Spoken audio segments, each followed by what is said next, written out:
I'm gonna show the link on for you.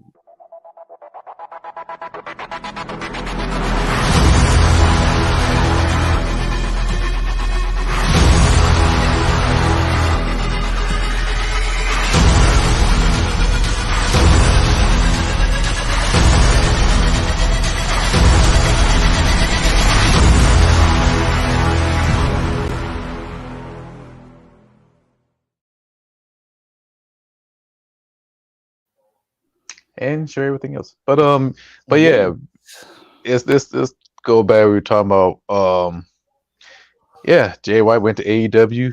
You know, he did his thing, but for as Lost in the Shuffle and Swerve got Brian Cage. I can see Brian Cage stay with AEW or go with Impact or stay with both because what he just saw in WWE, I'm like, he is not going to WWE. I mean, yeah, he ain't.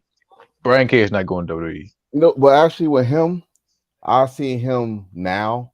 No bullshit. But if now there's another thing again, it is rumors or theories, not fact to come out, but maybe, just maybe, because we all know who's the true A show is. Though the true A show is Raw, and that's what him is going to be in charge of. We're not going to mention his name. Him, not Carmelo, but No.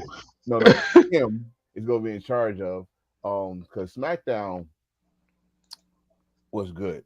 SmackDown remind me of 2002 to 2004 SmackDown when, yeah, they had a little bit of storyline, interviews and stuff, but it made sense, and they had more wrestling than Raw, including this past Raw. Raw, wrestling wise, only had 33 minutes of wrestling. That's how we knew who was in charge right there. But at least on SmackDown it made sense. Hell, in NXT, their storylines and their matches made sense. So I'm thinking this. It's not factual. This is what I'm thinking. I'm thinking Paul Triple H is focusing on SmackDown because I've seen more shit happen on SmackDown than I've seen on Raw. And of course, him is in charge of Raw. That's just my thinking right now because it was like whole like literally two different people was in charge of those shows completely. You know, and that's another thing. When I said earlier we was not live that thanks to that terrible Raw, everybody else stepped up because no disrespect, but that was the best Battle of the Belts they have ever did. Oh my god, yes. That was the best Battle of the Belts they have ever did, and then they actually could make storylines within Battle of the Belts instead of just making it try to sound like a separate entity. The Tower of Valkyrie, the Buddy Matthews, which we said on Wednesday was the MVP of that trios match. Now he might bring some international. I was about to say intercontinental, but international gold. Yeah. Into the House of Black. So this was an interesting week. But besides that, we had Genesis. Ooh, yes. I'm very happy at the outcome at the end. You already know I am. So shit, you happy? I'm happy too. I'm like, this been years in the making. Like now we had to bring up that picture he took with the LIJ, and now he finally did it. He part of the what's up? He's part of the group of winners who won. Yes, just three guys. Just three guys. Yeah, but best of all, I got beer. When we all got beer. But how many guys are there now? There's three, unless we got new members. But anyway, and also we still need to talk about that damn belt. We need to do. But y'all ain't answering me when I talk about the belts and at the damn group chat. Hey, I'll tell you what, I have dealt with it. Embrace the championship. Listen, just tell us what we gotta do, and brother, I will see if I can send you some funds and my address, and we can have the belts. Okay, let me show you the title we're gonna show. Hold on. He got the artwork. We already know he got the artwork. So while he's off, so I was just telling him how that terrible Raw helped everybody else improve their show for the rest of the week. Yeah. And which I'm happy now. I'm happy that they was terrible. Oh, let's see this. This Oh, this could be our version of it. But besides my logo, it would be the Embrace and Thirst logo. And see, of course, a baseball bat, whole 9 yard. You So with our, do you still got the file I gave you where there's no background? yes, I still got it. Okay. So with this one, so let's say all three will have a different name. So mine would say Thirsty Jack, of course, still say Embrace the Thirst, and either my logo or this one. Antonio would have, Enforcer. Reese would have his own name, and of course, different name. So I like it. Oh shit! But yo, I gotta say that still. Damn, I never thought I would have a wrestling week tire me out as much as this past week has done, because Lord, there was just so much excitement all the way around. And well, actually, I do know where I'd want to start. How about we start where we left off? Because last episode we actually started around Ring of Honor. Yep. We talked about Thursday, which was the multiverse, but we pretty much end the show after I think 2 or 3 matches of Ring of Honor. The pre-show, pre-show, but yeah. Let's get into it. First of all, congratulations to the Lucha Brothers, who I gotta admit was a little bit of a shock to everybody, but winning the Ring of Honor tag team titles and expanding their legend. But thoughts and prayers to Dante Martin. Because everybody, if y'all saw the injury, my leg. You know what that leg that injury remind me of, but it's not. It don't come close to it, but it just remind me of Sid. Yeah. Agreed.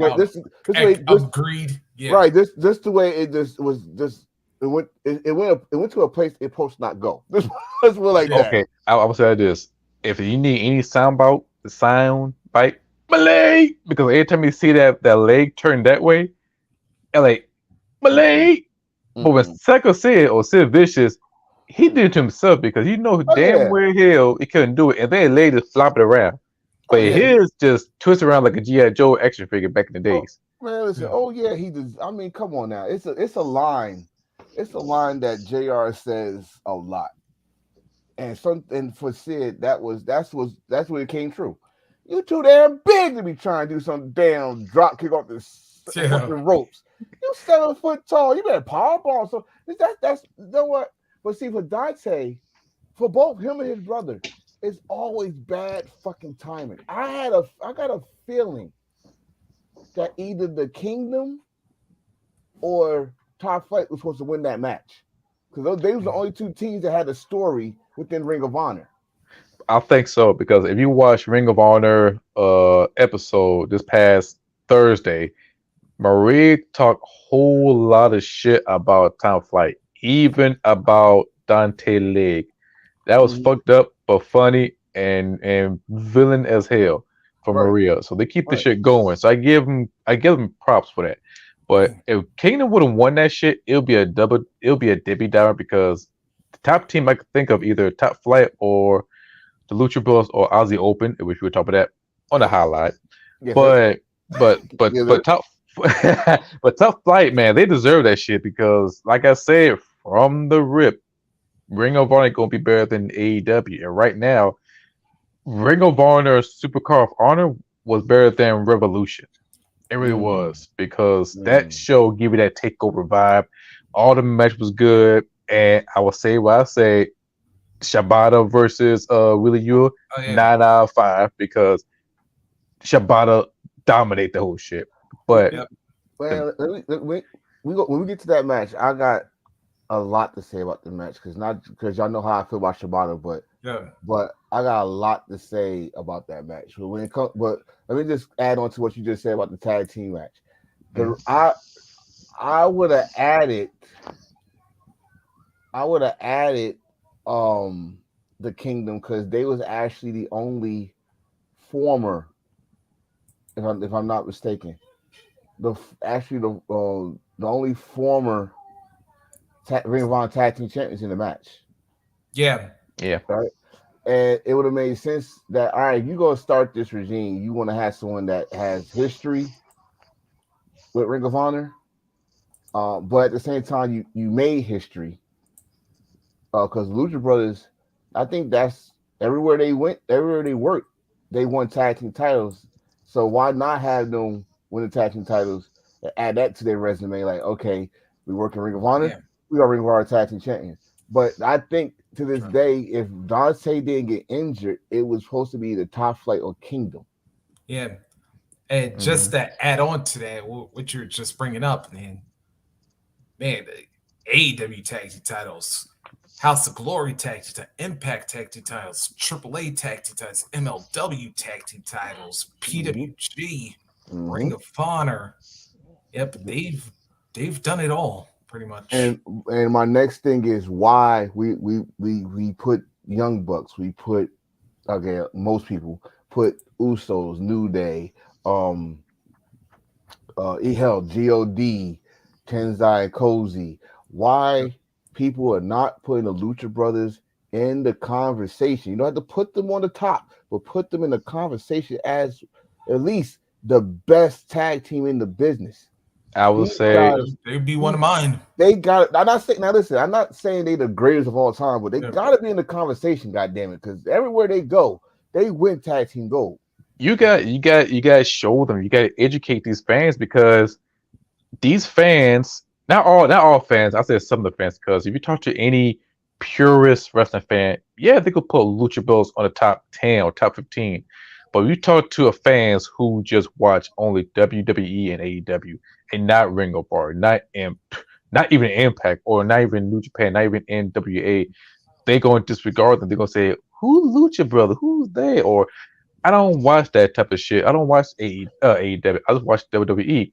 But if you try to show these fans and educate these fans, like, hey, Lucha Bros are the top tier tag team, the purest fans, you go run into them like at least 80%. The rest of these fans, they don't watch, though. They'll watch WWE, AEW, or just WWE straight up. You just remind me, I did have some smoke, and I did tell y'all this. I showed y'all this earlier this week. It's gonna be short though, because I want to get to something. If anybody's seen that that Ricochet Chris Val interview. Yeah, I saw the interview, but I put it was a certain topic he talked about, and I glassed someone put it in type form so I could share it. Wrestling could be anything you want it to be. The point of wrestling is entertaining us, the fans. So this is now, and I'm also gonna say I gotta figure out where I gotta point at. This guy right here. This is why I want the smoke. It's people out there that don't understand why this man right here loves DDT Pro Wrestling. It's people out there that don't understand why I, just like Eddie Kingston, love and appreciate Japanese wrestling. There are people out there that don't understand why Rocket Reese, we call him the encyclopedia of fucking wrestling. Because there are different columns of wrestling out there. And what make all three of us, and probably a handful like a Ja, like a Stormy, the Real. Shout out to my brothers I just named, even Ziggly and all of them, All Star. I'm gonna name all you my brothers, but y'all know where I'm going with this. Why? We know what we talk about. If we don't, we got each other to fall back on. Is because wrestling entertains us. It don't matter what they're doing. The point is, the end goal is to entertain us, to give us something to talk about when we do these damn shows. So when we got people out there that DT, guess what? DDT is not meant to be serious. DDT is to put fucking butts in the seats, entertain you. Either you laugh or it gonna get violent. Now, listen, DDT is not just comedy. It can get violent if it wants to, right? Yeah, they can like even extreme DDT Extreme Championship. It can be a hardcore.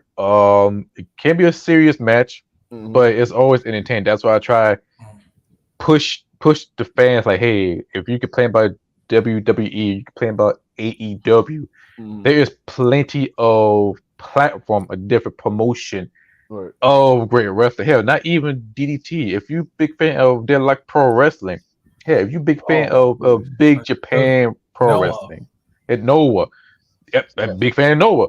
You know, and even I got Stardom.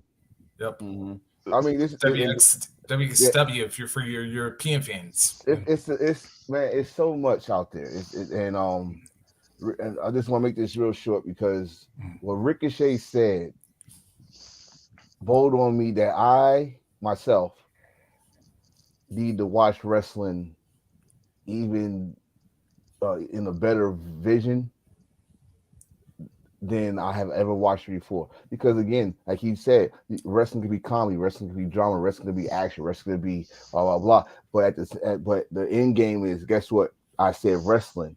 So wrestling is all the shit I said, and the point of wrestling is to entertain you.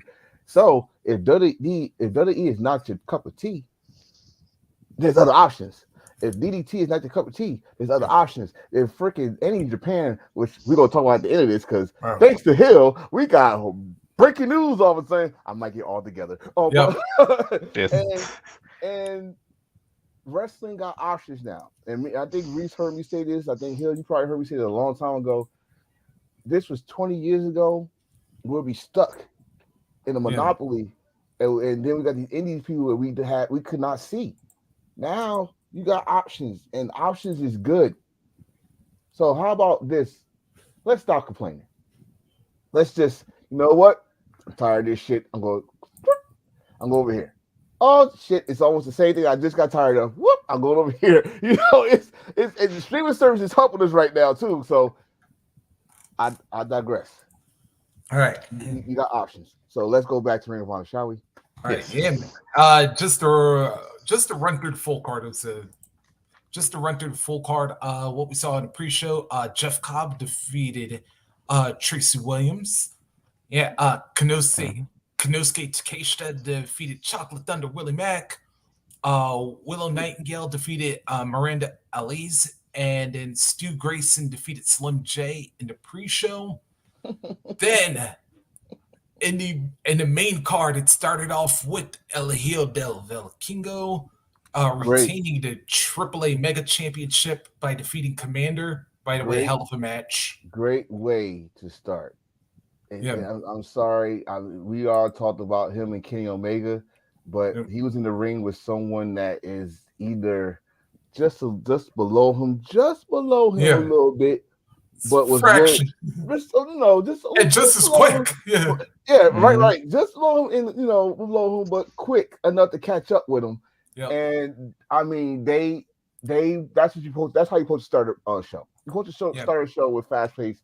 That's why I said with New Japan and old WCW days, when they had the cruiserweights and the junior weights, start the show off fast paced, get your blood blowing, get you excited. That got me excited for the rest of the show.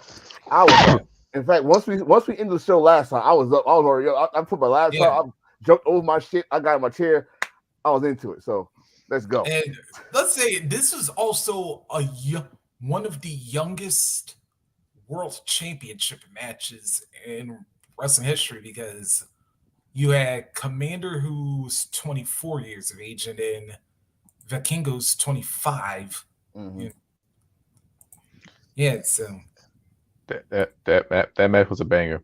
I'll say between Vango and Commander. This Commander, this is his first title shot, and under the AEW Ring of Honor umbrella, because what he did in the ring with Bangor, they kill each other, like not killing each other in negative, but they kill each other in a negative way because of how they got the show start off.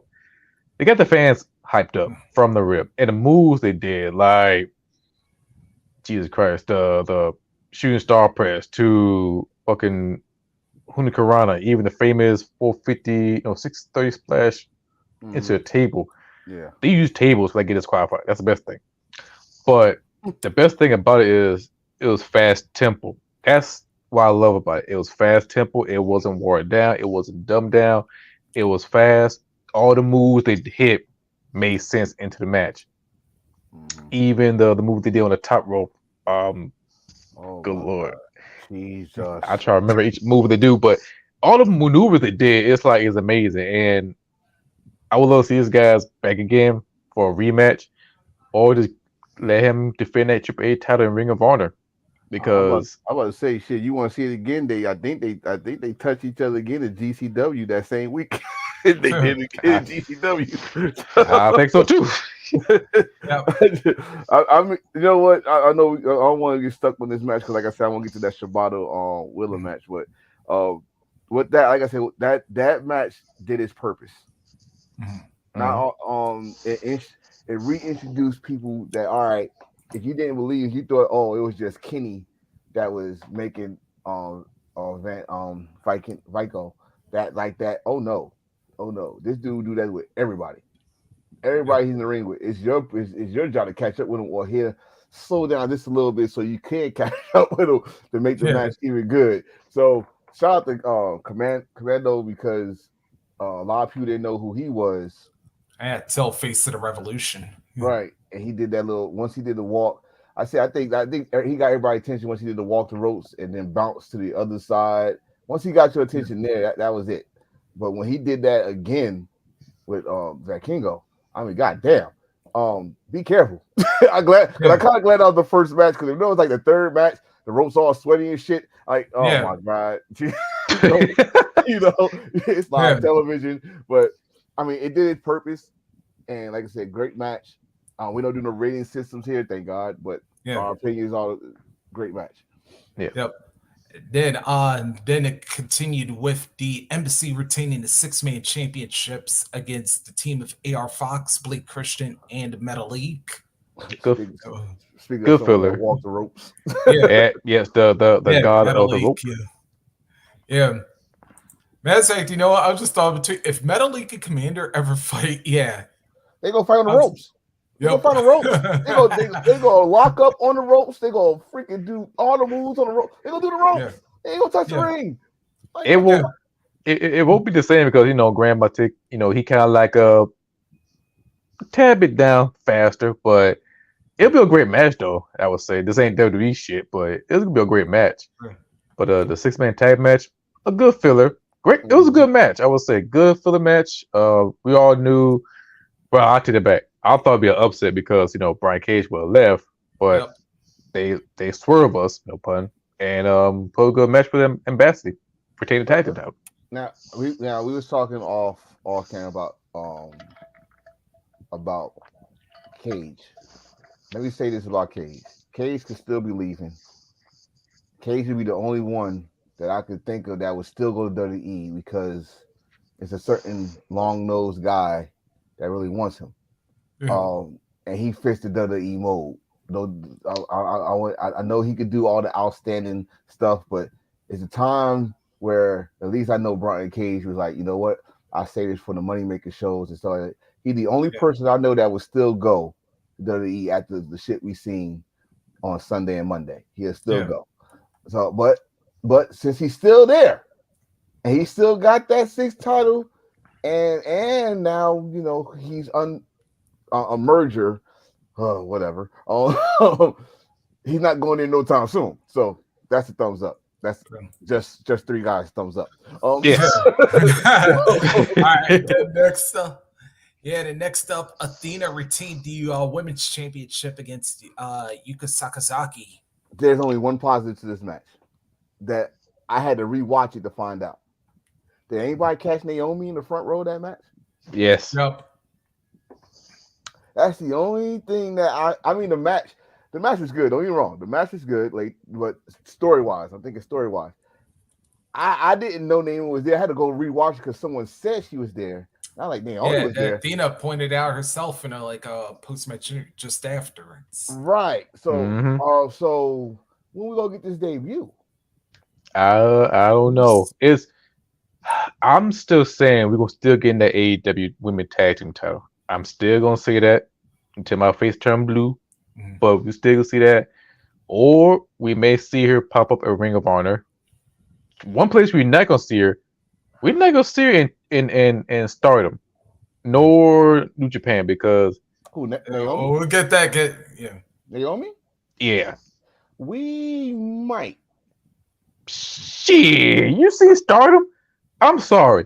No. I watched Stardom. I watched Stardom, the Cinderella tournament. They will fuck her up. Listen here. Okay. We talking about a West Indian girl.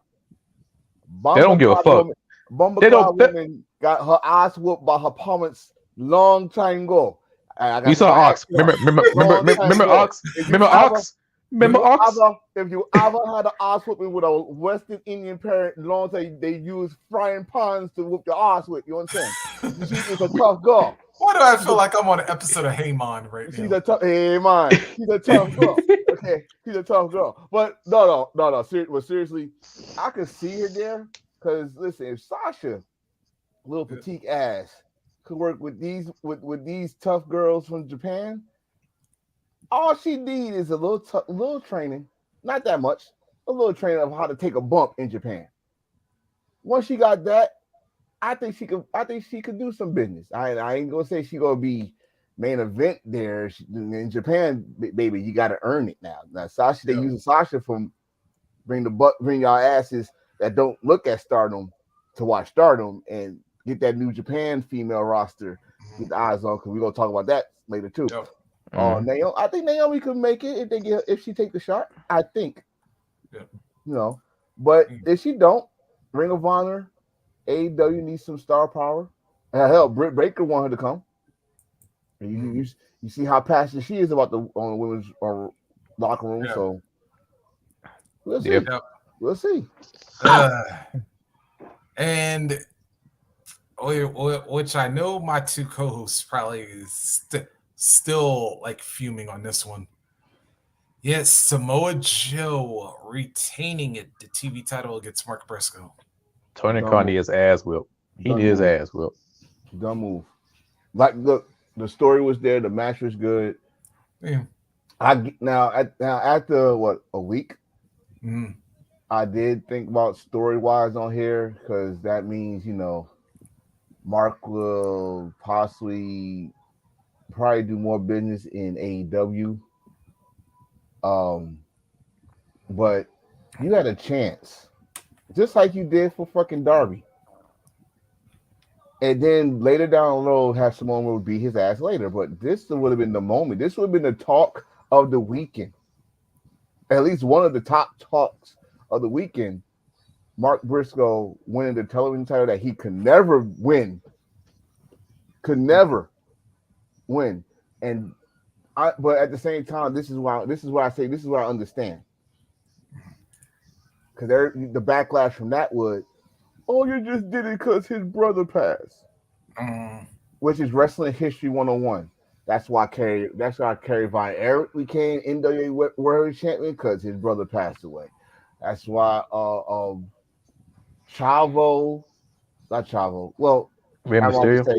Mysterio, but that could have been for Chavo. We still debating on that situation. But Rey Mysterio became World Heavyweight Champion because it was Eddie Guerrero was supposed to be World Heavyweight Champion.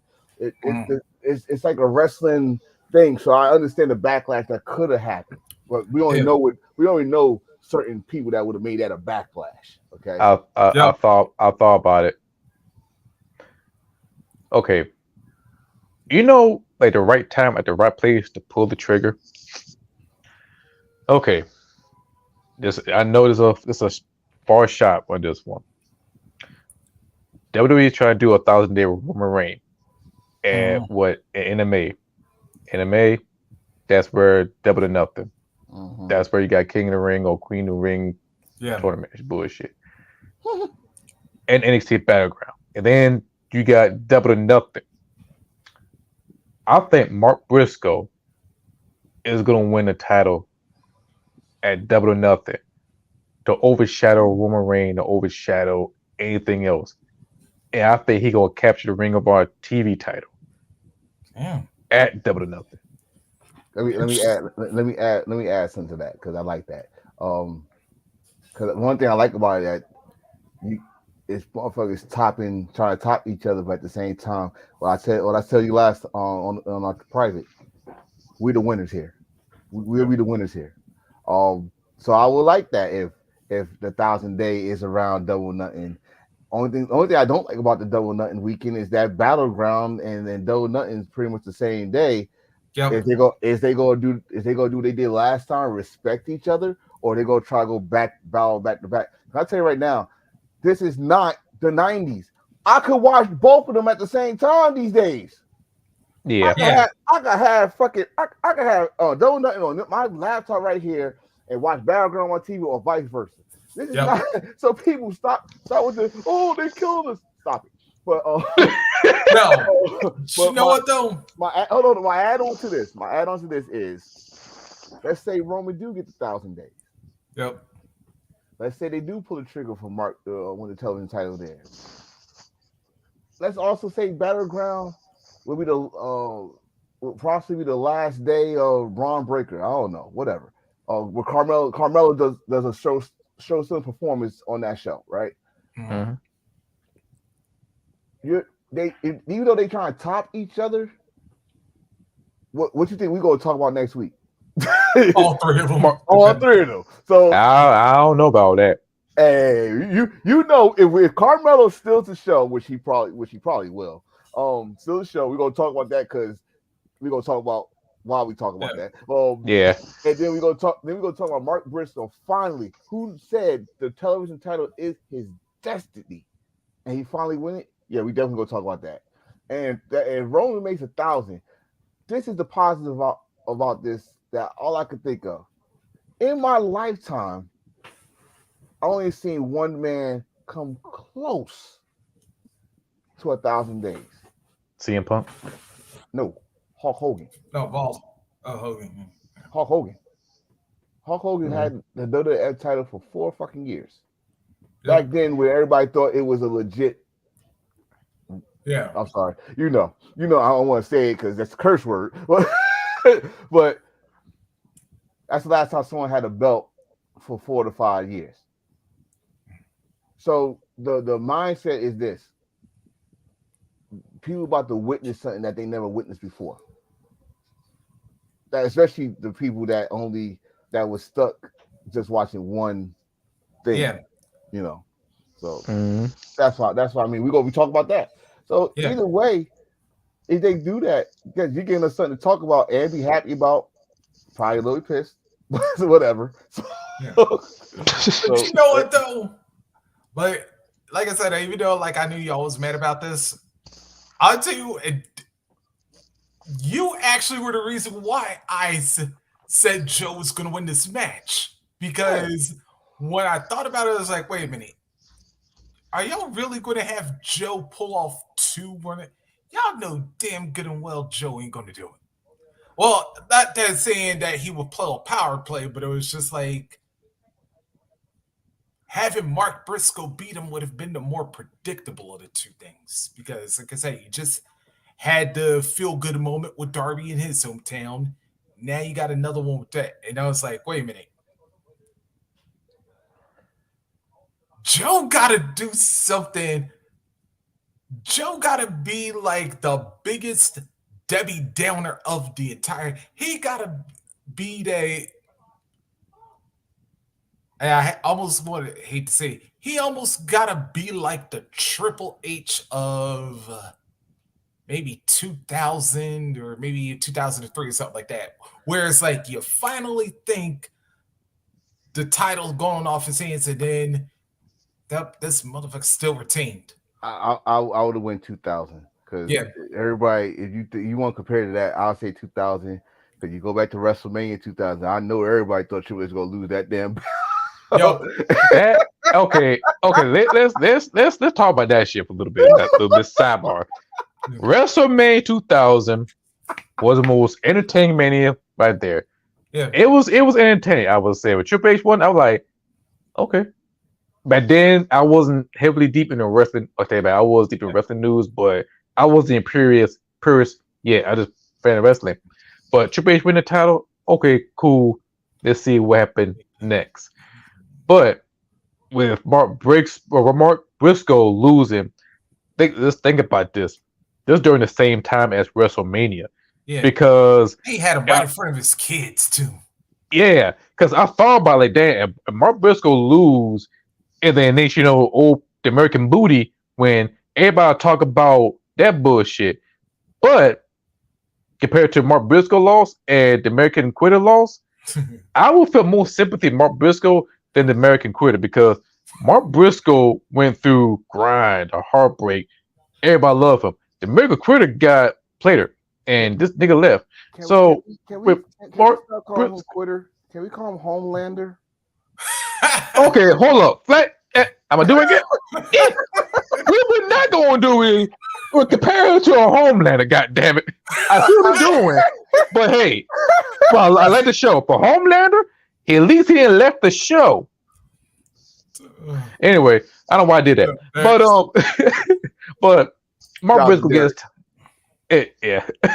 But I would say this though, all seriously, I think Mark Briscoe gets title at Double or Nothing. If it's not the Ring of Honor TV title, I do see him winning not the TNT but international title. It's one of those single titles he will go after, and no matter what, Mark Briscoe can be the talk of the town because he has never won the single title. If he win the single title, I put him in the same category as I hate to say his main name, but we did. But Rick Steiner, put the same boat as Stevie Ray, put the same boat as the early Matt Hardy, the guys who won their first single title and worked their way up to become the world champion.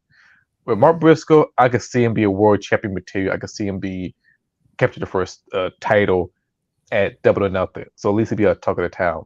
So Mark Briscoe this time. I thought this time is coming, but he could shine on at Double or Nothing. Let's see what this ridiculous storyline they're gonna have with him and Jay Lethal and those clowns they with. Yep.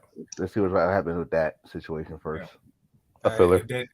The next up, then we had Hiroshi Tanahashi defeating Daniel Garcia. We call that though. Yep. Yeah, it's a filler, just like his teeth. You know what? I'm just gonna say that was. I never thought I'd say this for the Ace. While I've been begging for him to just go somewhere. That was mid. Yeah. That was mid for the card because the dude just bust his ass. What, the night before? Yeah, the multiverse. Right. He's not. I mean, look, Tanahashi is not the same Tanahashi. Let's get this straight. But I would, even though I just said it was mid. It was mid for a reason. This dude is not the same Tanahashi. I can't just have him one night back-to-back nights and think that it's cool. This is not. No, he could barely do that right now in New Japan. I said barely.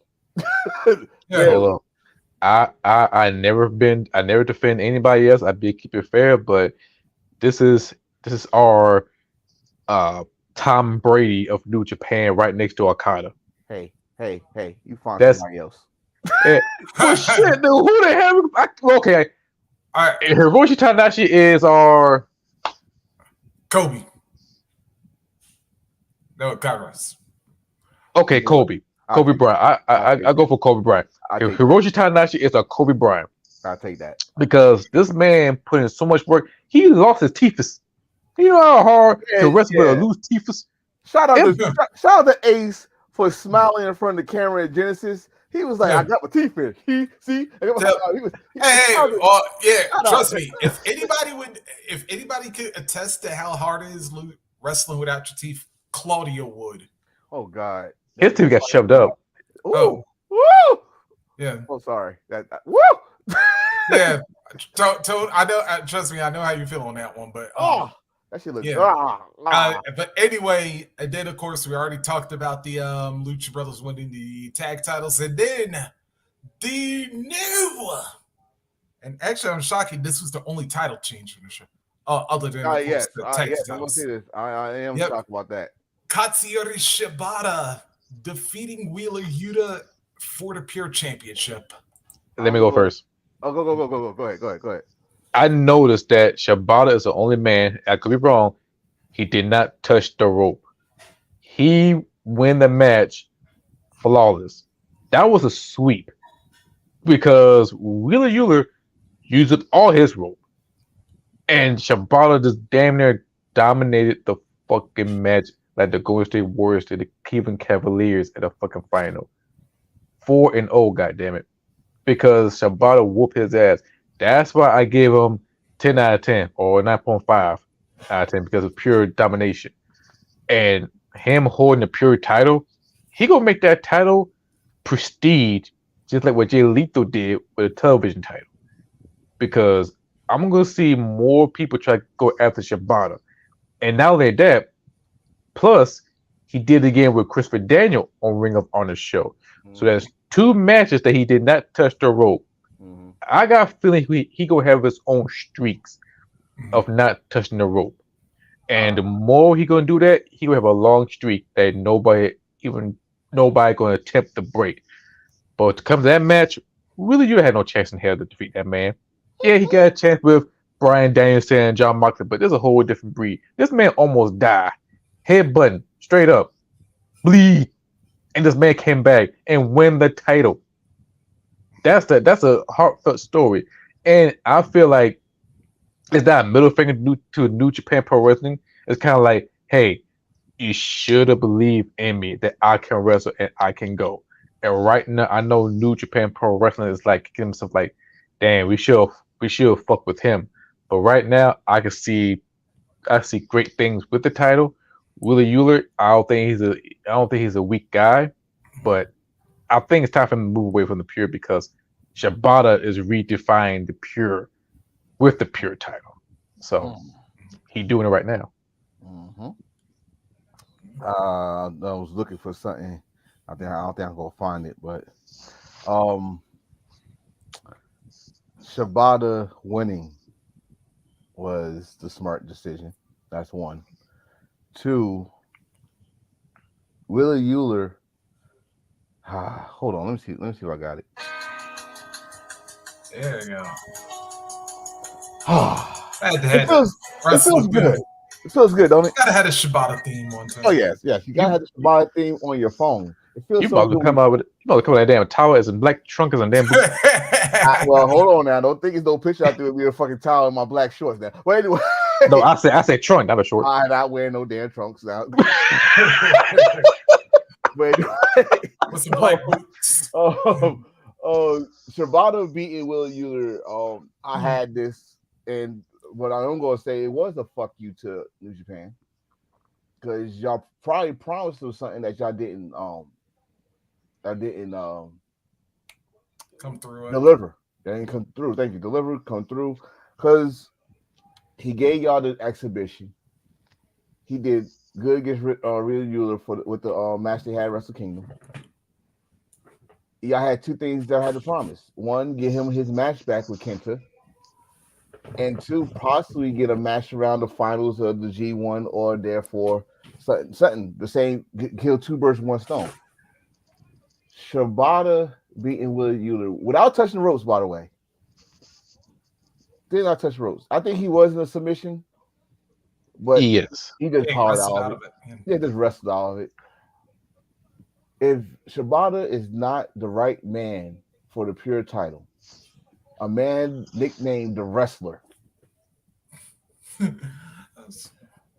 don't know what is. And you hear at the same time, just like you said, Christopher Daniels. Did you hear Nigel McGuinness? What Nigel McGuinness said about Shibata? This is the Wrestler. Yeah, we're about to put the pure back into wrestling. Shibata is going to stretch motherfuckers. And you want to take it to the striking, he will punt kick your ass. You understand? So this is gonna bring. I'll tell you right now, what this is gonna bring is gonna bring me some Nigel McGuinness, some Bryan Danielson. I dare I say Jonathan Gresham.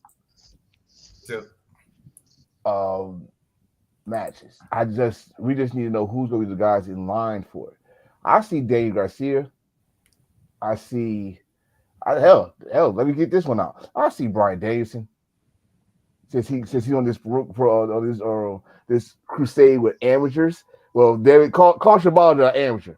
Call Shibata an amateur, please call Shibata an amateur. This crusade, man. When I say this crusade, it's just to piss off the wrestling fans.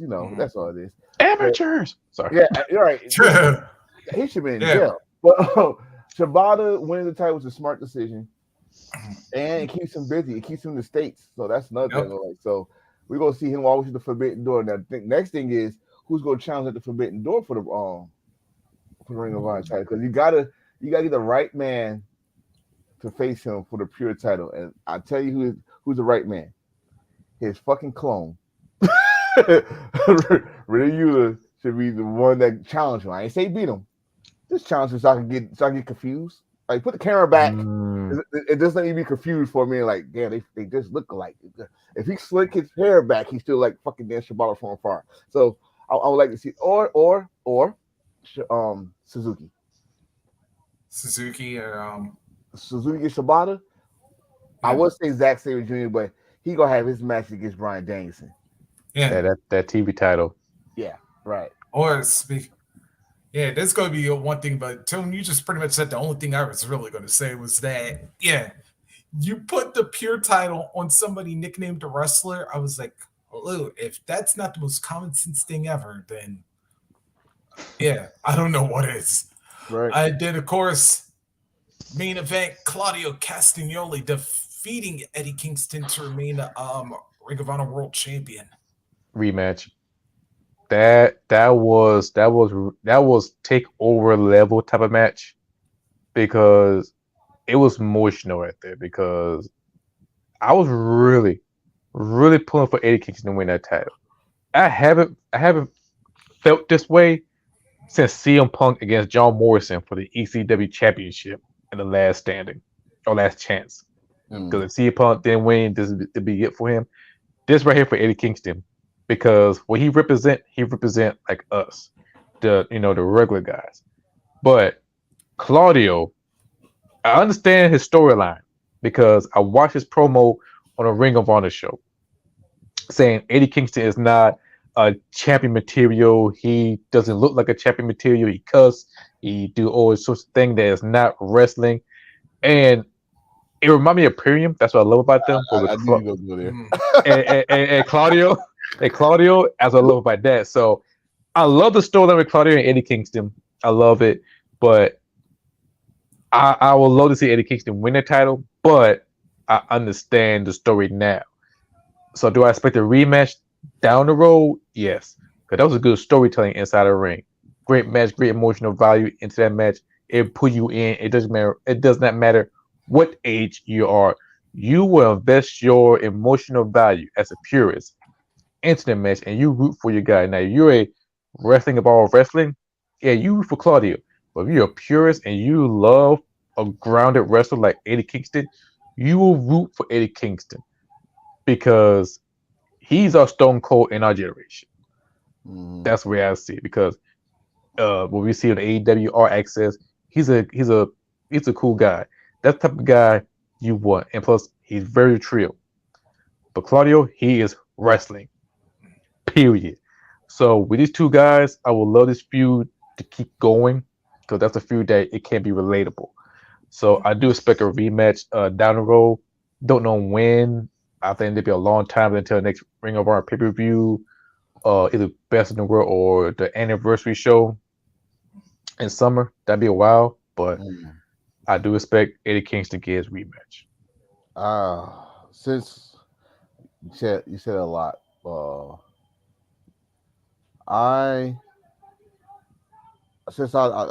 know their history and the stuff, the history even outside of that, because Eddie Kingston, with Eddie Kingston, with him is like, do he know it's a work? Sometimes. But knowing their history from Sakura, knowing their history out with the wrestling business. They came in together. They was former roommates and stuff like that. This match told a whole bunch of stories, like how that happened, how that it was all about respect and stuff like that. Like you just said, Cassione's all about the wrestler and wrestling and stuff like that. The thing is about Cassione, Cesaro, whatever you want to call him, he could switch it. He could switch it up, especially now that he's been under the umbrella of WWE. He know how to toy with the audience even more. Especially like right, look what Blackpool Combat they do. It's not like they changed much. They still kick everybody's ass. It's now they just like, all right, that's enough. We're tired. We get out the fucking ring. Let's go. We did what we had to do it. And everybody like, oh, boo, now you want to run. Boo, boo. It's hard toy. So when you watch this match, Cassione and Eddie told the story of how, like I said earlier, he's a long time All Japan wrestling fan. He loved the four pillars of All Japan. You all know who they are. He does most of their moves. He hits that suplex on your neck. That's done. Cassio is the old. I put it to you like this. This is WrestleMania weekend. If they had a fatal 4-way for the Intercontinental title, I would see Cassio in that match. That's what the wrestler he is. He's stiff as shit, and he can toss you around too. So when I saw that match, and yes, I am pissed off because Eddie should have been champion. So Cassio could focus on Blackpool Combat Club and AEW. But I digress. They need a champion. He's still a champion. So be it. Are we going to see a rematch? Eddie says he's not done. Yep. Eddie said at the end of the match, they said they try to count him down. He said, "Don't you fucking count me down. We're not done. We're not done." and am I going to believe Eddie Kingston? You damn right. I'm going to believe Eddie Kingston. They're not done. So whenever this rematch happens, hopefully I think it should happen in the anniversary, which is I think in June. That's what I'm thinking about. Whenever they do this rematch, I think it should be in the anniversary spot.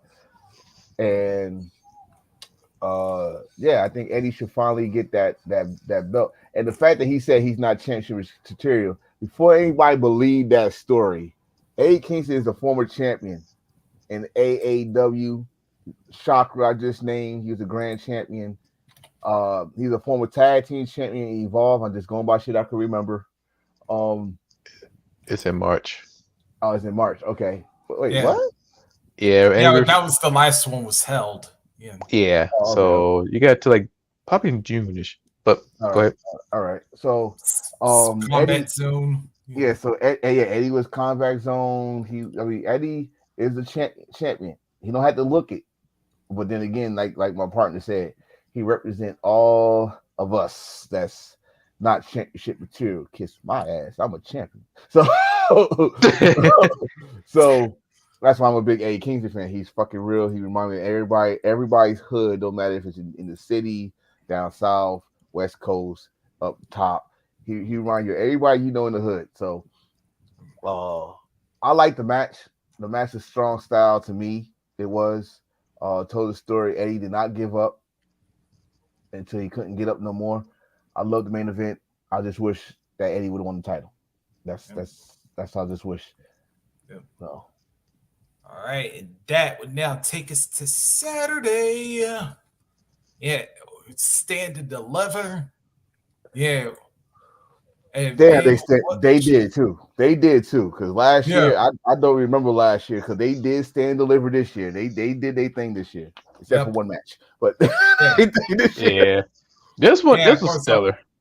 Yeah, Stand and Deliver kicked off with the pre-show with.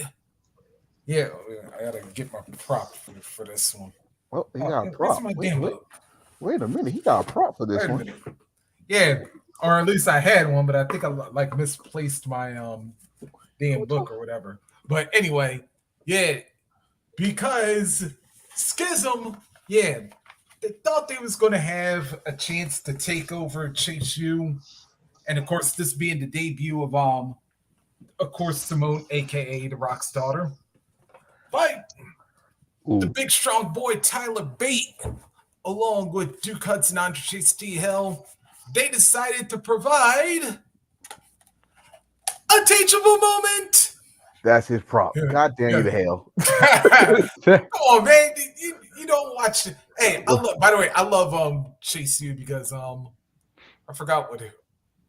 Yeah, because I forgot what it was, Lance or Harlem, but I forgot which. He was one of the Bravado brothers. If anybody that follows the Florida wrestling. Okay. Yeah. But yeah, this one actually had a bit of a swerve because it looked like Duke was gonna backstab Chase U, but in the end, turned out he was actually the one that saves the university. And then, of course, we go into the women's ladder match. Whoa. I want to get y'all thoughts on this. No. I actually wanted to ask because I missed the match. I missed that match. I wanted to ask how did Rock's daughter do?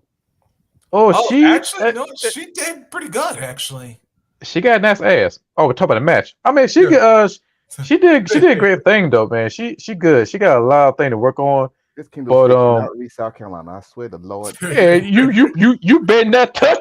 But Easter Sunday. Ain't be no black on black crime. But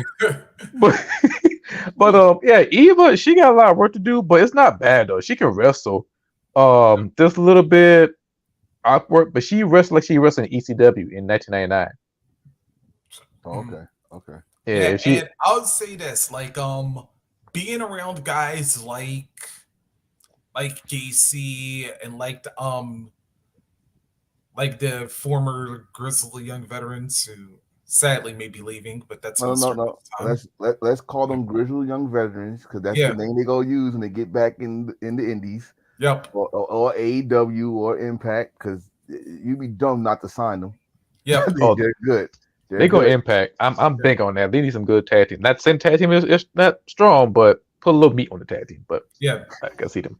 But I had to see that this is a pretty solid match and a good appetizer till when we got to the main course. And speaking of which, like I said, we had the ladder match for the NXT Women's title kicking it off with Roxanne Perez defending against Zoe Stark, Gigi Dolan, Tiffany Stratton, Indy Hartwell, and Lyra Valkyria. And I had to say this one, yeah, the women were not playing in this matchup. I just want to say I called the winner. I called the winner, but by luck. The only reason I called the winner because we knew that Johnny's gonna be there. Yep. Which means there was a way Dex was gonna be there. He's gonna help his. They still play on this wife husband thing there, so that was a little cute thing. That's the reason I said that because if it wasn't her, I'm with you, Derek. I thought they was gonna push Tiffany. Yep. It's the Hollywood thing. Yeah, it was just the Hollywood thing. I'm not saying that.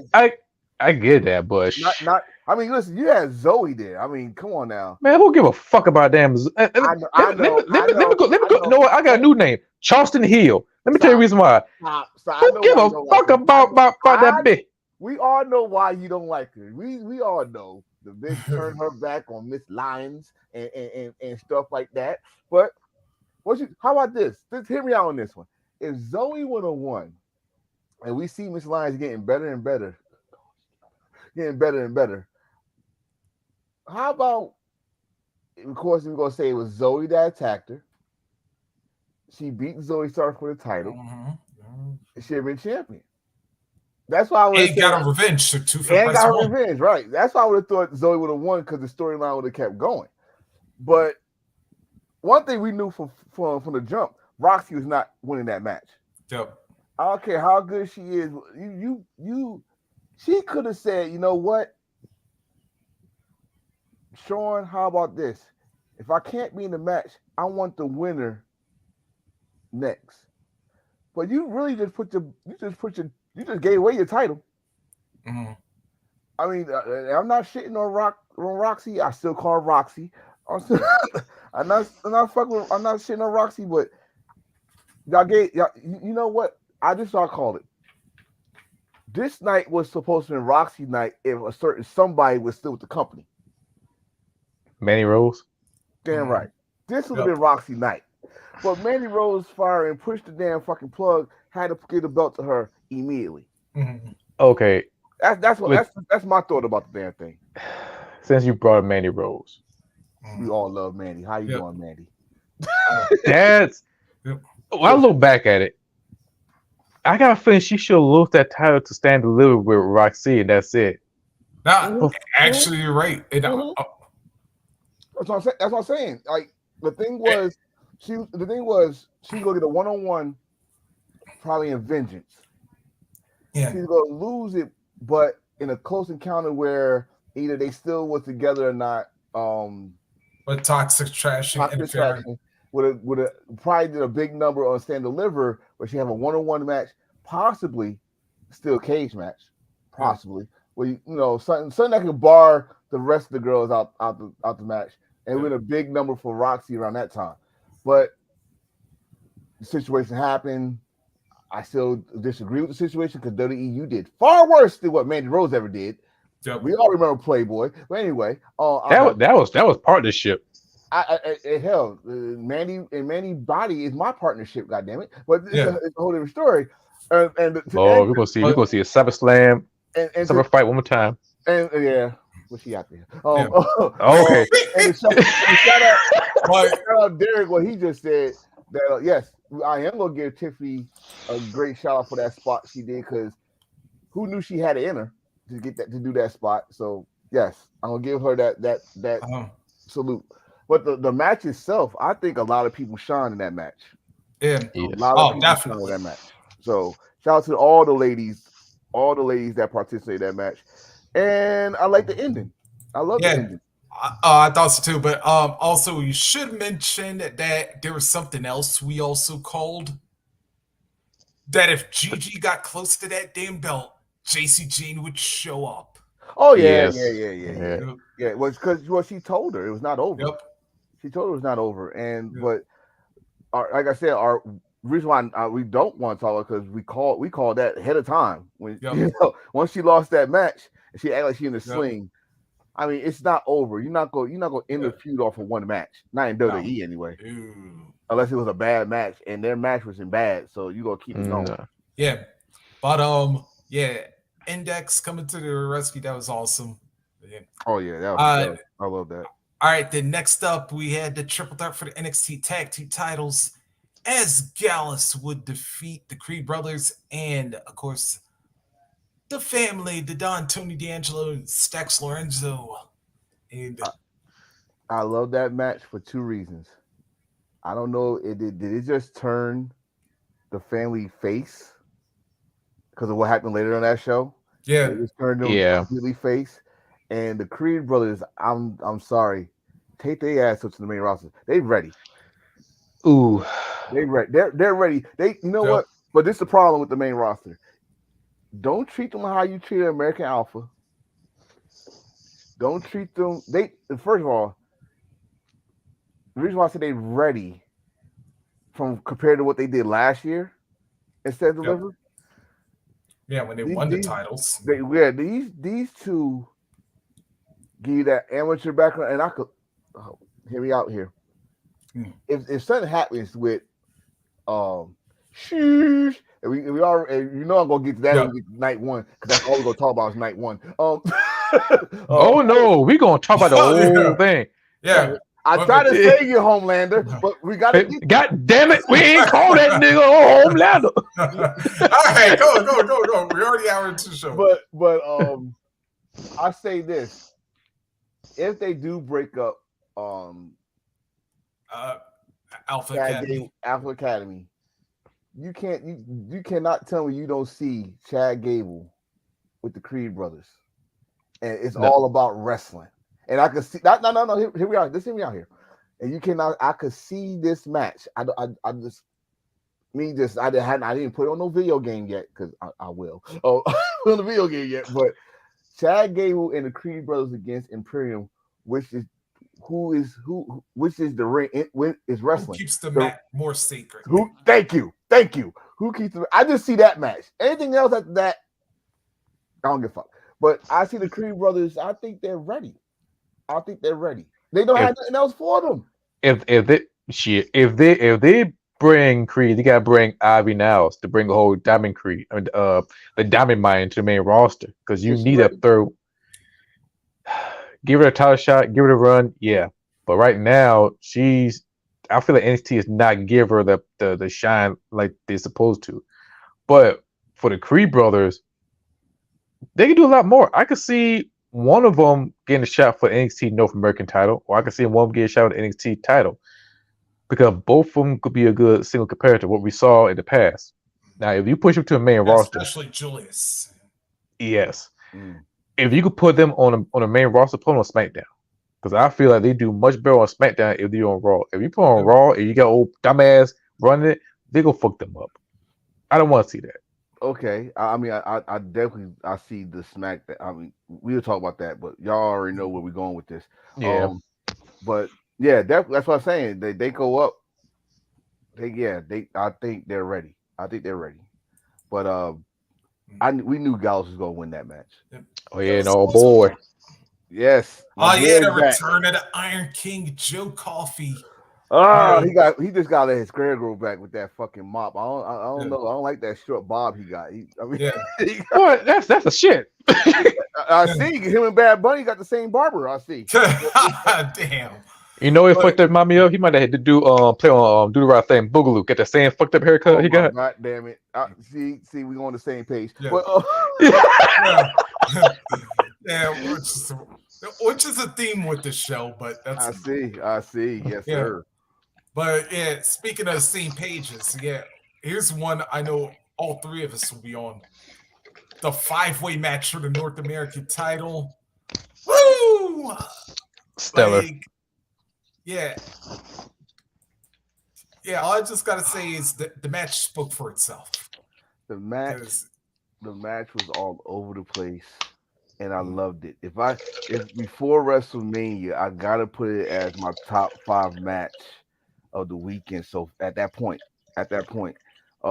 because one, you got the story between Dragunov and JD.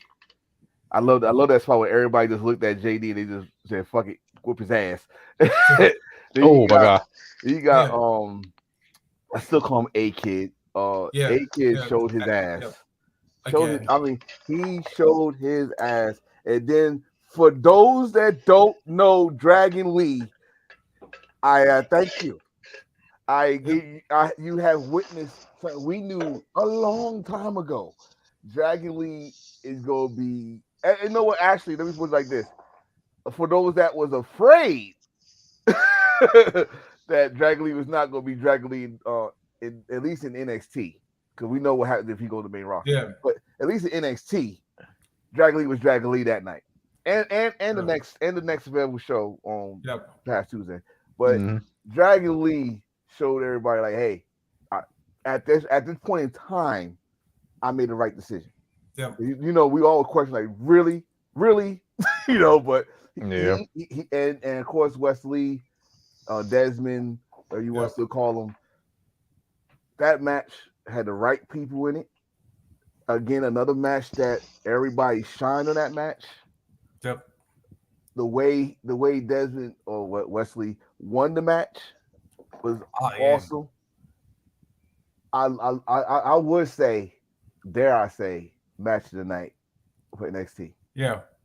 It was up there because right. Especially that finish, like Dragunov hitting, I think it was Axiom with the torpedo, and then at the same time, and then Wesley hitting a backflip kick, like come on, man, that first one that was spot on and great timing on their part, because boy, he would have fucked that shit up.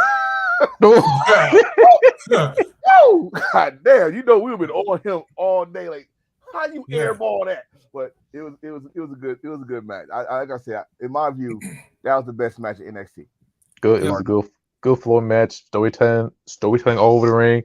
I mean, shit, it's crazy that Trey Miguel and Wesley walk out as a champion in a scramble match. Yep. It's kind of crazy that we called that Friday too. Yeah. Yes. Like damn, Trey won. Oh, West got win. Oh God, the Rascals are taking over. Yes, they did. All right, and then in the unsanctioned match, Johnny Wrestling got the farewell he wanted. He defeated Grayson Waller, and I have to say, and we even got a way reunion to boot.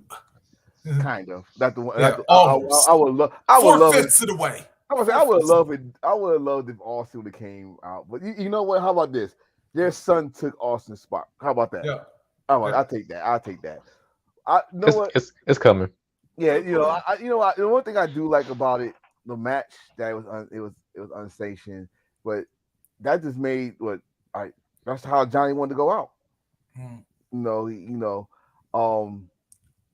But I'm gonna give Waller his due. This is second stand delivery that we're talking about Waller here. First one because that spot he did last year.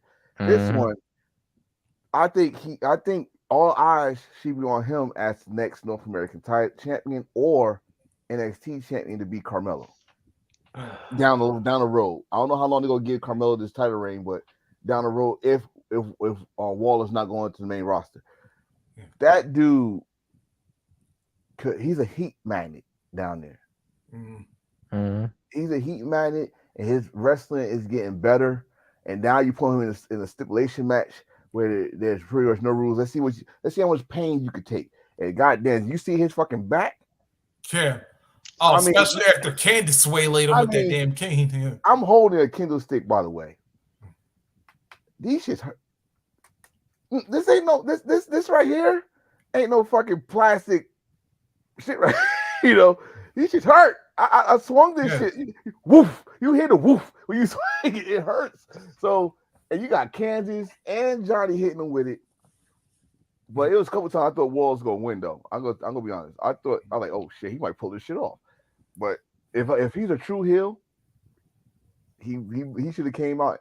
I don't know if did he come out last in NXT? No, he came out first.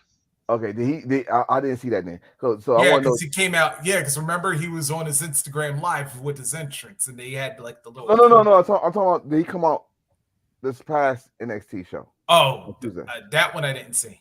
Okay, so if he didn't come out, when he do come out, he should say, "You're happy that you won a match that don't count." That's the heeliest shit you could do. Like, yeah, you won a battle, but did it count? What you partying for? Did it really count? Blah blah. Eddie Hill, I think Triple H did the same thing. I think Tommaso Ciampa did it. If you win an unsanctioned match, did it count? I mean, Chris Jericho definitely did the show. Yeah. Yeah, you won a fight that don't count, but I left the pay-per-view with the World Heavyweight title. I'd never gonna forget that. That was awesome. So if you don't come out and say that, then I like, all right, we still got to work with his everything else. He's heel material. I think he should be rewarded at least another chance at the NXT title. Yep. And I think he should win the North American title because he can imagine him with the North American title and he always on the social media and always doing this, holding that belt. Here, what's the most hated thing someone did with social media and a title belt? And his name was fucking the real one, Enzo. Take that shit everywhere and be on fucking social media. He be hated. They're gonna remind everybody of Enzo badly. I like Enzo. He made the cruiserweight title popular. But I did too. But remember, it got him a lot of heat for that shit too. Shit, in the company, not us. We like it because we're carrying our belt to the goddamn fucking grocery store. Yes, I'll put that shit in the shopping cart. Yes, I am. I'm a champion. Of course, the best part about this match was after it was over because we see Candice and Johnny and then Dexter and Indy looking fine as hell, by the way, with their new NXT Women's Championship. So, like I said, we got 4/5 of a way reunion. Yes, and Austin got replaced. That's all. He got replaced by the baby. That's all.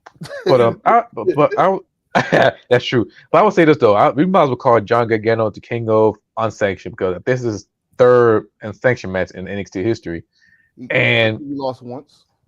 Yeah, 2-1, not a bad record. But let's see. Yeah, he did lose because Tommaso Ciampa flipped him over, some shit like that. And for this one, it was great. I'll say great storytelling.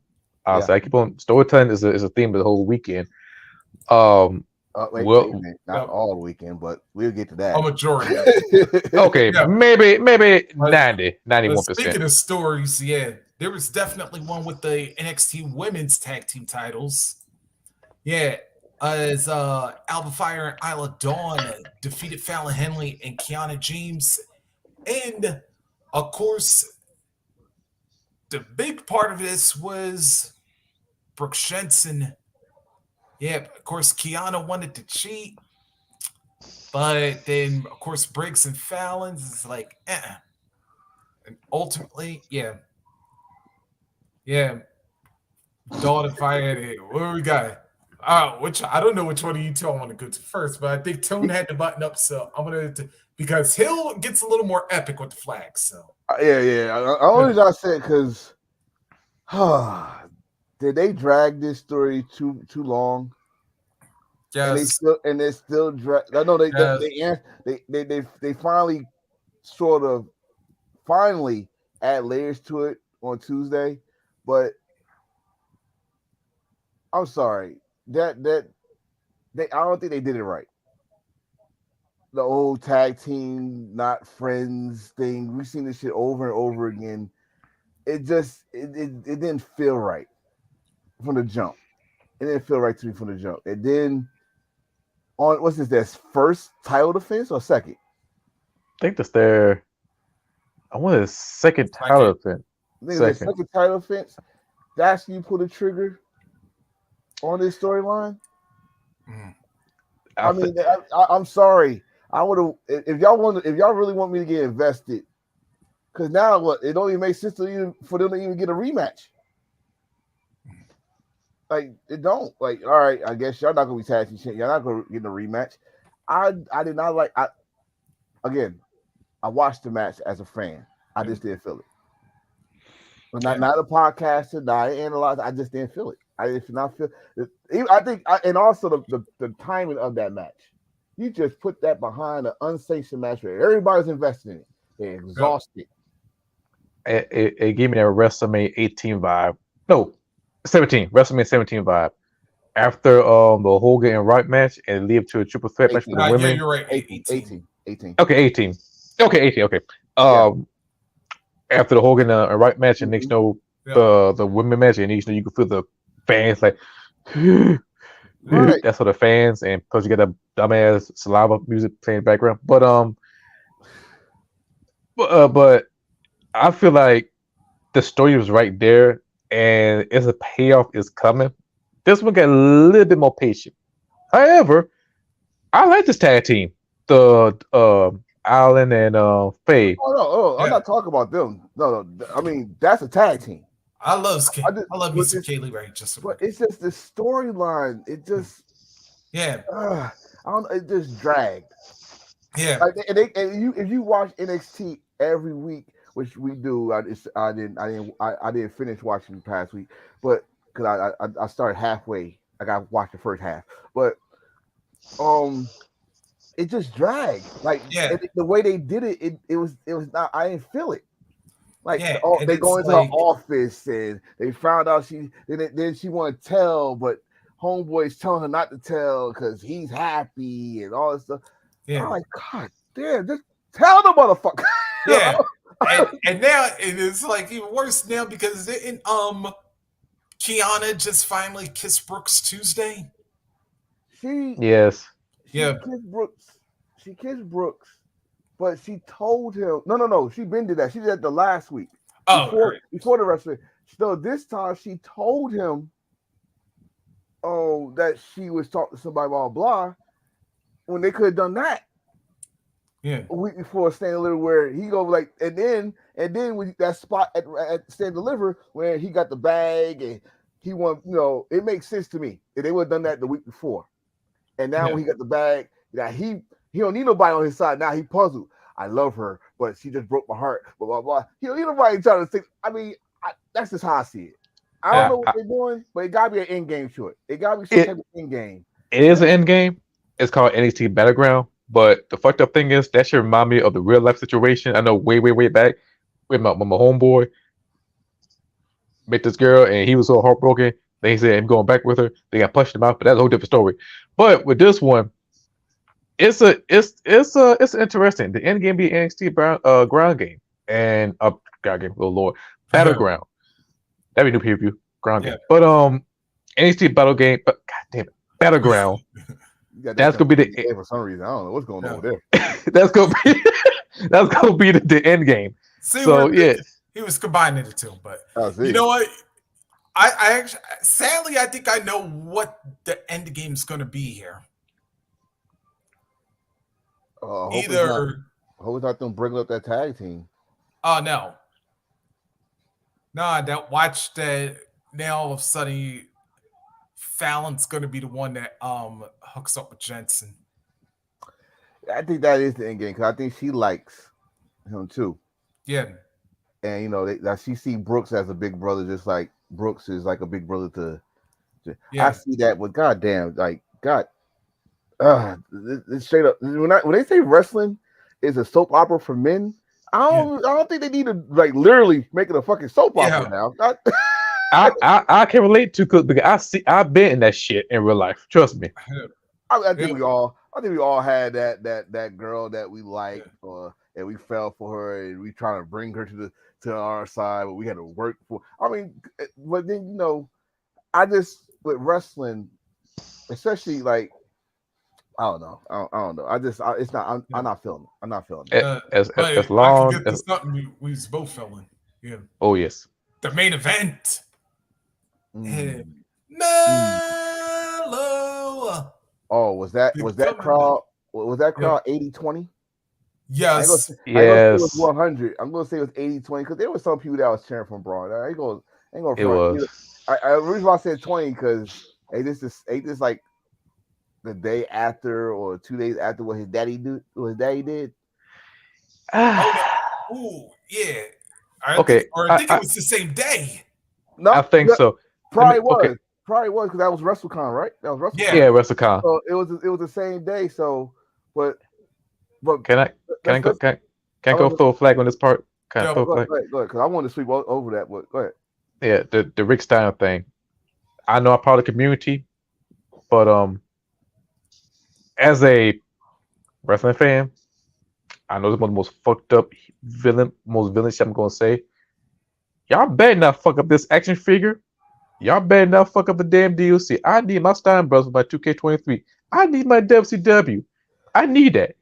I need him. I'm sorry. I need my Stein. I need my Rick. I need him for my WCW roster. They're not gonna take it out. That was a signed contract. They got to do it. Okay, thank God. WWE got WWE and Mattel.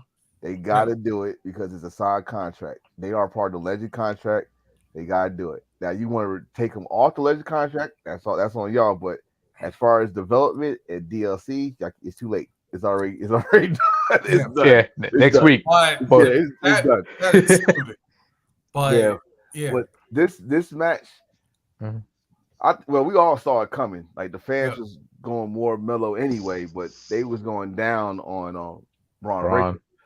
But and we saw what happened on Tuesday coming. But I don't know if you say you didn't see it coming, I saw it coming. But the match itself, just like any other main event, it started off slow, then they paced themselves, and then they started going high fly. I love that. Like I said again. Stand delivered from last year to this year. Different, like a whole different show, like a whole different, right? So the main event was actually a good one-on-one, no shenanigans. I mean, Trick did do his little shenanigans. You know, is that supposed to be? But that is what Trick is for. God damn it! And shout out to Trick because he pulled the trigger. So Trick Williams did his thing. Braun did his thing. Carmelo, though, we've been waiting for this. We should celebrate. It was celebrated. I loved it. Right move. Now, and I'm gonna say I'm gonna put two on NXT. I love the double switch.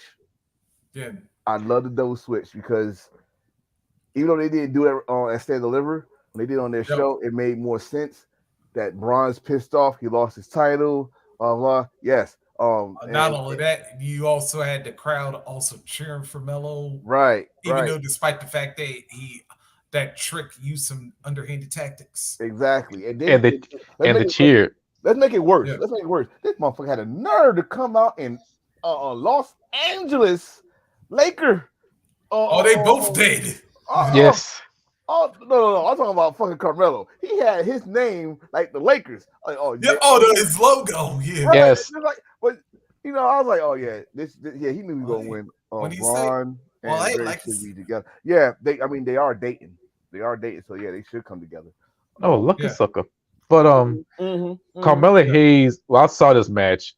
I can't help myself that Carmelo Hayes is the black franchise Shane Douglas, because for him to come out, for him and Trick Williams get cheered for doing heel shit and still get cheered for it, you just put yourself as a franchise. And now that, I put right next to Eddie Guerrero.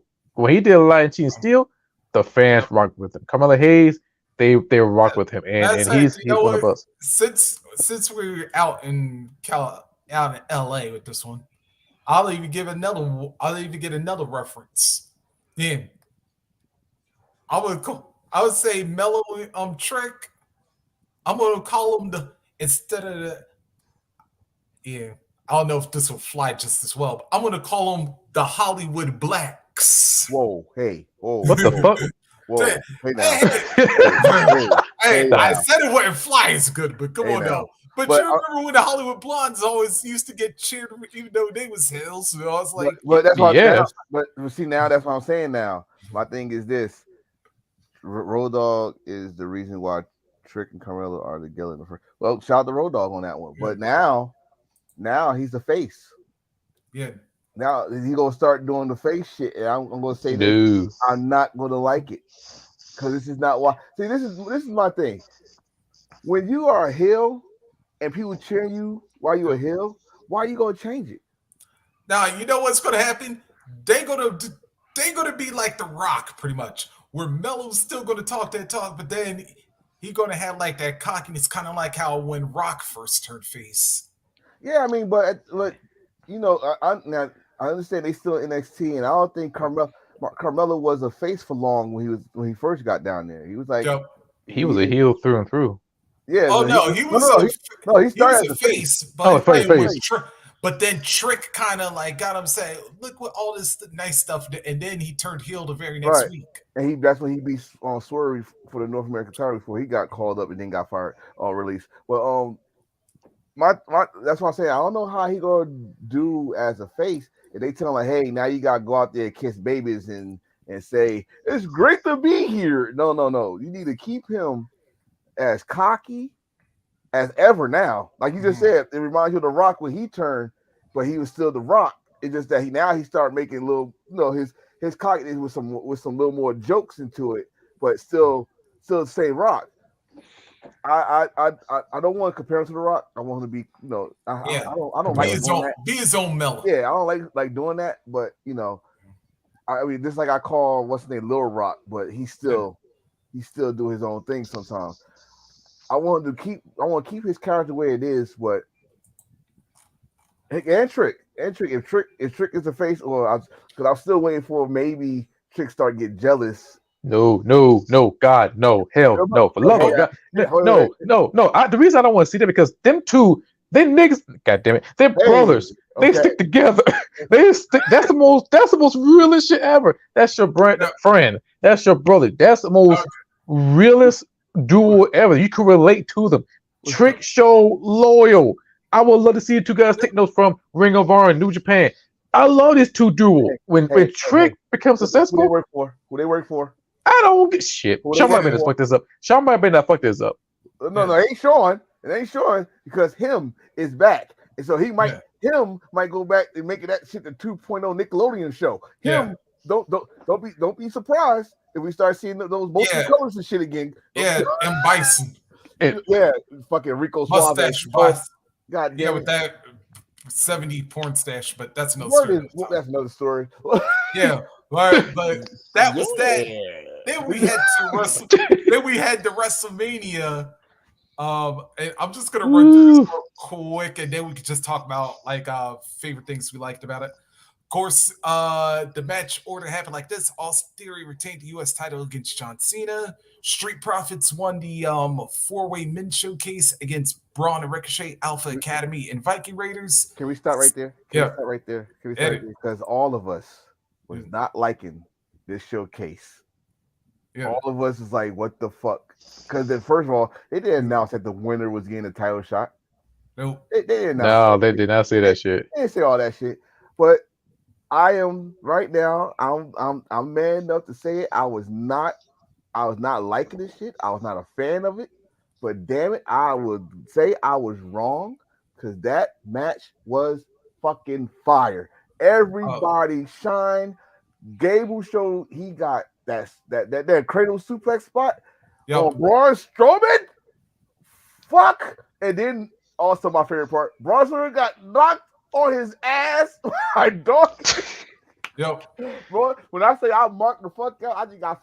You know, and by the way, you know what? People sleep on Angelo Dawkins. Oh, wait. What made that spot even better was fucking Titus.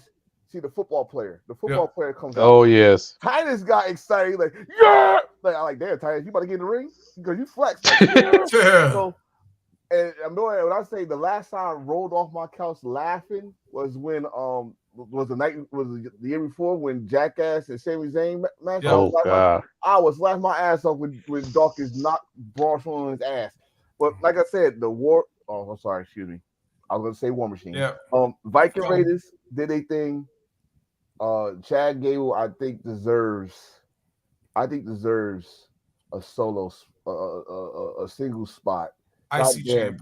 This dude, U.S. champ, something. I mean, this dude could wrestle, and y'all keep on putting him in tag team situations. Don't get me wrong, he's a great tag. Wait a minute. Wait. Had Chad Gable ever wrestled against Roman Reigns? No. Ooh. That was we I don't know who was it, us or somebody else was talking about it. No, I'm sorry, that was Stormy. Excuse me, I got Stormy in my head. Stormy brought up that Buddy Matthews had a match with Roman, and it was a host that went somewhere, but it didn't. But Chad Gable, hell, I even say fucking his no one guy. You know, Otis shows his strength. You know, yes. And Street Profits. He even brought the Caterpillar back for WrestleMania. Yes. That was good. And the Street Profits got there, and they got a big, huge win at WrestleMania with people around them. And you know, I wanted my spot. Damn it! It was the finish. That's and did you not call that spot? It was gonna be a fall. I didn't call that. I didn't call that one, but I was more thinking like the spot that Ricochet did with Mello and Logan Paul. Oh no! I'm glad they didn't do that one. Yeah. Oh my God! Yeah, that I like. Listen, I it's a good spot, but I got a bad feeling. Save it. I got a bad feeling you're gonna miss time, y'all. How you supposed to protect yourself, or either that, or like considering the hops that Ricochet and Montez. You know what? Yeah, I can see how you're thinking about it now because I'm thinking between Ricochet and Montez, the two of them, one of them would actually clear the other one, and they both miss each other. They go outside the ring. Right, I got a cartoon imagination, you know. Yeah, but that shooting star into the from the heavens spot, right? That was even better. The spot, though, the finish, awesome. Mm-hmm. You got to see Ricochet do his thing, and I'm praying since thank God he's on SmackDown because that match between him and the Viking Raiders one. Yeah, I'm so glad he's on SmackDown, and that was great. Yep. The shooting star press, he mishandled that. Dawkins held him for the frog splash. I loved it. So that match was actually good, and I'm so happy that they actually had everybody shining in that match, and they had good timing. I think they had like damn near 15 minutes, damn near. Yeah. Kind of like same speed like WWE. Yeah, it was only 8.5, but it was like it felt like it was longer though. I mean, it's mostly because of the entrances, but oh yeah. Oh god. Oh god, that long ass entrance. Oh god. All right, then let's see. Then we had Seth Rollins beating Logan Paul. Most entertaining match I ever seen. KIS wearing a damn mascot. KIS? He's a YouTube boxer and he's Logan Paul buddy. Yep. But because they was like, I know what I'm gonna tell you right now. I thought that was R-Truth in that goddamn thing. I ain't gonna lie, I thought that too until you say KIS. KSI. I said, you dark motherfucker, you supposed to be on Seth Rollins' fault. But no, it's this, and I had to, again, this is the beautiful thing about having kids. I had to ask my kids, who the hell is this guy? So but I want to say this, first of all, Logan, you are not Shawn Michaels, dude. Hey, it was his birthday. I know it's his birthday, but damn it, I'm like, when it comes to doing the zip line at WrestleMania, there's only one. But you know what about that? Yeah. At least his was more safe than Shawn's. Yeah. Shawn's zip line was coming downhill, and that shit was going fast. Like, his was like more controlled. So all you gotta do is hold on. But actually, I just thought something. That's like the first. Yeah, I think that's like the first time they did something aerial with the rigging since like Owen passed. Damn, yeah. I will say all three of us could do that shit, but I don't know. Yeah. Hell no, I don't know.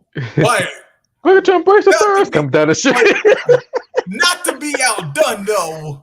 Seth freaking Rollins, he got an orchestra. He got an orchestrator to come out and help the audience sing his damn song. I think that's the.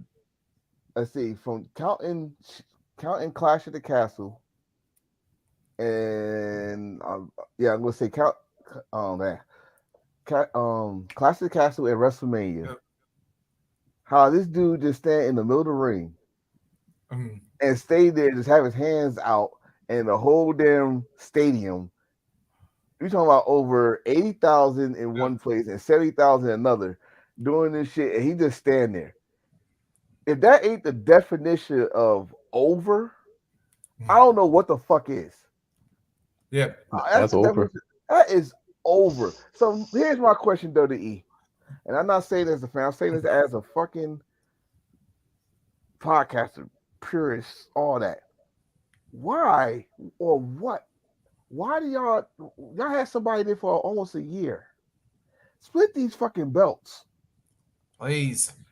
Split these belts because not only that. I mean, that belt belongs to Seth Rollins. Or Chad. Somebody. Or Dominic Mysterio. Oh, we're gonna get to him. We're gonna get to him in a minute. Yeah. Oh, we're gonna get to him. I want a special guest to talk to y'all for a minute. I'm glad my wife to talk because she was like, "What the fuck?" I think you'll bring your kid. No. If I bring my son, we're gonna be talking about wrestling. We're gonna talk about night 2, and he is not. I'm like, I gotta give also credit. Seth and the drip game is like ridiculous. No. If I got one flaw, that Bed Bath and Body Works outfit he had on, that shit. I like what the. How many pillows did he sew on that jacket?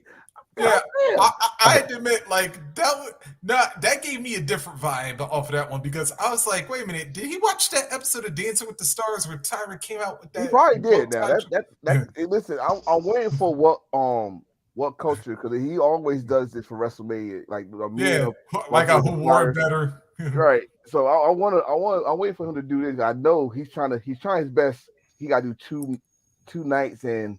But that means you got to talk about night 2 and all that shit. What you got to do, he got to do. But the match itself was good. And again, I'm going to say this to everybody that don't like celebrities. You don't miss. Right. Everybody that don't like celebrities that take other people's spot. But damn it, if you got celebrities that take this business. They really put in the work. Put in the work and take it seriously and understand what these guys go through over 300 damn nights I'm sorry, Logan Paul gets it. I said this. I said this. I don't know how many times I said it. I even told y'all saw it. I told Stevie Ray this. Yeah. Logan Paul gets it. He gets it, and I'm not gonna shit on him. And the match was good. Yep. The match Logan, was, I'm gonna say this right now. All three of us go say this together. Logan Paul is going to be a champion before this year is over. Yeah, I wouldn't doubt it. It's his because he was talking about his contract. Everybody thought Yeah, he's like he got multi-year. Restructuring it. Yeah, because they talking about he's not resigning. Like, dude, he got 3 years. Well, 2 years now. Yep. I see champion. Yep. All right, and then against Gunther.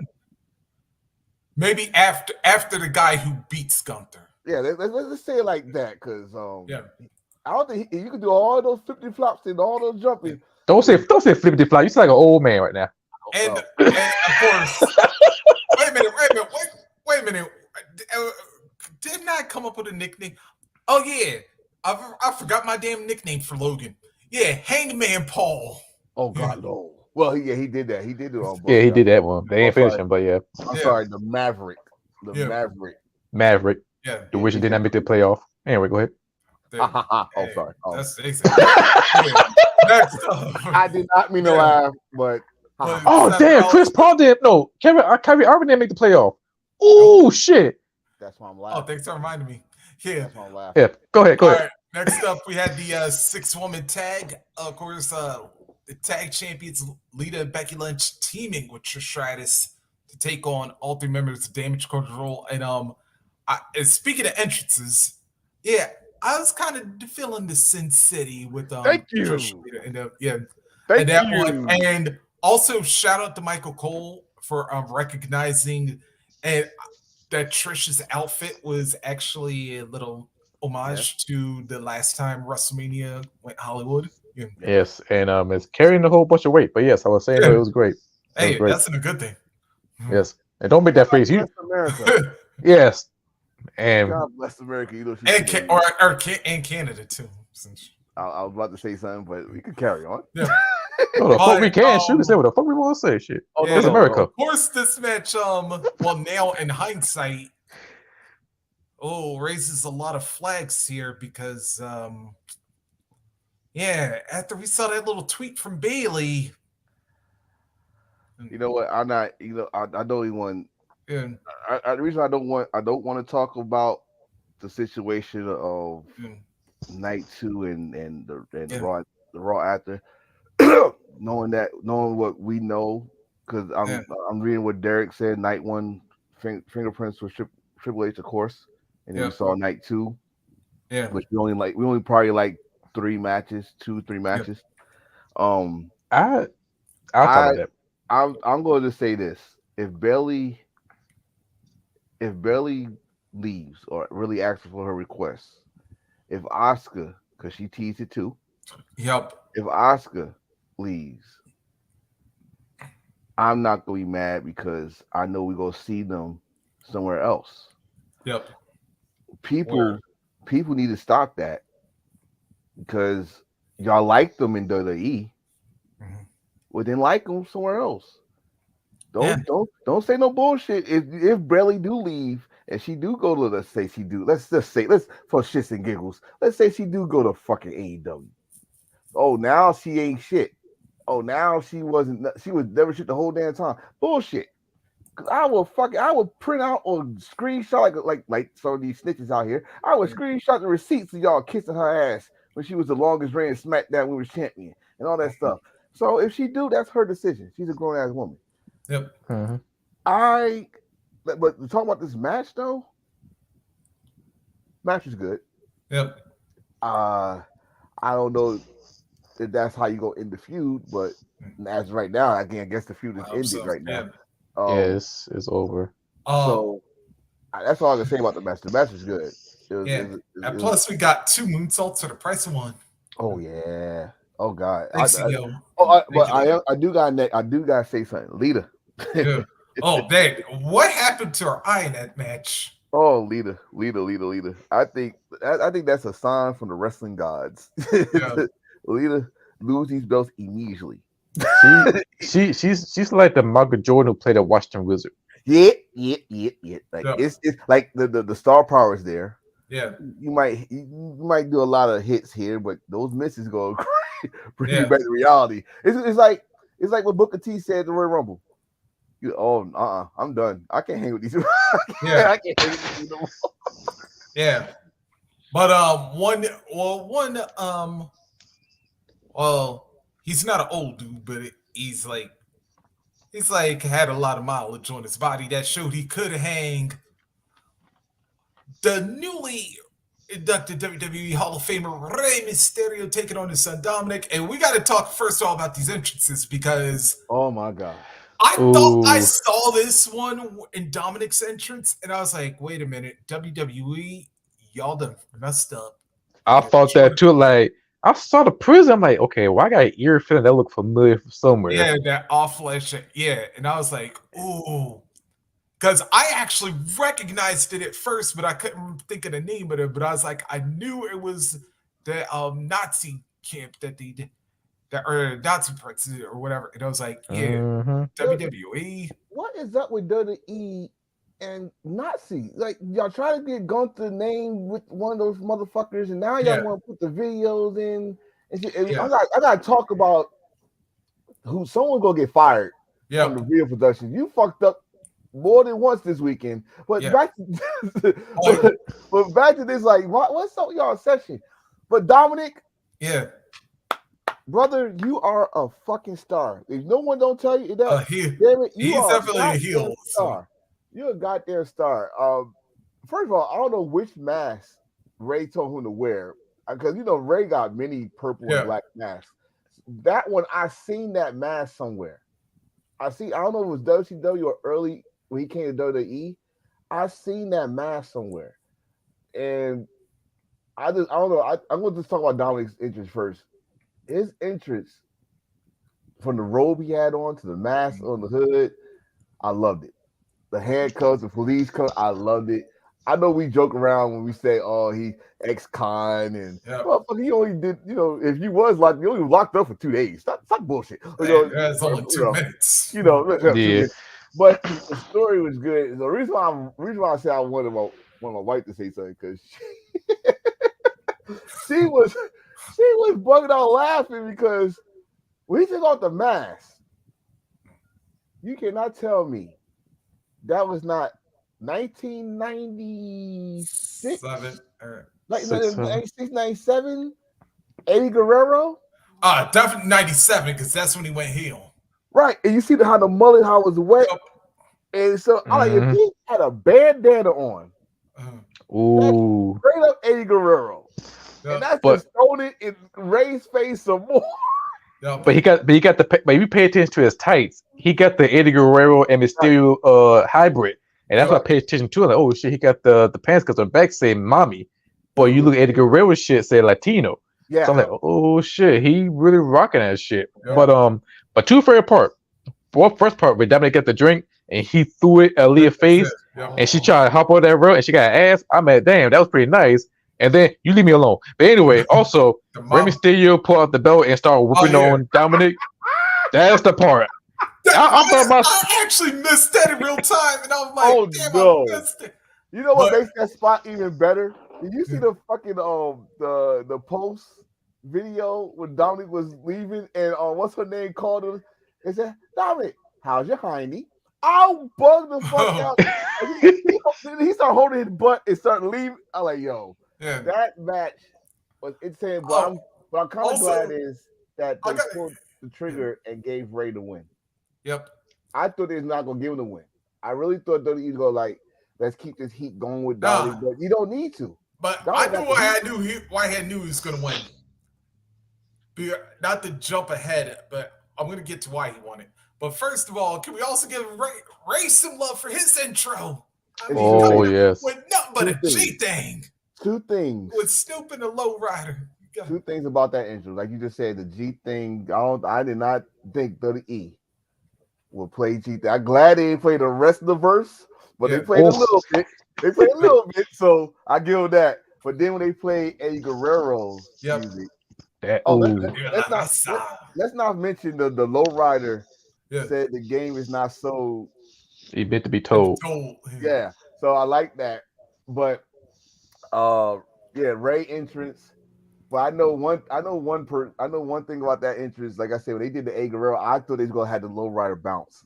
Yeah. Oh my god, I thought he was gonna give me one bounce. I don't think the car had the hydraulics on it, because if it did, they would have lifted up. Yeah. And then went up, but it never lifted up. But they had the stuff for the trunk. Yeah. Open. I love the entrance. I love the color scheme. Yeah. By the way, I was thinking, speaking of which, we had a little homage to the Flash outfit for WrestleMania 20. Okay, so this is the entire. Yep. So for what his video log had on YouTube, that jacket was actually at All In. Wow. He said they mentioned AEW on his video log. He said he wore that in All In a different color. The mask, Nick, am I right? He said the mask was inspired by Muda. Yes, because the mask, the texture of it is the exact same style that Great Muda always wearing when he was in the mask and Pro Wrestling Nova. That's a pretty interesting look. In fact, the mask, it's like he says a combination of what he had on at Lucha Underground. Yeah, because how the 3D of it, but it was more inspired from Muda's mask, and like the pants was color coordinated with the vest. So that he put all that shit together, right? Yeah, because it was he had two outfits on, but he knew if he would have wore that other outfit, he waited till Monday night to wear it. He would have got booed out that damn building. You don't wear no San Diego Padres in Los Angeles. No, you do not. So, but I would say the one thing I was kind of thinking, especially with the way that set was built, I was kind of wait a minute, I forgot the last. But then I thought about the last time he tried to do the toaster entrance, it jammed up on him. Yeah, we both were thinking that, because I thought when he went under there, he about to pop up. He hadn't done this shit in years. Like, wait a minute, him and Muda got something in common. He got some fucked up these. He better not do it. No. It'd be like Shane McMahon. But now I said, we'll get to that later. But please, can we get to that? The reason that I knew Ray was going to win this match, when they showed Bad Bunny even before Dominic's entrance. Oh, punk ass Bad Bunny. Let me tell you something about Bad Bunny. And I think that's when I knew he's going to win too. If you remember, we got screwed out of WrestleMania 24 when a certain celebrity came on the scene and he was supposed to come and be Ray's partner. So Ray get a second chance at this, which I think is going to be a story behind this situation, where Ray gonna choose Bad Bunny, which is gonna piss off Dominic Priest, Damian Priest. No. It's gonna piss off Sakura. Oh. You just set up each other to be LWO. You gonna ask this new come to be your tag team partner after I just said we got your back? Yeah, which they did. Puerto Rico. Right. Yep. That's gonna start some bullshit. That's gonna turn to the next storyline.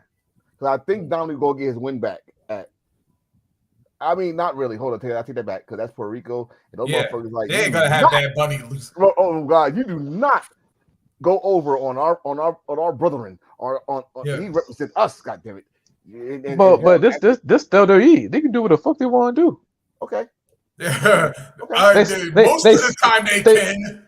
They're safe. Remember, they safe. Every time someone say, "Oh, this some person lose me right," they ain't go right. Y'all safe with WWE.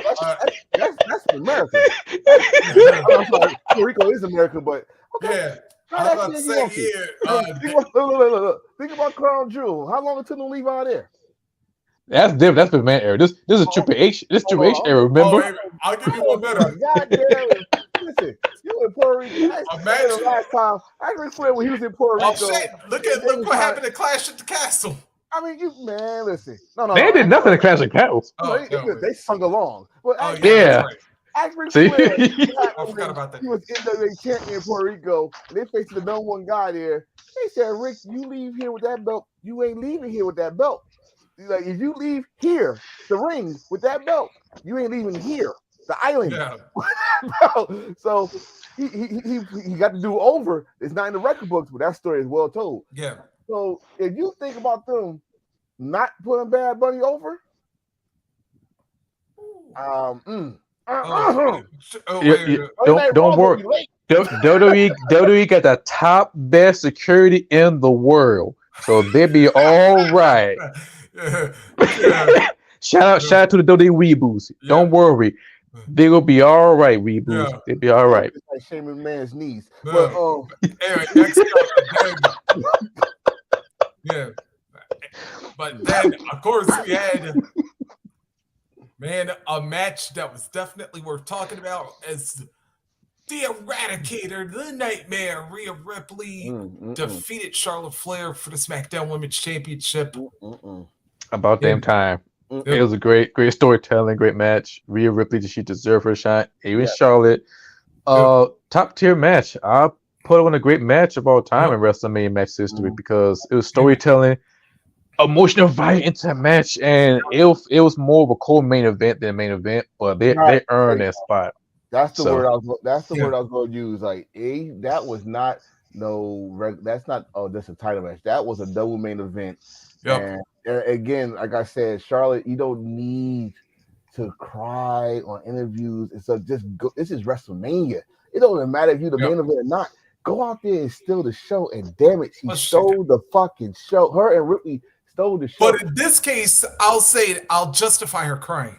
No, I know I would not. I would not. I mean, I understand. I said this on Hill for Life podcast. I said here, if the winner of the Royal Rumble, if y'all go give these women the respect.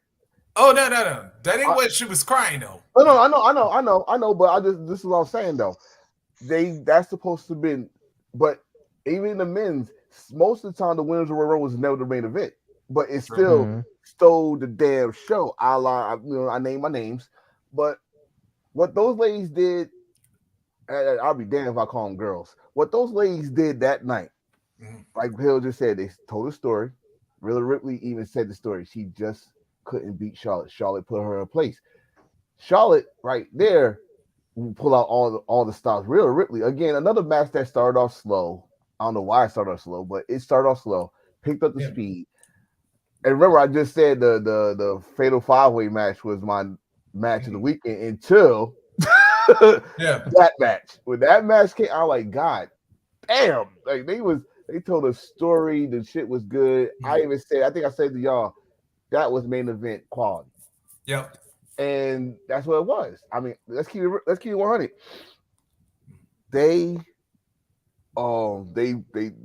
What happened with Charlotte is she's not like I'm gonna say the guys. I'm gonna say people because it's other females that do the same thing. Oh, I don't get my way. I'm going home. No, she don't get her way. This ain't the first time she didn't get her way either, and she had to do a match still to show. I'm gonna give her that credit. She goes and prove them wrong. She did this shit with SummerSlam with her, Nikki, and Rhea Ripley, the same person. Yep. And they had a great match. Her and Sasha, which they main evented. Pay-per-view the next time. That's what she gotta do. Now, is she coming back? I don't know. I'm not in the business, but what she just did was her and Rhea Ripley stole the show. Yep. Not saying not completely at that point in time. Yeah, they stole the show. At that point in time, they stole the show, and they proved their point. Like, yo, stop getting these women fucking, especially on TV. Stop giving them 3 minutes. Give them a chance to tell the story. Get people invested. And let's see what happens for Rhea Ripley now. You the woman. You the star. You the mommy. Mamacita. And and you know what's the thing though is that I want to make sure I'm wording this correctly. That Charlotte Flair, she's actually carrying 2 legacies, and actually 3. Because see, here's what a lot of people always forget. Besides doing her own thing, And then, of course, you're always going to tie Rick into her no matter what. But here's the missing thing people forget. She's also carrying Reed's legacy, too. Because remember, Reed Flair was the Flair that was supposed to ultimately get in the push right now. Because remember, Charlotte, she wasn't even in the wrestling business long when they were starting to, when Reed was starting to come along. She was not thinking about it. She was I think she was in the gymnastics or something like that. And she was doing volleyball, and then she was also personal training. Right. But he was in All Japan. And what's that damn show Graves did with the tattoo? Oh, it wasn't until an episode of Superstar Inc. Mm-hmm. When Charlotte explains that tattoo, I think it was on her right ribs cage. Yeah, that her epitaph for Reed. They need to bring that show back. I actually like that. Yeah, and not only that, but then if you saw the WrestleMania 32 backstage special that they aired on the WWE Network after that, when Charlotte talks about, like, after her match ends, you see her backstage and you see her crying about that because, like I said, pretty much anybody who knew the bond Charlotte and Reed had, I would tell you, even though they were brother and sister, like, she loved him to death. And as a fact, it was because of his death that now Charlotte wanted to fulfill what he couldn't. It's how close they was. You thought they was twins. Yeah. And the thing is, like, Reed was bulking. I mean, let's not forget this. We already saw a Flair, but he failed. That was David. So Reed was already doing amateur wrestling. Yeah. So he won't be failing. Yeah. Remember that takedown he had on Nitro on Bishop. Right. And don't forget, that's also how the whole beef between Ric Flair and WCW started. Was because of Reed. Reed was in All Japan. He was being mentored by Casey Muto. He was next. He was damn near ready. I don't know if he had any indie dates in the States, but he was getting mentored in Japan. So you got to be ready, you know. Yeah. But personal demons aside, I think he passed away over here. I think in North Carolina, if I'm not mistaken. Yeah. And you know, Charlotte had her demons. You know, she cleaned up, came in. In fact, I was just watching her debut on NXT against Bayley. She was nowhere near what we see now. You know, that's developmental. Developmental brain. And she got better because it naturally came to her. So yeah, I see where you're going with there. She built her legacy up, but at the same time, the memory of Reed and that legacy that all people get when you are related to, especially a mega historian in wrestling, like Ric Flair. But I'll tell you right now, I know she ain't at 16 times champion, but I think she outshined Ric Flair. But here we are because the reason why I said she outshined Ric Flair, to me, look at the stage she's at now. She's in the age of social media. She's in the age of technology here. Most of Ric Flair title shots you had to read about. You know, if you didn't have cable back then, you didn't have the Superstation. I mean, remember back then it was only a handful of cable channels. But you know, you didn't know who the hell Ric Flair was unless you was already down south. You know, and once he got an NWA title, it was like what 81? God, you know, class 81 right here. He's it started getting around the Chicago, St. Louis area. He just start becoming Nature Boy. You know, her. Of course, she had that shadow. Of course, she had that mountain to climb. But I say this: And I ain't gonna say in resume she outshined her daddy. That's just disrespectful in my damn fucking face. Oh, you know. Mm-hmm. But until she got her own comic book. Yeah, you really brought that shit too. Oh, They even talk about it. listen. I mean, unless she got some outstanding stories outside of the ring, like Rick, she's not gonna, be legendary. But if I hear a story that, but as far as like maybe performing like inside the ring, yes, I think she surpassed him. I think she surpassed. Cause listen, Ric Flair. I mean, come on, Ric Flair from the old school. I don't think Ric Flair gonna do a damn corkscrew moonsault all outside. No, come on now, come on. I'm not gonna say that. But he gonna fight you. Yeah, he gonna fight you. He gonna chop the shit out you. He gonna say woo and do all that damn shit. I'm gonna say the old man word again. The only flip flop he do is when he goes to that corner. Yeah. When he go to that corner.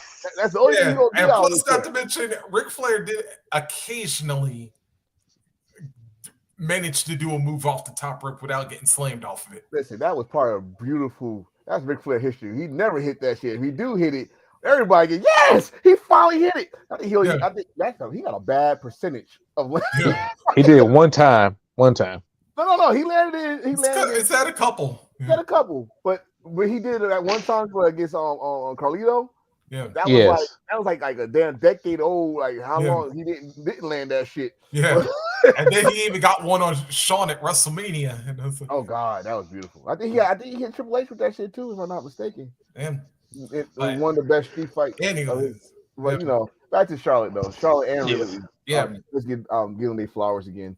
Before we hit the emotional.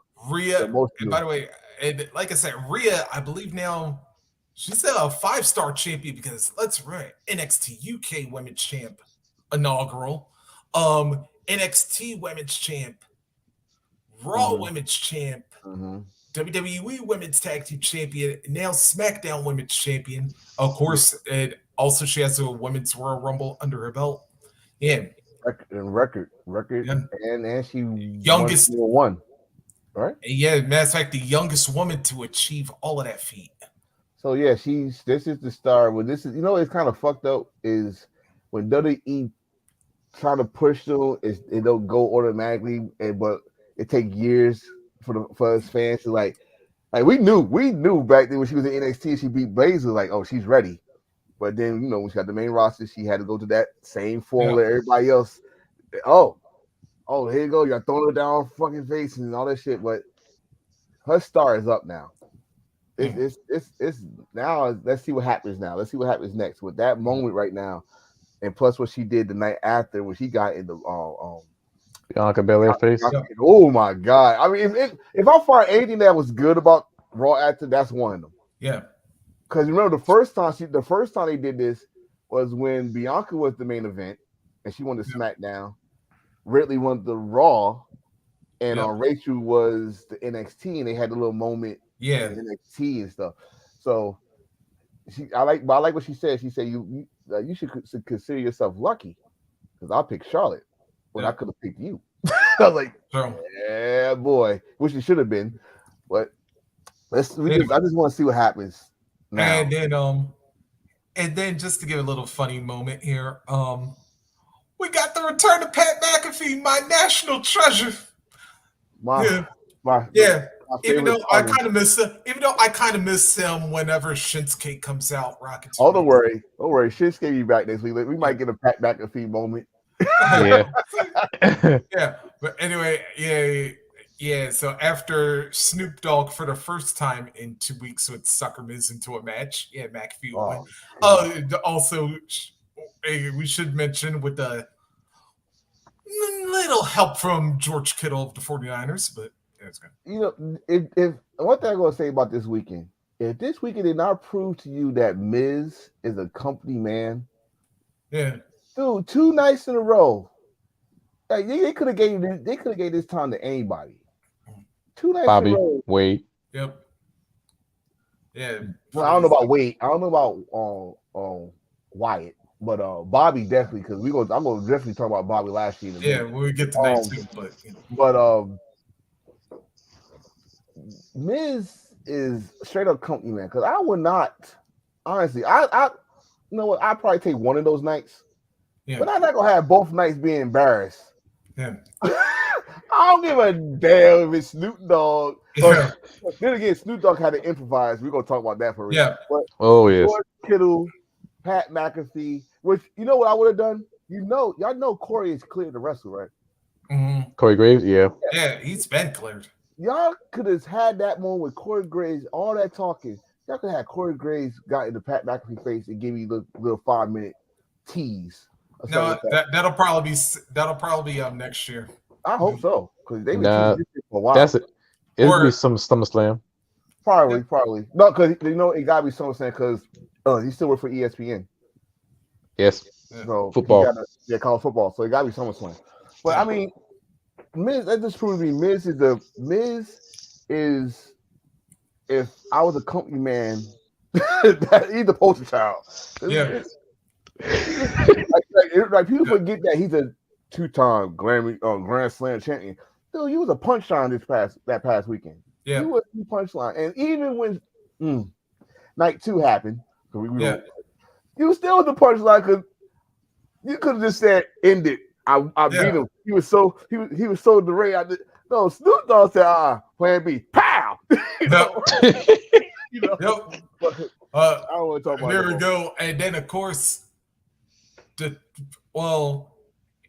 if we wanted to play a game of can you top this? Yeah, the Usos, Kevin Owens, and Sami Zayn were definitely up for this one because after having to follow Charlotte and Rhea, damn. Yeah. And that's even despite the little respite of Miz versus McAfee, but still. But that's why I said this about that. You know how if someone like let's go back to WrestleMania 23. Yep. If y'all got the DVD, y'all probably know where I'm going with this. When Batista and Undertaker went mid-show, and Batista came back and said, "Follow that." Can you imagine if Charlotte came out and looked at Sammy and KO like, "Follow that," and because they gave him a little break to think about it for a while, like Pat McAfee, Miz, you'll give you a little break to just think about your strategy now. You gotta think about this for a minute. The Usos, who've been in the WWE for over a decade. Decade. Finally get their just due as one of the best tag teams, especially in company history. Not just get those okie doke WrestleMania matches they've been getting the past couple of years. They got the main event slot, which I think was the first tag team title main event in WrestleMania history. Yep. Yeah. Then you got Sammy, who was the big story for the second half of last year, right? Yep. Kevin Owens, who made us feel Uzi. Kevin Owens been consistent ever since he re-signed, which at the same time, a lot of people was not agreeing with him re-sign with WWE. Like, what the fuck are you thinking? You know, I was one of them. I was one of them too. So now we talk, and also speaking of KO, main event 2, night 1 on WrestleMania. Okay. Yep. Yeah, they had to follow Charlotte and Rhea Ripley. Did they outshine them? No, because we talking about Rhea Ripley and Shine. Well, are they equal? Hell yeah. Because what's that word that's combined with 2 words? Storytelling. Yep. This match told me, I swear, my God, I even called him. My wife would tell you right now, I called when Kevin Owens gonna get the hot tag and then he gonna get beat up for a while. I said Sammy's gonna pin Jay, which he did, and he did it. I swear, am I the only one that got the NXT feeling when he did that that third especially especially because like how he had to do it to beat Neville. Right, he had to put the face down like he was smiling all day. He had to go serious face, happy face, serious face, happy face. He did one of these like and kicked his head off and then pinned him. And don't forget, and it was Jay he pinned, not Jimmy. Yeah, that's why Jay made more sense because remember, it was Jay who initially didn't trust Sammy in the first place. Right. And remember, that was where this whole thing really went around. And not to mention, and I think Corey Graves made a really great point up on this one, was that we always call Jay main event Jay. Yeah, because I was like, and to a point, with the way that the Usos been performing ever since Jimmy came back, I was like, hey, you kind of gotta give both of them like a main event now. But you gotta think about this. Jay a little bit stronger though. I still want that shirt. Nobody's bitch. But but the way when he got pinned, I think like, okay, what's gonna happen next on Raw and SmackDown with Jey Uso? Nope. But when I see it, it's like, okay, nothing happened yet. That's the key word, yet. But it's coming. Oh yeah, that's SmackDown show. We sound like You heard what Paul said in Solo. If he don't do it, you gonna take care of our problems. I'm like, oh shit, not tonight. It's coming though. But it's coming. But damn, what a moment for Kevin and Sammy though. But celebrating right there. Of course, got to see Sammy Smith is at ringside again and Kevin Smith's too. And plus, you see how big Owen got? Yeah, that's a big ass boy. What the hell? He's gonna be like Roy for breakfast. He's taking after his daddy. I don't think that's Kevin Owens' son. That boy too damn big. He's bigger than Kevin. Yep. He looked like Kevin Ring of Honor, Kevin Steen. That's what he looked like. God damn it. You know one thing we didn't talk about? It's two things actually. I'm gonna bring it up. Yeah. I got the stupid. Also got to give the shout out to the PWG gear. That's one. That's one. That's one. But the fact Lucifer. That little freaking. Yeah, I was trying not to bring that up. No, I got to bring it up because I like the song because two things. The song is short, but I'm like, what did he got to do with the Usos? That was random. I ain't gonna lie. I'm thinking like, okay, while Louis Uzi Vert comes out, I thought to myself, okay, probably like a intermission for between the matches, but when you bring the Uso out, like, oh no, you should wait for WrestleMania 40. That's the perfect time to do that. But since Uzi is from Philly, so I mean, but he's little Satan. That's what he is, little Satan. Well, we ain't gonna do that. You be bumping that music to in your gym and you work out like the ring. Hey, I bumped the song. I give him that respect because that's the only song you're gonna say Lil Uzi on it. But that's it. But it's there you go. Thank you, baby. Thank you, baby. It's like a Jersey Club song, so I didn't know who sung it until I brought it. Like, get the fuck out of here, But they had him, and then the Usos came out, and I'm going to just quote my partner here. Oh, the shirt is in white. God damn it, I gotta buy it. Yeah, I ain't gonna buy that shit. I ain't buy it either. But they came on the all white, in which people don't understand with the all white. I think this is the second time on the Usos did all white at WrestleMania. So that was cool. And then, like you just said, the PWG symbol, which is the gorilla. And what they did was for Sammy, he had his Arabic under it. Yeah. And for Kevin, he had fight. But great match, great storytelling, perfect ending to night one. Yep. But what made it more perfect was the post comment of Kevin Owens. Because I think I said it. Maybe you, Reese, maybe you, Hill, about the last time these two won tag team titles anywhere was in California. Yep. PWG. Mm-hmm. And shout out to Michael Cole too for saying the El Generico line he said. Yeah. Michael Cole, give this man a raise or something. Goddamn, Michael Cole, you've been fucking shot. You ain't gonna be shot no more because him is back. But Master is back. But give him a different line because there is only one him in WWE, and that is Carmelo Hayes. Shit, right? Listen, I gotta give him that because that guy. Yeah. What was that? Family Guy with the this guy. No, this guy. That Ric Flair, that him, that guy. That's all right, we're gonna give him that one. That him guy downstairs. So but I like the ending. I love the night one was the great ending. So Let's just keep it that way. I gotta take it tonight too. We have to. Can we just talk about the positive, and then we go talk about why he's so happy to, yeah, and why y'all buried that poor boy on Thursday? But we did have some positives after a slow start of Brock. And wait. That was the kickoffs. All those first 3 matches was the kickoffs. The real match started.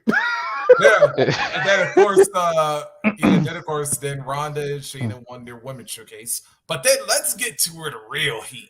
Wait. Damn, we gonna skip on Brock and almost. Wait. Yeah. I got a question about that. Because they named Liv Morgan and Raquel the #1 contenders. Yeah, but that was like in a separate match. Because Raquel and Liv beat. Who they beat on Monday? But they said the showcase, the winner of the showcase tag team matches, they're the #1 contenders. So how did y'all? Yeah, I think Shayna Baszler took her ankle at WrestleMania somehow. Fuck out of here! Because she was out, and then she came in with her shoes off. Oh Lord! I don't want to smell your stinking feet. It's hot.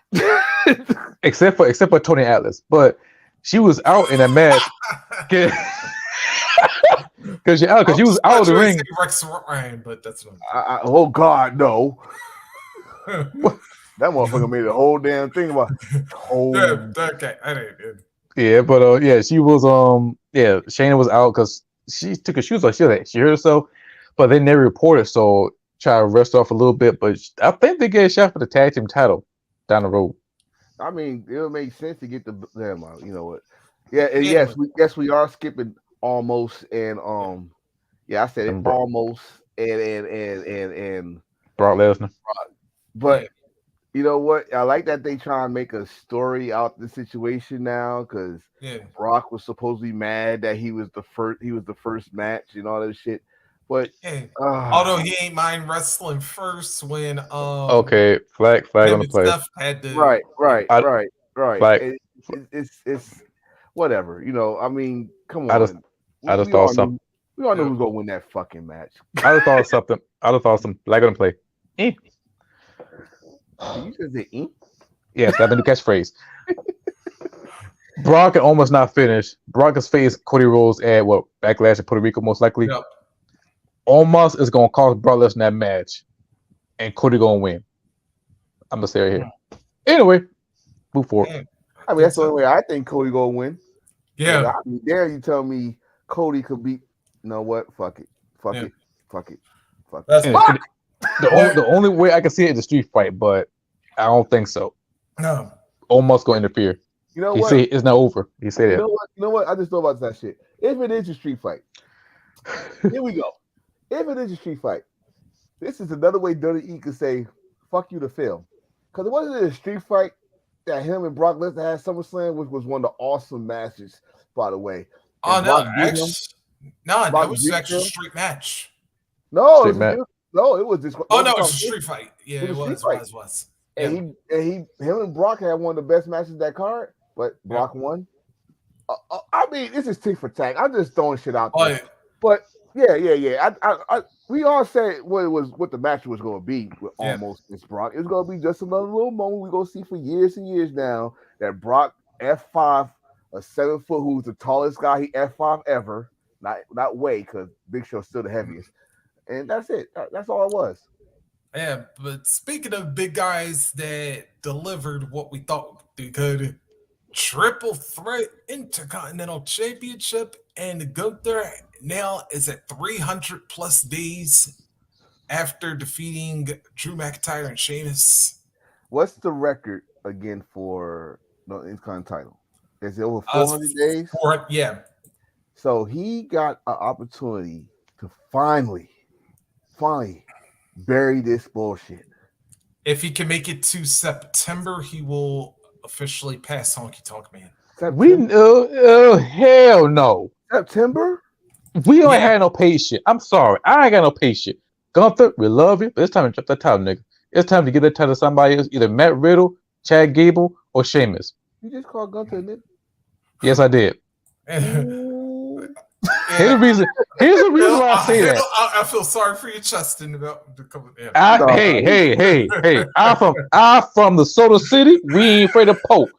But I'm with you on there, brother. I'm on your side on that one. I got mine right here. I shake it. I shake it. And he's skinny too. He ain't plumpy. But yeah, that's gonna hurt. I cages. Yeah, he gonna be the black Johnny Lynn. Yeah, but anyway, but really September. Thick walk, yeah. Damn. Yeah. I just did the calculator on it. Yeah, so September. Yeah, September 8th. He'll. Yeah, I'm with Hill on this one. I ain't that damn patient now.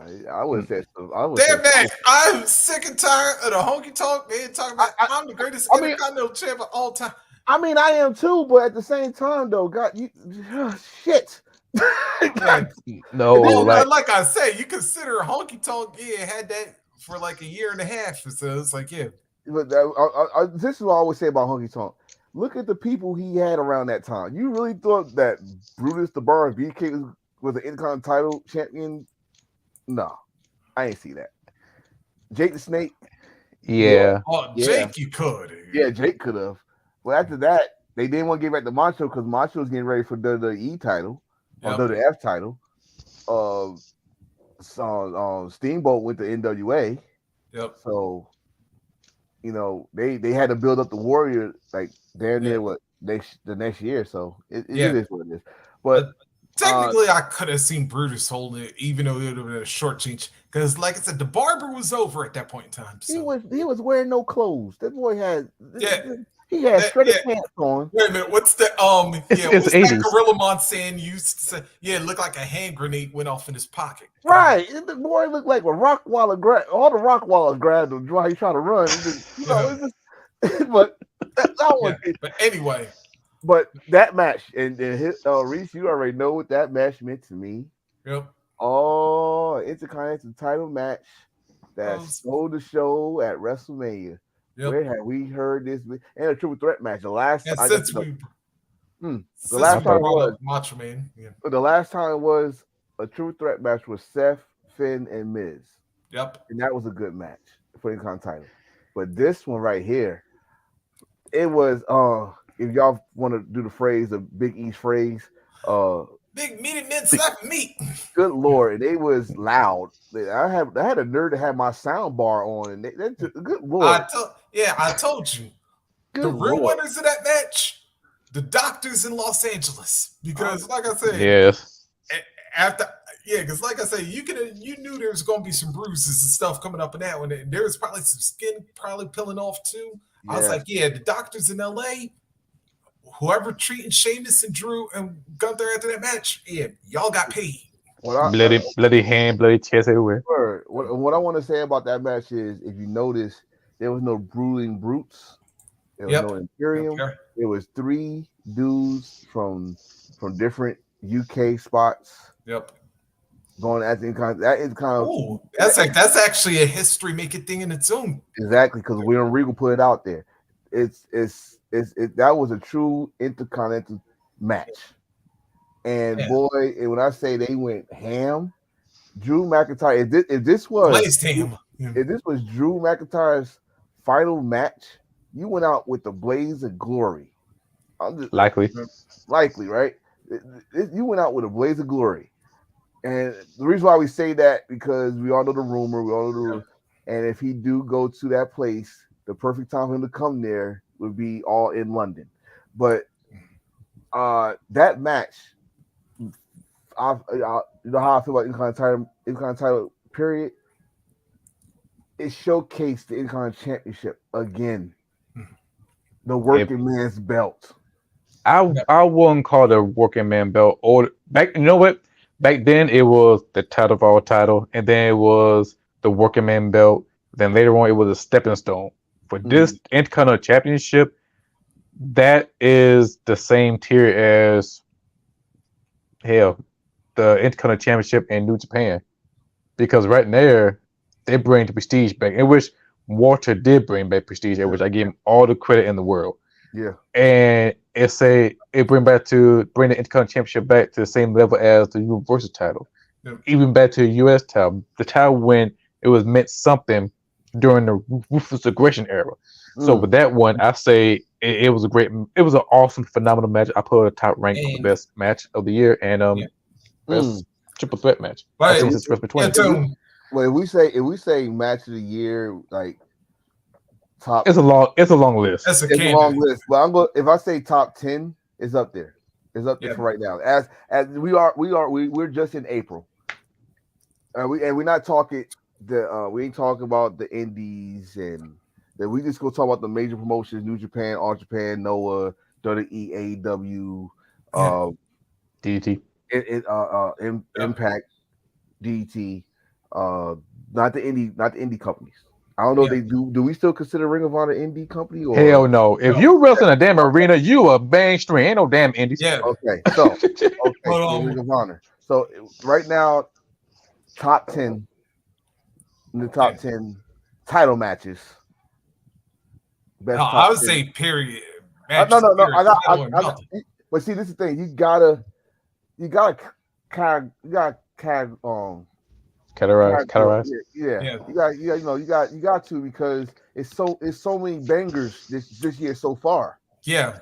So I want to just put in his own category. Yeah. It's definitely a top 10 title match. Yeah. That's what it is. Now, as a match, as just match alone, it's too many. Yeah. You just said it. I know. It's a long list. So, and by the way, just for the record, I want everybody to understand what you're just witnessing right now, Gunther, because like I said, because a lot of people here haven't really seen this when it comes to the Intercontinental. So I want to see if you take a guess. There are we already named one. Can you name everybody who has a longer run than Gunther right now? Shit. The Miz? Shockingly, no. No. You have to go some really old names for. God damn. So Shawn Michaels. 40s. No, I can't even say Shawn Michaels. Nope. Jeff Jarrett. I said really. Oh, you gotta go real old. You gotta go old, like back to the 80s, pretty much. Ricky the Dragon Steeple. No, he had a short one. That one I remember because he had to take a break and blah blah blah whatever. Pat Patterson. Nope, Patterson wouldn't be. Pedro Morales. Yep, Morales would actually be the number 2 on that list. You said Honky Tonk Man. Yep. So Honky and Morales. So you got the Tito Santana. Or Greater Valentine. Believe it or not, he just passed Valentine. Okay, so Valentine. Honky Tonk Man. So Honky Tonk and Pedro are 2. You need 2 more. Mr. Perfect. Nope. No, god damn, no. Remember, I said all these champions were in the 80s. In the 80s. Well, Perfect is 80. He was like 88, 89. Well, yeah, but he won the title in 90s. Right. Let's see. Dom Morocco? That's all right. That's one. One more. Actually, the other one we just talked about. When it Ultimate Warrior? No, nope. Macho Man. There you go. Macho Man? Macho Man. Yeah. Macho Man after he Honky, Pedro, Savage, and Morocco. After he beat Tito, he had it. He had it for WrestleMania 2. Yes, 414 days. And he lost it at WrestleMania 3. Yep. Yeah. So he bought the pass Macho. Actually, the next one he is approaching would be Morocco. Ooh. Okay, if he Morocco in his second run. I should say. Oh, if he break that record, he need to bring back the old school Intercontinental Championship. Please the do. black strap. Please do. I mean, honestly, y'all, man, we got the belt. We know what that means to us. The gold one and the white one and the black one. We just bring it back. Just bring it back. Bring back the gold one. Do what's right. Yeah. We want the gold. We want the gold strap. Doing what's right. Yeah. Uh-oh. That would take us to the Raw Women's Championship, and I wanted to see this right now because I did not know about this till y'all brought it up to me afterwards. Mm-hmm. Yo, that little girl, the one who got the final solo before Bianca came out, yo, props to her. Like dancing on just on the day after the day that your mama died. Okay. I'm glad you brought it up because I did say I had something to say about that. Because I feel bad. I got a guilt trip for it. While they was dancing, I said, and I quote, like, "Will y'all hurry the hell up?" I was just impatient. I was, blah blah. When I heard the story, I felt bad. But that little girl she showed more strength than I could ever do. Hell, than anybody can ever do, because that's hard to do. Being in an arena for 80,000 people and dancing, and then the original plan was not for her to be in the center line, but her team decided to put her in the center. The good thing she knew the routine, so and she did it in front of a whole bunch of people. So out of respect, definitely she might don't even have to know me. She probably see this in the future, but I'm definitely gonna apologize for what I had no idea. And shout out to her. I hope she hope all her dreams come true. But at the time, I was just straight up wrestling fan. I was not feeling that. I was not feeling the interest. Like, okay, I get the black girl power, all that stuff. You know. And I know. Plus, I knew like Bianca was going to have somebody because I know she's all about the kids too. Right. I thought it was cute, and like, okay, all the girls dance. I thought, okay, black women power. I like that. I really dig that. That was a good entrance. It was cute. But at the time I was like, oh god, because I wanted to get to the match because I want to see they go, Oscar and all this stuff, and they just put Great Muta in the Hall of Fame. Yeah, like I like okay, I've been teasing this miss shit. I want to. I'm so glad you didn't sit there in front of us. Everybody look at you. What the hell you mean? Hurry up! You're like, I did not see that. I was not with him the whole time. Oh no! I would say that's still. My wife was right here. I was just like, oh my god, because it's at the time when they do a whole dancing routine. They did this shit. I don't know how many WrestleManias they did this shit on. They did it for fucking Tyrus with his all that shit. And I was like, oh my god! Believe it or not, they did it for the Undertaker when Fred was right. I'm like, oh my god, and stuff. So, but when they put that report down, I was like, oh my, So I like I said, they probably don't even know. Hell, they probably don't even see this shit. But I definitely, if they do see it, I'm definitely gonna apologize and stuff because that's a lot of strength. Yeah. That takes a lot of strength. Oh, that's why Bianca brought them girls to WrestleMania because that's like nothing. That's nothing. I didn't know they was. Oh, and this to tell me where they were from. Oh, see what happened was I muted my TV. But I didn't know they was from Compton. I felt even worse. People from Compton, I love y'all from Compton because I won't go there. Done it. I won't go to the In-N-Out Donuts. Oh no, it's only two things. If anything, I'm gonna hurry up. If I'm in Compton, the donut and CT Fletcher. After that, I'm hauling my ass out. Wait a minute. Hold on. Wait a minute. What if you chilling with Dre though? Colors. I'm out. Wait a minute. Wait a minute. What if you was chilling with Dre though? Who? Dr. Dre. Dre not in Compton. He's living the hill. Jay is smart. He got the hell out. I don't know what to him. But he'll go back. But anyway. Hey, well, we talked about can you top this? Well, Bianca, Asuka, another one who had to follow a really great matchup, and they delivered in their own right. And I had to admit, like, I thought for sure Asuka was winning this matchup.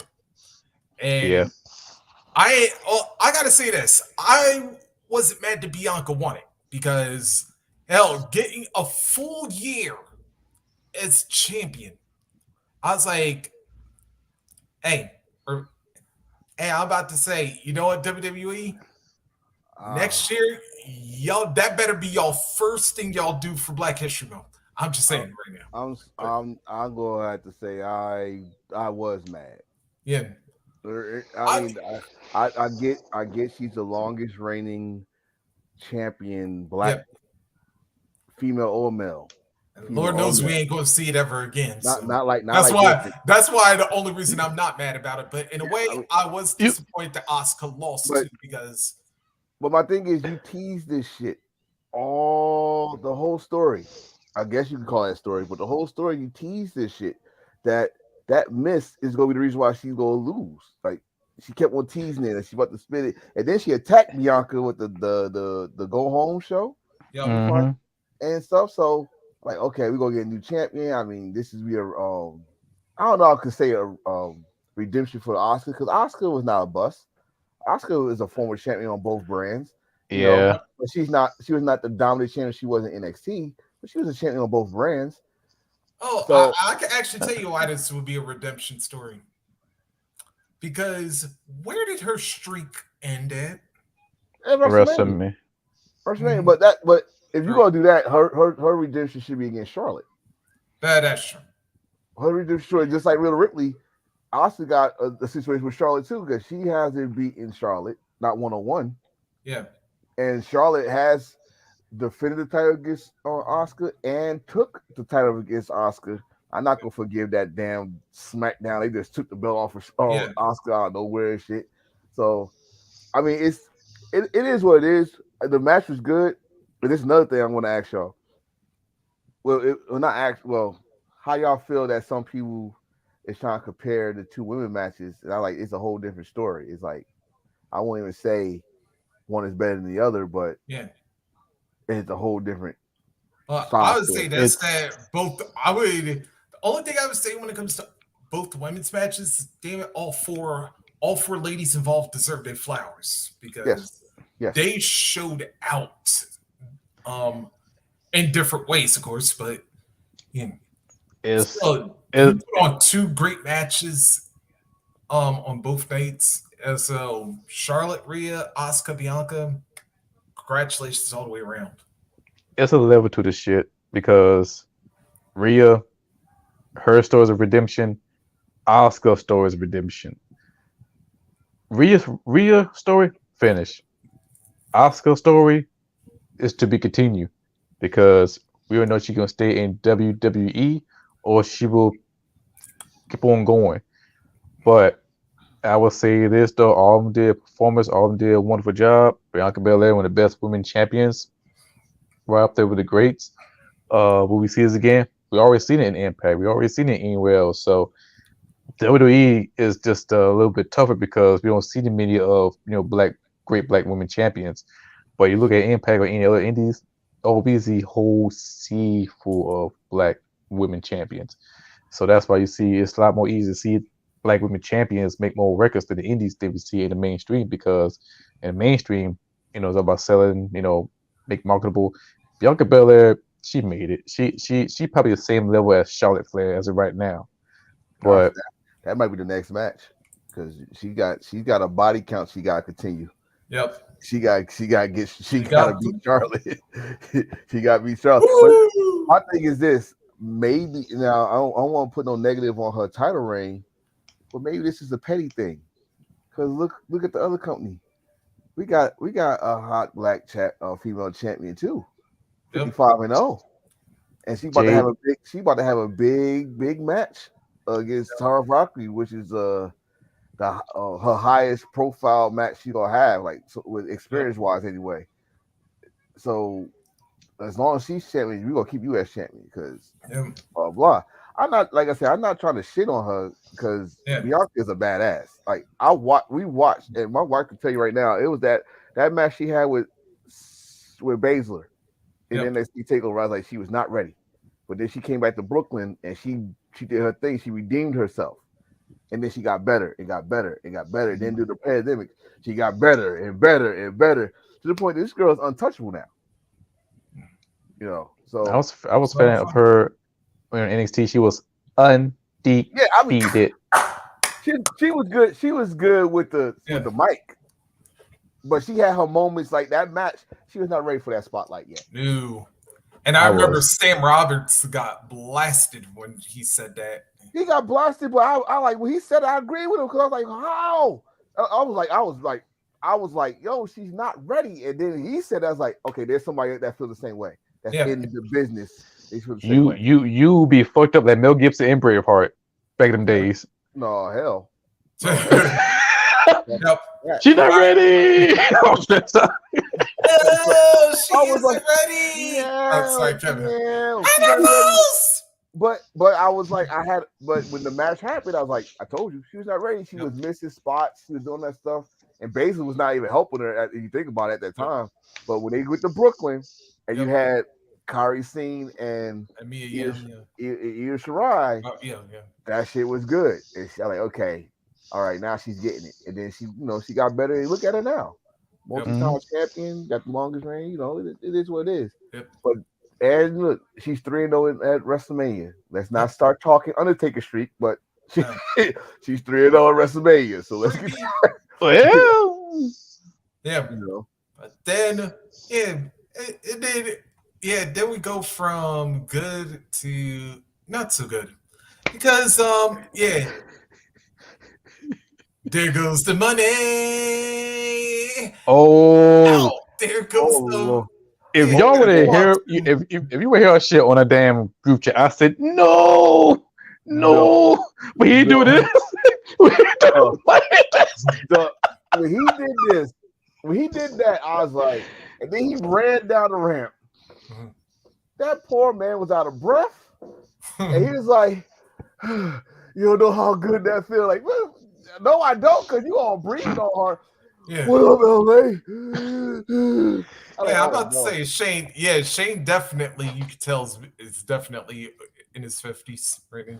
He's not. You are not to do nothing no more. And I think Derek said it. I think a lot of it. If that didn't show you that was that guy's fingerprint on that, like, who the fuck want to see Shane McMahon? Y'all can cheer all y'all want, and y'all can say Shane O'Mac. Y'all did. First of all, y'all didn't think he was there. That's one. Yes, that was a good. I mean, surprise-wise, that's the only thing that came good out of that. It was a surprise, but everything else at that, it was total non-stop hilarious. I was laughing from temple. My smile was from temple to temple. This motherfucker did when he landed, he looked like James Harden just crossed over the shit out of him. I mean, and he got up. He reminded me of when Vince got into the ring. Yep. And tried to get up and fell. I'm like, what the fuck? I'm like, what the hell happened? It's like father, like son. So old ass that. And then what made it perfect? Snoop Dogg improvised. Give this man extra dough. When he improvised, I'm like, yo, I would have been frozen laughing my ass off on TV or trying to hold it or trying to hide my face like, I told your ass not to come back. Yeah, you're going to come back and take people's spots.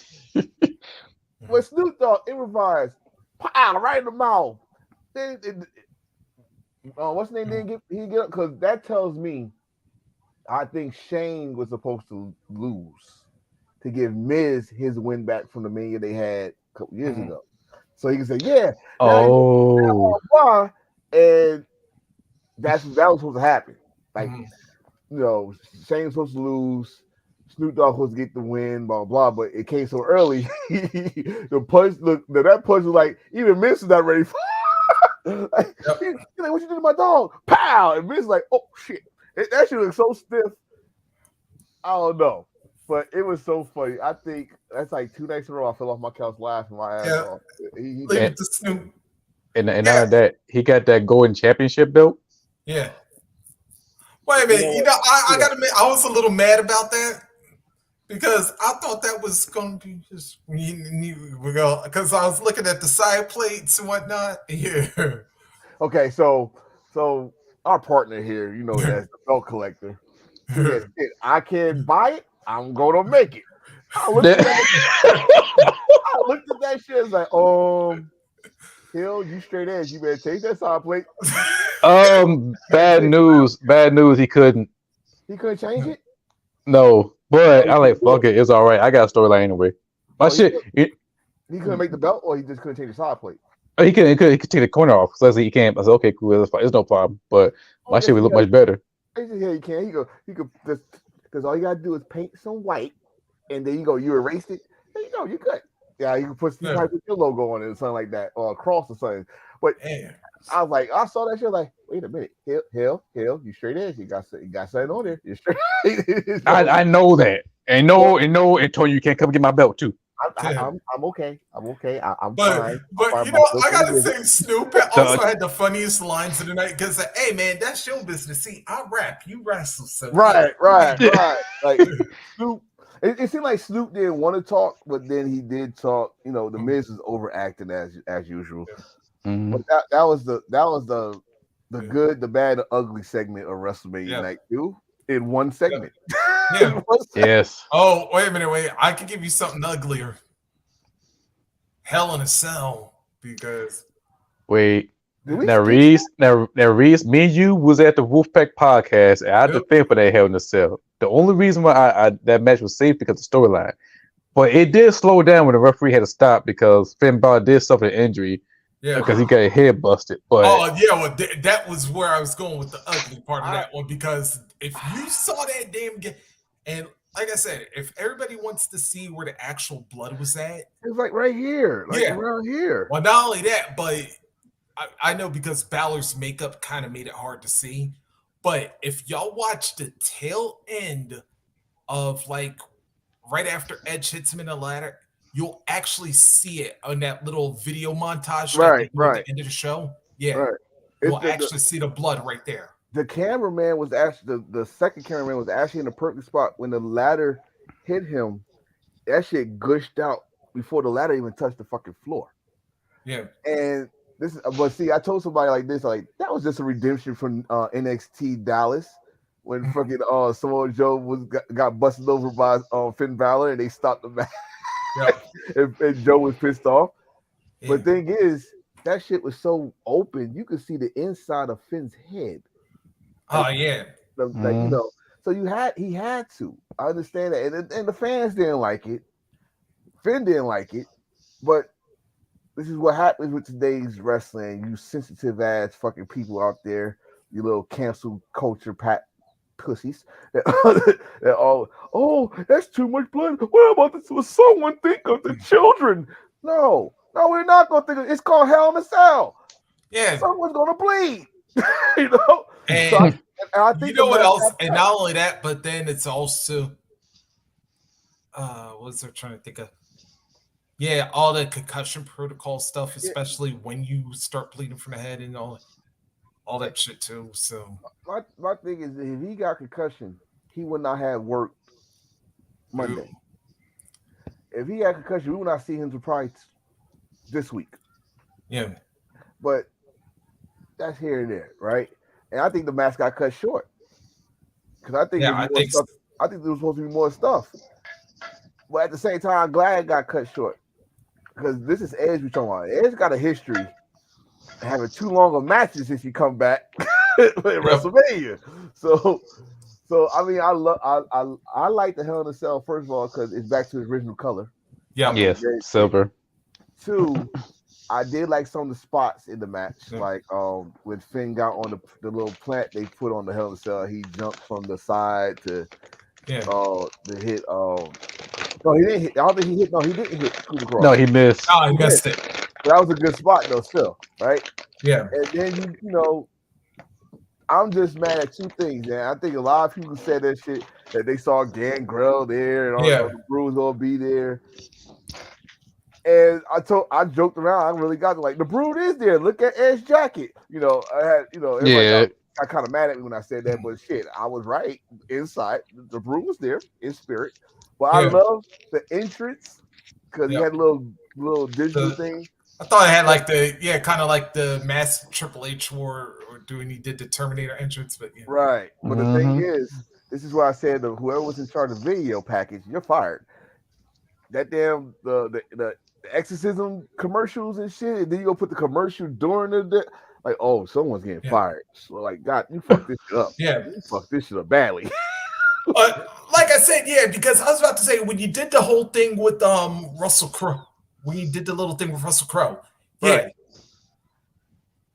should have been Finn's entrance, not Edge's. Right. Yeah. You said something about a demon and all that shit. That should have been. I think it was Finn's. They fucked it up. Yep. They fucked it up. I think all right. Remember the beginning of it had the candles around the arena, the stadium and stuff. Okay, that was Edge. That should have been Edge. But then when you try to do the priest talking about demons and all that stuff, that should have been Finn. Yep. I was like, what the fuck? Because the candles represent the brew. I mean, come on, we all know that. Yeah. The flame sin. Yeah, and stuff like that. So it represents the brew and shit. And it fucked up the whole thing. I like whoever in charge of this package, you should be released like today. Like as soon as this match starts, you are released. You are fired. You know, you get the fuck out. You go. Like, you're taking a bus home. You're flying. You're taking a bus home. Now, think about what you just did. Shit. But the match was not bad. It was just I feel like it got shortened because of that spot. Yeah, but I'll tell you what, they definitely made up for the pacing at the end because they were trying to regain the time that they lost because they had to treat Finn, and I was also kind of, you know what, I will say there is one part of this that that would have been more apropos. Thanks, Cody. But if Edge would have made Finn say I quit, that would have been the only thing I would have said that would have made this match better. Because because I was like, you remember we're at Extreme Rules when I had to say it? Well, guess what? Now it's your turn to say I quit, bitch. I can't see him doing that. That's a fucking demon. You're not gonna make the demon say I quit. No. Hell no. But in fact, they was trying their best to make the demon like no selling shit. Yeah. They did earlier. Right. And I was like, well, shit, he never did that shit when he was a demon. He never. I mean, he took a punishment and then he came back. Like he hit, like Edge hit him. He just looked down like, ha. Like, that's good. Yeah, that's because you know what? Yeah, because this is the first, like I said, this is the first time the demon was a heel. Right, but you know what? The demon as a heel. Club. Well, at least in the WWE. In the WWE. Okay, WWE. Obviously. I was about to say though, the demon as a heel, he actually got a losing record. Yeah. New Japan and WWE. Yeah. He haven't won a match as the demon in New Japan. He lost to Kotobushi at Wrestle Kingdom, and then he lost to Taguchi on his Loser Leaves Japan match. But in WWE, he lost to Roman. We're not gonna talk about that. And now he lost to Edge. Y'all making my baby boy favorite character lose is not good, man. Not good for the household. My son loves the demon. y'all making him. He don't like it. I saw the shirt at suplex.com. I might cop that soon. What the Prince is dead. Ooh, I didn't see that. I saw the WWE version when he just got his crown on and stuff like that. But this is better. This is a New Japan version. Yeah, speaking of dead, that takes us to the main event. And I got to do this because I didn't do it Thursday because I didn't think about it at the time. I'm gonna get my makeup for this one because I had to channel a special guest for this one. Ladies and gentlemen, my name is Rockin' Reese, and I am the special counsel for Embrace the Thirst, reminding you that the tribal chief, Roman Reigns, is the 1-13-1. Cody. Yeah, I actually had to look at how many matches Cody had been in to figure out. So Cody. I was at work, dying laughing with you two, with Chris, with R-Star, with Jacquez, and that poor man, Dark Kid. God rest Brody Rhodes. God rest his soul. But you knew, and I knew, and like I said, right, if Cody would have won, we would have not have heard the end of it. Yep. We would not have heard the end of it. We would have heard "I told you so's" and all this stuff. Oh, that was the one saving grace of this whole pay-per-view. Was like, I didn't care how Roman won this match as long as he won. But see, this is what I said. This is what I said. It's a win-win for me because if Cody would have won, guess what's gonna happen? Y'all would have been stuck. Y'all been stuck because we don't know what's next. You don't know what's next for Cody, right? That's the question. That's the one question I'm thinking about. Okay, if like we both all agree on, if Cody wins, what's next? If Roman wins, who's next? That's two different questions. Two different questions. Wait a minute. We know the at least we know one thing of when Roman wins, what the goal is. 1,000. Yeah. What's the goal for Cody to win? Because I think I shared it with y'all. Paul Heyman, he really thinks, the story with Cody, and this is another thing. I am going to shout out Triple H for this. This is WWE. There's no such thing as a finished story. What, you just go win the title and then retire? No. You don't finish no story. So what I loved about this, I loved the entrance of Cody. And then I love that that -1 was at WrestleMania, by the way. I love that he held his daughter. That was a great picture and stuff. Great, beautiful. Yeah, but they should have known when Brady was there, he was losing. Okay, Well, you want to know what I love about Roman Reigns' entrance? Yeah, they had a piano battle. Yep. They had a piano. Seven pianos going. This dude walked out, and then looking at Cody laughing at Cody "Are you nervous yet? Are you nervous? Because I've been here before. You haven't. Are you nervous?" And this like he did at the Raw Actor. He was just swinging the belts because Cody don't like that. He just swinging the belts and had his tongue out. The match itself. Let's all right. We have fun. Because I know y'all gonna get how y'all roasted poor Dark Kent. I was not there, but I wasn't there. First Jack was. God bless. Yeah, that's right. That night. So see, there's an extra reason when we got Thirsty Jack, even despite the fact Cody didn't win. All right, so we was the match was great. I probably would say Roman's best non-stipulation match he had in a while, right? Two, it did tell a good story. I'm not gonna lie, it told a good story. But this is what I want to tell everybody. His last name is Rhodes. It's not just Cody we gotta think about. We gotta think about what Dusty used to do to piss off Vince. Yeah, I'm watching it right now. Okay, cool. We gotta remember what Dusty used to do around Vince. This shit goes way back than what y'all thinking of. It don't just go back with Cody hitting a throne and making his I have a dream speeches before on AEW Dynamite.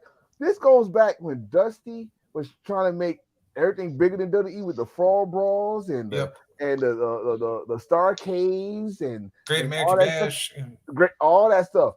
This goes back. This goes back when Vince made Dusty wear polka dots. This goes back when Vince said, when Vince said, "Hey, he had Dustin in 1991 Royal Rumble." He said, "When you finish there, I'm gonna get you." And what did he do? He made him gold dust to piss Dusty off. It was successful. Oh yeah, it was. I mean, this is the thing about Rose family. You get it to them, they make it successful. I mean, don't get me wrong. I had a polka dot bandana. I ain't gonna lie. And it had Sapphire. And Sapphire, everybody's auntie. But he's still Rose / Reynolds, and you are paying. They gave your father a job, and he helped make some of the stars we know today, like the Baileys, the Roman Reigns, the Seth Rollins, the such and such, etc. In the wrestling business, I'd be damn if Rose win my damn title. Dusty couldn't do it. Not just when he first came, when he came up with the polka dots. Goldust, I don't think Goldust ever had a title shot. Nah, he had one against Shawn. Okay, Shawn. Okay, he was Shawn. Yep. And then you got Cody, and what Cody did was try to like finish or try to or bring back what his father was doing back in the 70s and 80s. And that's not. So when they say was this all petty? Hell yeah, it was petty. Yep. Hell yeah, it's petty. If you don't believe me, never forget. Yeah. Go ask that fan that was yelling at Cody on Raw after Brock Lesnar whooped his ass. Right. They would never. I ain't saying we, but WWE will never forget. And we told you Triple this. H doesn't forget. Get me wrong. And we said that shit. We said that shit. That Double or Nothing when he did that shit. Like, oh, you never gonna go back to WWE now. Guess what, bro? Did we not talk about this behind the scenes? Did we not talk about this on every single show? Hell, I even said that shit. You see my reaction of last year WrestleMania. We all knew that Cody's not gonna win. Now, coming to WrestleMania, if they have not mentioned about 1,000 days, Cody might win. But they mentioned 1,000 days, I'm like, oh shit, they might change their mind. Yep. And then top of all that, Triple H don't forget shit. I won't think it's Triple H. Because Triple H was too. The reason I say I don't think it's Triple H, because Triple H was too loyal to Dusty. He was too loyal. Think about this. Think about this. Not just NXT. Think about when they made the statue. Who they had next to that statue when they presented it? Cody. Cody and they had Cody. He don't have nothing against him. In fact, Triple H even came on the record and said he would have done the same thing. All right, listen. Paul ain't no damn fucking Boy Scout. We remember he got some karma coming to him too. He probably getting some of it now as we speak. But it's. I think with him with Triple H, Paul, he still got that old school mentality, the story and stuff like that. Because look, some of the guys he brought back, he still think they got a chance. Like he loved Johnny, all that, blah blah blah. But it's Vince. I know I was supposed not to say his name, but goddamn, on this situation, it's fucking Vince. Vince, like, oh yeah, come on. Hey, let's season some. Let's put some seasoning on this, and then when he not looking, put some rat poison. We're gonna shut his shit down. Yep. What's the best place to shut somebody's fucking shit down when millions of people watching? When you got 80,000 WrestleMania, and you know what? He could have done that shit at Money in the Bank, but somebody hurt their titty, so we had to wait. If he would have been Money in the Bank and failed, that would be even more worse. Exactly. Especially since you had him do that damn commercial at the stadium. Yeah, you see where I'm going with this. Yep. If he didn't have no purple titty, he would have got the Money in the Bank and then failed in the easiest way you could get a title possible. Easiest way possible, and you still failed. That was more than this past weekend. But what makes it hurt more this weekend because you sacrificed Royal Rumble, you sacrificed the stars that was actually getting over while your ass was hurt, like the Seth Rollins and the fucking on Sami Zayn, Solo. Jay. We're gonna put Solo on there, Jay, and they put your ass back in that spot. Hell, the story came out. You and Seth almost had a guy in the fist fight. That's true. So, no one. I'm just going on because I was not there Thursday. I said my piece. I said, "Fuck, this is not a burial. This is a cremation. Y'all want to cream this dude." So, I'm poor. Poor Dark Kent. I mean, dude. Like I said, you need a Dark Kent in your because when you're mad, you go bounce off of him. But but he had to get that smoke. Y'all gave it to him. Congratulations. But Cody, do I believe Cody could be a champion? Yeah, he could be a champion. He already proved that part. He was the NWA Ring of Honor champion. And he was not a bad champion. Ring of Honor, that is. In NWA, he only had it for like 2 matches. They did it back to Nick Aldis. But he's in the record books, father and son, Can he be champion? Yeah, he can be champion. Yeah, he can be champion in WWE. But not now. Yeah. Not now. Not when you got someone close to history. Yeah. And there's also another key that we should have followed up. And I noticed this pattern right after WrestleMania. And it was like, y'all notice on night one, there was always a babyface winning. Yeah. Because I was like, wait a minute. Because when I stopped and thought back to it, I was like, wait a minute. When he was champion, Bianca won night one. Then Roman won night two. Mm-hmm. All right, then we had Stone Cold and his impromptu win over KO win night one. Then, of course, Roman won night two. Then, of course, KO and Sammy won night one. And then Roman wins night two. So it was like... but the common denominator is Roman. Yeah. If it was anybody else, it probably would have changed. But, Roman is the guy now. They finally got it right after all these years of throwing him down our throat. It's just a damn shame he had to turn heel for y'all to get it. Y'all should never turn him fucking face in the first place. He was heel before then, and he was getting it.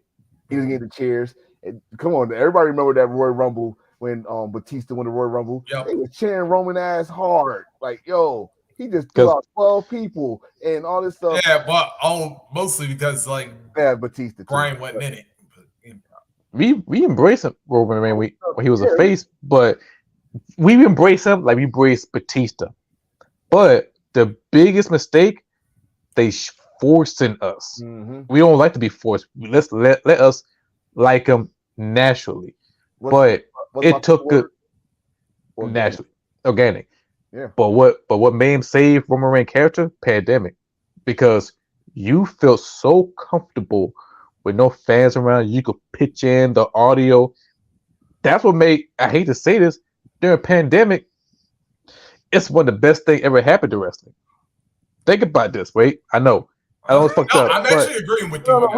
I agree with you, but you had the ball to say it. Yeah, because I thought about it, but because you gotta think about it. Look at Impact, look at WWE, and look at AEW. They look so comfortable in their own skin because there's no pressure. Roman Reigns comes in comfortable as a heel, and the fans outside like, okay, we rock with it. Because Roman Reigns could finally gain or pretty much grow into his heel character with the pitch-in audio, where everything else built the storyline with the match. Impact, that match was so good because there's no crowd. And plus, you can easily follow the storyline. AEW, same thing. But when you get the crowd coming in, everybody fucking with Roman. Same thing with Impact. Everybody fucking. So everybody was cool. Everybody was enjoying themselves.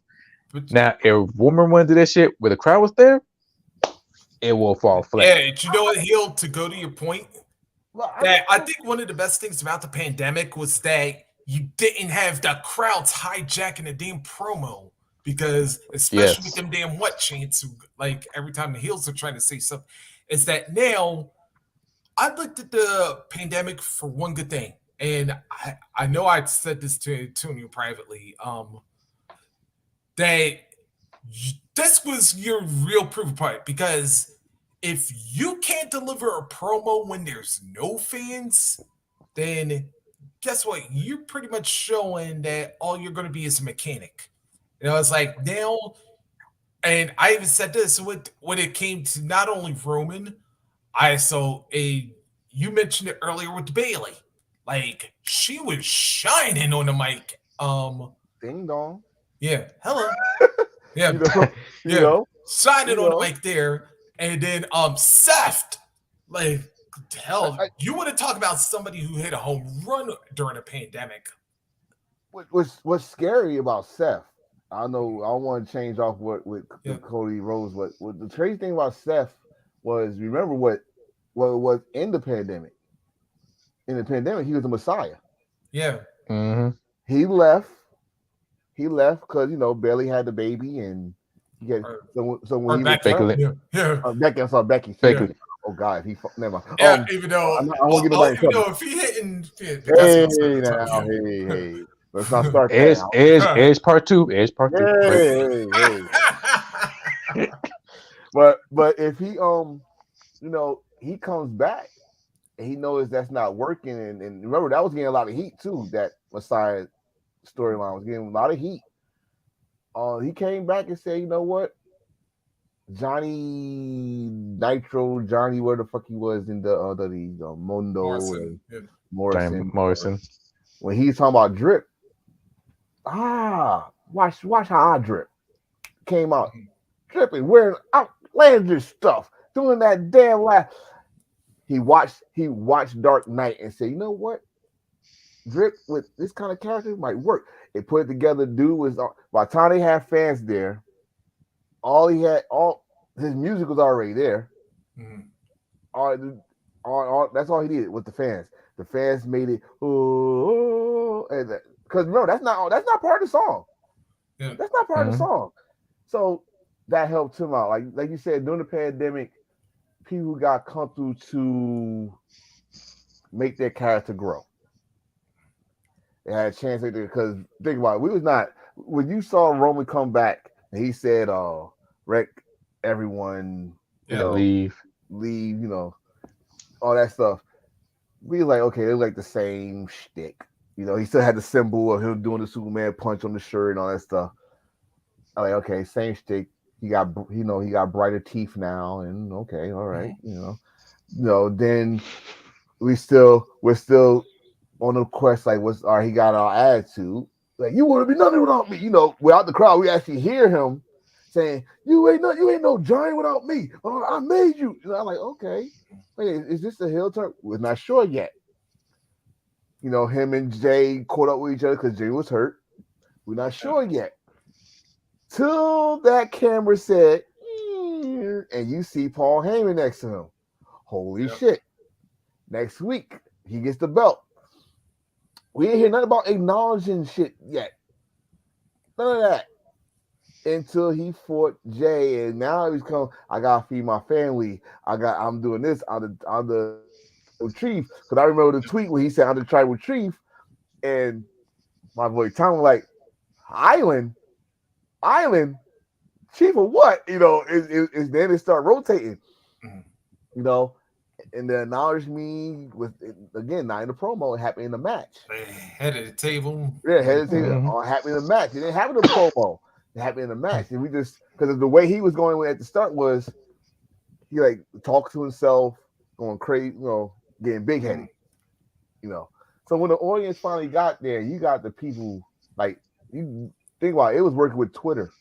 It was working with social media. Everybody like acknowledged him. So when you got the crowd there now, it works. And by the time the crowd got there, you got him facing Edge and Bryan Danielson. Right. And then you got when they finally lead the Terror Dome, and you got him facing Edge at Money in the Bank, and then John Cena comes out.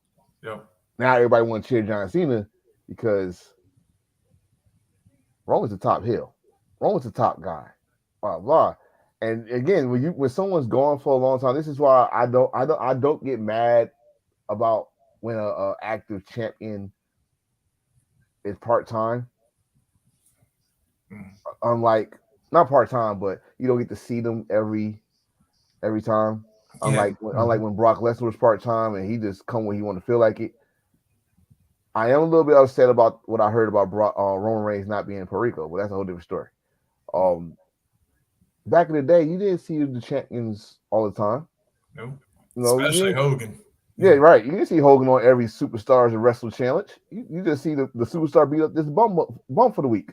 You had to wait the Saturday night main event, or you had to wait till the pay-per-view to see Hogan might come out and do a interview segment. But that's about it.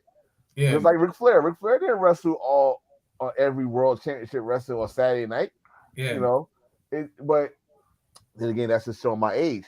I think that's what, and especially this is one thing. He's a heel, and you're cheering for a heel. So what's the best way? We see what today is. How are we gonna get these people to boo him? Well, let's keep him away from the people. Let's keep him away from the people. So this is the negative of what's gonna happen now. When we gonna see Roman Reigns again? Probably Saudi Arabia. Who is next challenger? And then there's the question. That's what Hill said earlier.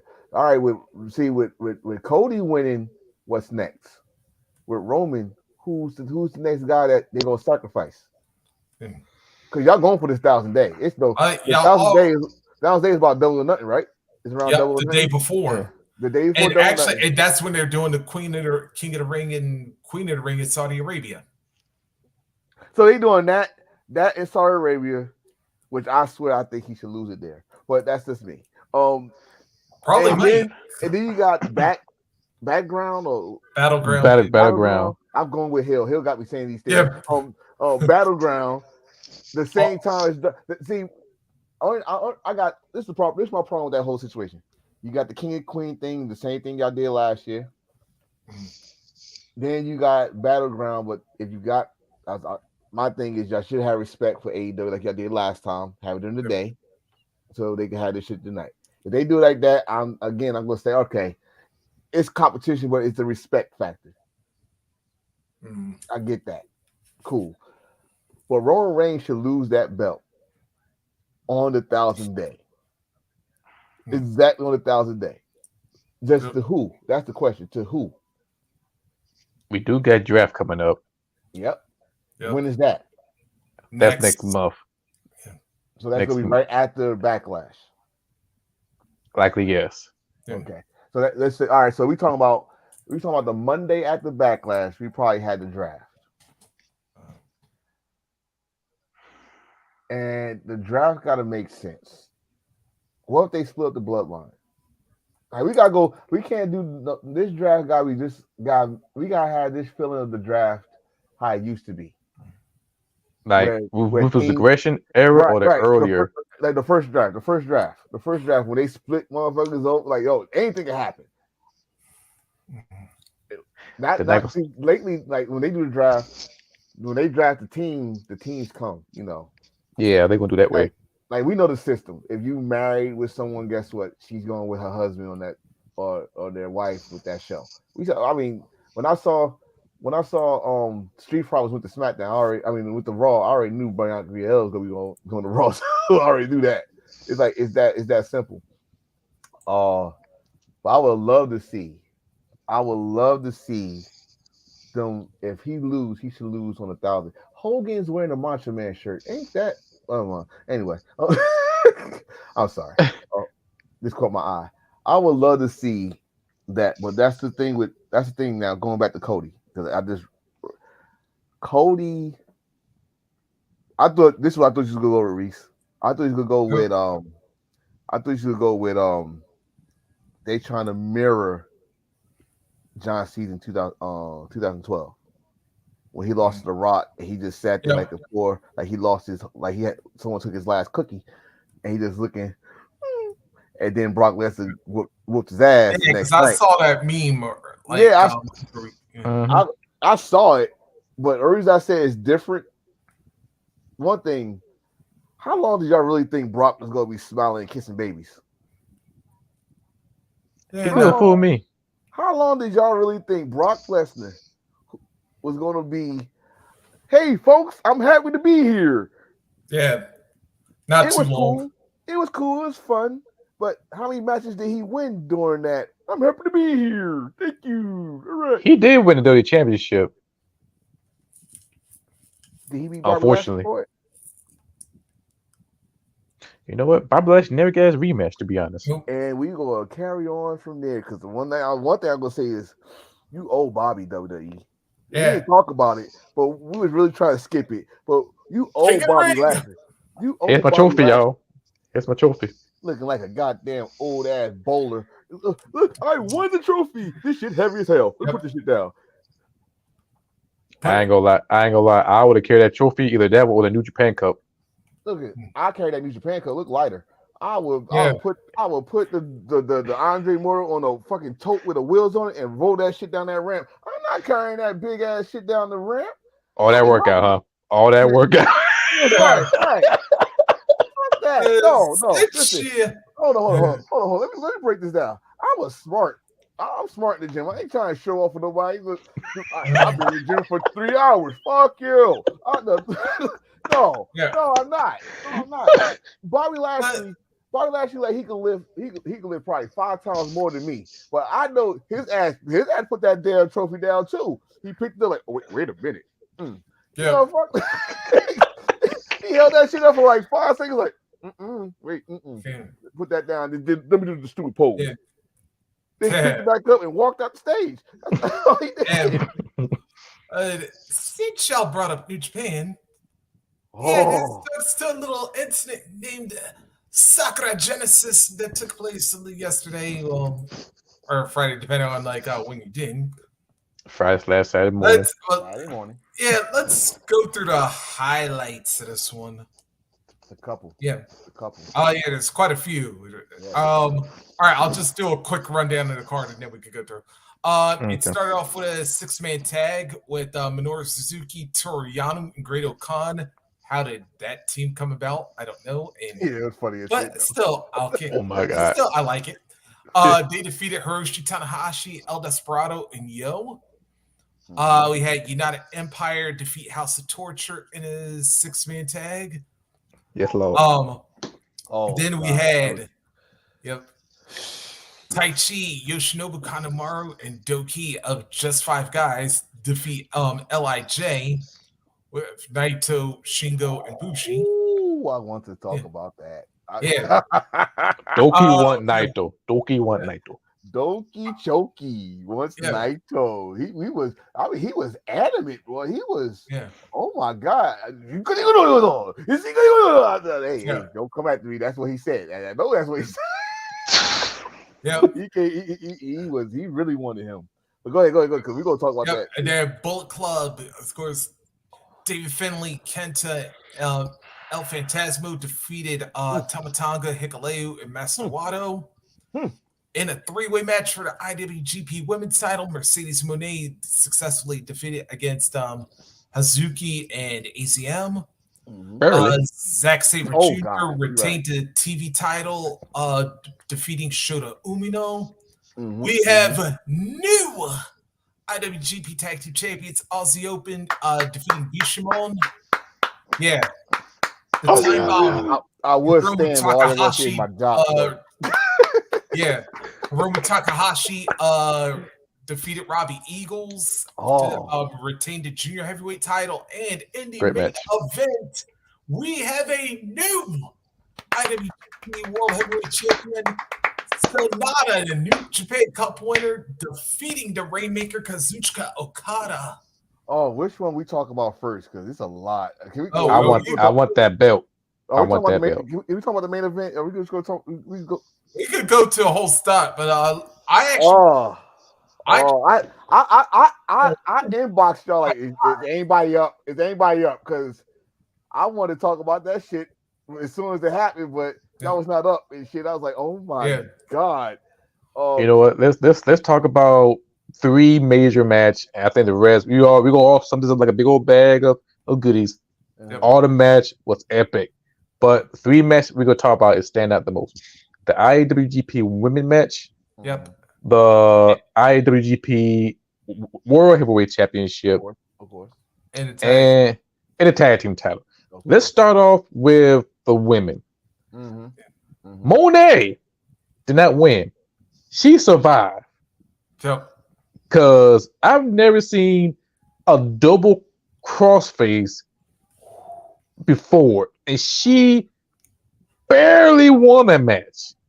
And I'm saying, like, you fucking with the best. If you're gonna be the best, you gotta fuck with the best. And Monet, baby, you survived that match. Let me add some seasoning on that. You this for all those that was questioning her decision, sit on it. She made the right decision. And she's about to help New Japan bring, and pretty much you might say Stardom. And Stardom, this merger work. And she might bring some friends. Just letting you know. She needs some backup. I know that much. Yes. That match. About the hug life. Well, and let's say, and that match also for those that don't know, Stardom go hard. It go hard. Okay. Yes. That was a good match. I was trying to catch on to the story because Chris is like homegirl kind of snuck her way into this match, and because it's supposed to be just Monet against AZM, but that was interesting how she snuck in there, and it worked out perfectly. I think I know why she snuck in there. It was a translation problem because only one she did not really get English. AZM, she's she's Japanese, but she haven't worked with a Gaijin that much. So she so they added her other homegirl so they could translate moves and stuff. My thing is with this match that I loved about it that I saw, like you just said, two people doing the arm bar at the same time. Like we see now, if everybody want to know why or where Natty got the idea to do a sharpshooter against two women at the same time, Stardom been doing that shit for fucking years of putting fucking submission holds on two women at the same time. And damn it, shout out to Mercedes, aka Sasha, because remember when she took her break where she was training at? She was training with those Sasha those Stardom women. So she know how hard they go. As you said she survived. Let me add the word barely. We could have had a new champion. Yep. We could have had a new champion. But my thing is, you see who's next? Oh, yes. Do you see who's next? And y'all know who's next. Let me tell y'all something about her. I can't say her name, but I do know. I do know she could go because if Kyrie Singh was frightened by her, oh Mercedes, I hope you could take some nice stiff kicks. I pray that you could take some nice stiff kicks. And that homegirl, you still in Japan, eat a lot of sushi. Drink some sake, and because it's gonna be a long day in the office with her. I'm just telling you right now. I'm just telling you this right now.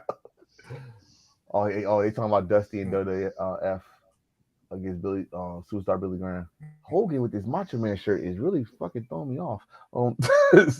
That's just mentioned though. He got the headbands. He got all the Jordans in the world too now. Matter of fact, just to confirm that match between Iwatani and Mercedes, that'll take place at All-Star Grand Queendom in 2 weeks from tonight, actually. Yes. Stardom. In Stardom. I got my Stardom. Okay. Are we talking about the tag team titles or the World Heavyweight title? Tag team. Wait. Before we start there, I gotta get this off my chest because as a Bullet Club fan, did we not see this ELP go down? We knew this was going to happen. We knew it. And the only reason I want to talk is because it seemed like every fucking spring before the anniversary of Bullet Club, someone gets kicked out. Yep. Or there's always some drama in the Bullet Club before the anniversary. Shout out to Hill, by the way, by telling me about the T-shirt that it should be in my house before this anniversary. It better be. It better be. Pro Wrestling Tees. I'm wearing my damn LWO T-shirt. All right, so, but we saw that coming. All right, so I feel about the next thing. The question is, what's El Fantasma gonna do? Is he gonna try to get back at him, or is he gonna join Jay White though? Jay White, Juice Robertson, and Record. Yeah, but next up, I want to say this. Y'all say, by the way, it's true. Mercedes did. I'm also gonna say Mercedes graduated a little bit. Like what? I would say that, but like I said, she trained with them before she came back to WWE, so she know how they go. She know how hard they go. True. Yeah. So I think but then to actually have like actual competition to like actually have a match with them now. This is what I'm gonna say when it comes to graduating. She graduated with the Japanese fans. Yeah. Yeah. Like we know how far she could go. But I think that they thought she was from WWE. They thought she probably was a softie. Nah, she could go with them. Yeah. She could go with them. I just hope she's ready for the next challenge, though. Yeah. That's all I'm gonna say about that. Oh, yeah. Then, Bishamon Aussie Open. I was like, we felt Davis and Fletcher were due, and it came through. And I had to say this. First of all, like, to Bishamon, like, the last 2 years plus, they've been like damn good champions, and I had to see like to step up the way they did just for this year alone, like beating FTR at Wrestle Kingdom, defeating Okada and Tanahashi at the anniversary, and actually having the main event. Yeah, good stuff for that. And then just have this match here at Aussie Open. I was like, it's nice to see Bishamon finally getting so their best profile as a tag team. And I'm hoping that there's going to be more for them in the future. I don't know. But as for Aussie Open, I mean, Dave, you want to talk about a team on the rise now. I mean, having title matches there, Ring of Honor, had title matches GCW, having titles Impact. AEW. Yep. They about to get New Japan Strong tag team titles. I don't think they. In fact, I think they should get off that. Y'all got the best prize right now. Yeah. But the one thing I gotta say about this match, another storyteller. Yes. Kyle Fletcher, when he did that spot and bopped his head on that darn metal part, and they taped his head. They taped his head. I saw Goto. Goto had the same situation where they had to wrap his head against Makabe G1 final. And the story, like, that's weird, is he's in a match with Goto, and so he kept going. Like, he was a man possessed. Like, we're not losing this one. We lost the chance at Ring of Honor. We lost the chance at AEW. We lost the chance Impact. We're not losing this one. Damn that. Damn that. And WWE, that's how you continue the match. We don't slow down for shit. No. But it was a one-on-one match. So, but what they did, I love what and shout out to United Empire. So the motherfuckers like, Doctor, get over here. While they tagged out, had Mark Davis do his thing. You see Grido Khan holding him while they taking his head up. Like, good, look at this shit. We're not going to the back. We're doing this shit right here. This shit right here. I love the match. When it comes to Bushman, I respect this dude, but at the same time, they got some bad luck when they win those damn belts. They always have a short title reign. They need to split up. I hope not, because it's the best thing Goto gonna have. I can see Goto go back to the single competition. It's time for him to go back to the single. Hashi, I see him as I can see him going for the New Japan World Television title.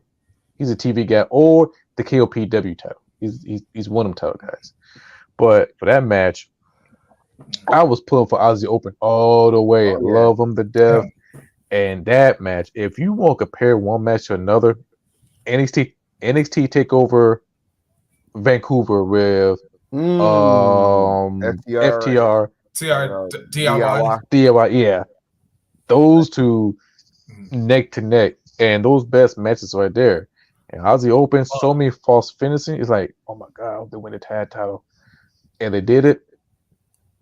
My god, it was a feel great moment, and that's how you finish the story. And now look at what you could potentially have. Mm-hmm. Like I say, you got a 4-way.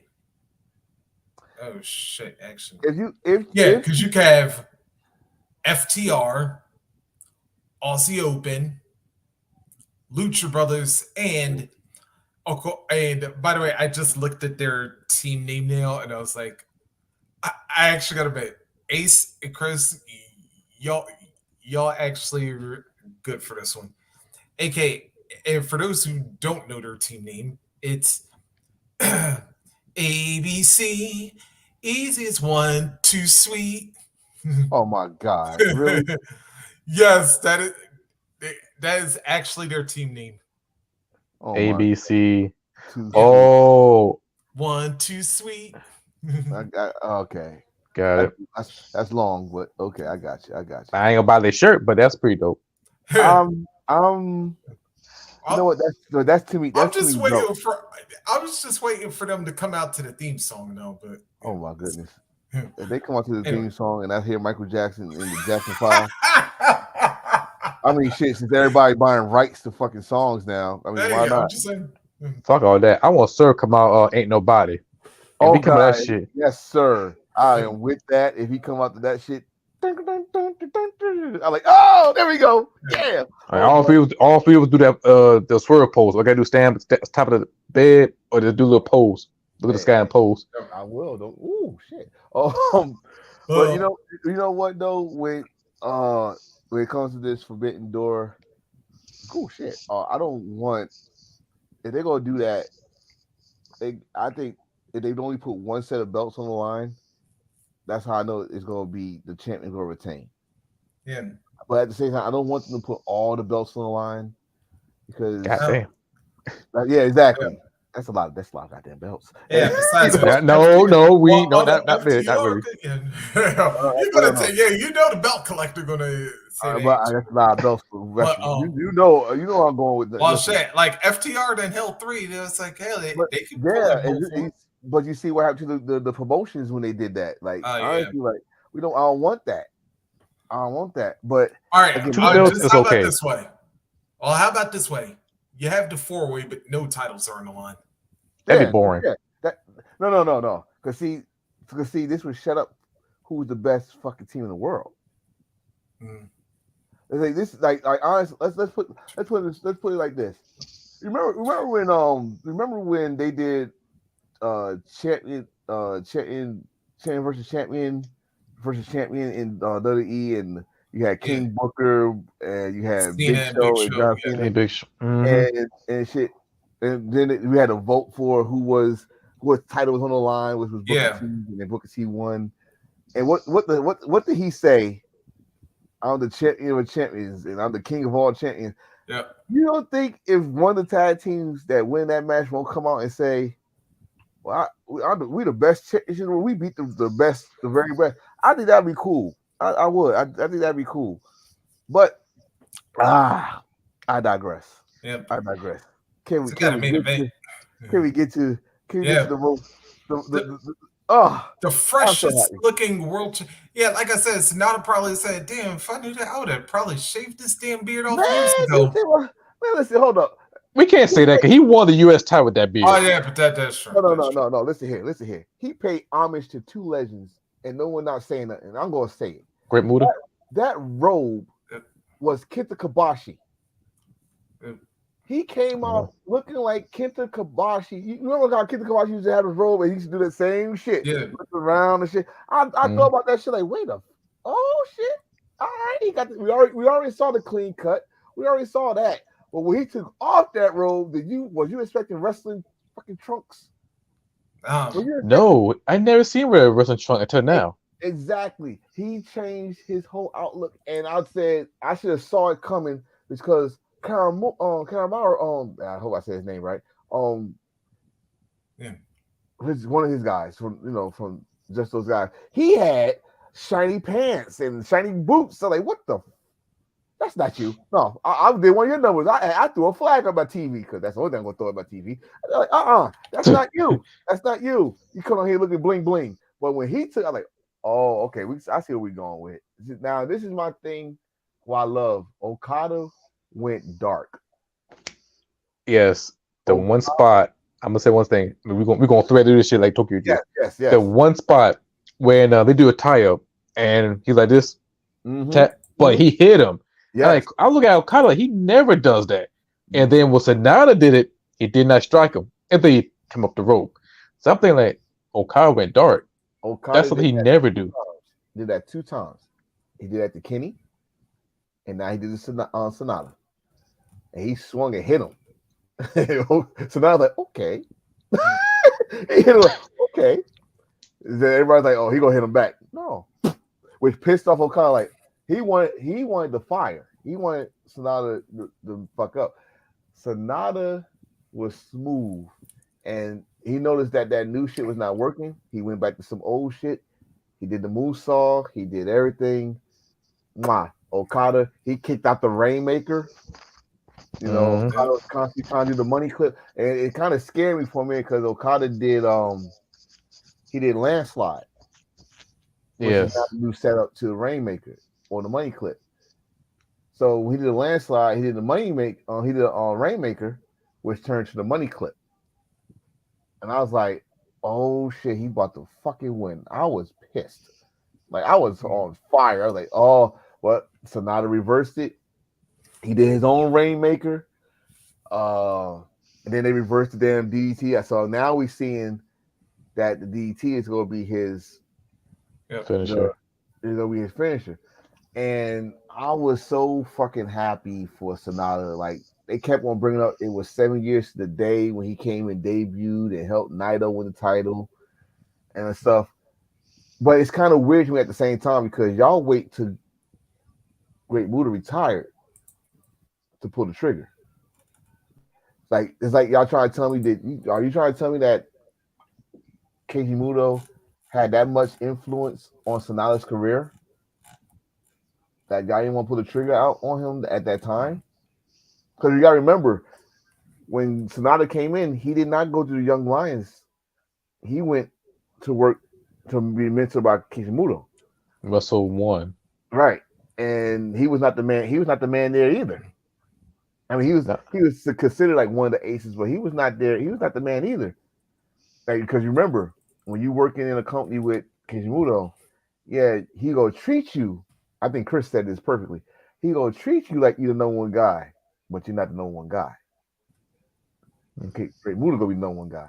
So it's kind of weird that right after he retires and he goes in the Hall of Fame, the next week, Sonata becomes the heavyweight champion in grand fashion too. By the way, so I ain't gonna lie. Now I want that belt because that title looked good on him, and it's kind of like the same factor with the spinner belt.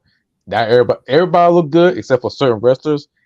That title, I'm like, dang, that looked good. I want that belt, and that title looked great on Sonata. I thought you've been wanting it. Man, look, I'm gonna have to get my other title upgraded because I got the 2D version. I'm gonna try to get updated with a 4mm joint, stacked up version. I'm gonna try to get that one upgrade soon. But with Sonata winning the title, it was a perfect story. I like the American Quitter, but it was a great story for him to win the title. Now, here's the big part. Hiromu Takahashi comes in. I'm thinking like, why you come on face him? But that'd be a bad look. But his own boy, the alcohol man, Hill Master. Yes, the Hill Master. He won't piece of the title. So I got a feeling if he gonna drop the title, face him, or he gonna retain the title and face him. You don't remember? You don't remember how this goes? This is the same shit Okada did to Prince Devitt. So Prince Devitt came out and he wanted Okada. So Okada said, "Well, you got a belt too. Okay, to get to me, you gotta give Gato a title shot. And you get that Gato, you deserve to get me." Which he did, and he lost, but still. So now, this is crazy because Karamaru was Noah's ace, junior ace. When he was in Noah, he had the Jerry Curl throw, and he was the man to beat in the junior world. And I don't think he rarely had an IWGP junior title shot in a while. I mean, a long tag team title. That's about it. Yeah, tag team title, but he hasn't had that belt, and that'd be a real cool. And he said, "You face." I mean, Sonata said it with the smoothest. You face him first, and then we could talk. And and I was like this at first. I thought he was gonna come on, congratulate him, and probably join them because if you look, you look when he beat Naito. And he's going just look at Hiromu's face. He was not mad. None of them was mad except for Shingo. He was mad because he knew Tai Chi has to do with it. But you know what? I'm gonna let you finish, but I thought about his good ass storyline. I think it's gonna happen soon. Like and he looked at him like like in his head like, and he said in the post conference like, we are a bunch of individuals. Yeah. You know, but when he came out and said, I was like, oh shit, ain't this the same thing that happened to Evil when Evil left and won the title? Who was the first challenge? Hermoru. So I was like, oh shit, here we go. And I was laughing my ass off. And then when he like, okay, cool. Now get the hell out my ring. Let me enjoy it. Okay. I'm gonna say this. I think Reese gonna say something. I think after him against Hermoru, I think that's gonna happen very soon. The next one is going to be Shingo Takahashi, because in the headset he said some low key grimy shit. He kind of a little bit angry at him a little bit, but I think he be next in line to face him for the title. That's gonna be next, and I got a feeling be just 5 guys versus Lij. Be gonna be feuding, and somewhere down the line, Naito want a piece of Sadada. Oh yeah, you beat me in the New Japan Cup. Yeah, and then you left me. I mean, he like now Naito gonna be laid back with it, but at the same time, all right, big boy, you got the spot like you wanted. Now you gotta face me. You know, and remember, it's just 5 guys. I don't think there's a leadership there. Now they ban like a Undisputed Era or Suzuki-gun. They just 5 guys. So I loved it. I marked the fuck out. It just had to come back. Okay. Yep, just temporary. I marked the fuck out. I woke up my wife. She's like, "What the hell?" I said, "Another one," and she's like, "What?" Yeah, I gotta admit, like, also that Deadfall's like. Yes, he changed his music. Yeah. He changed his music too. Like everything.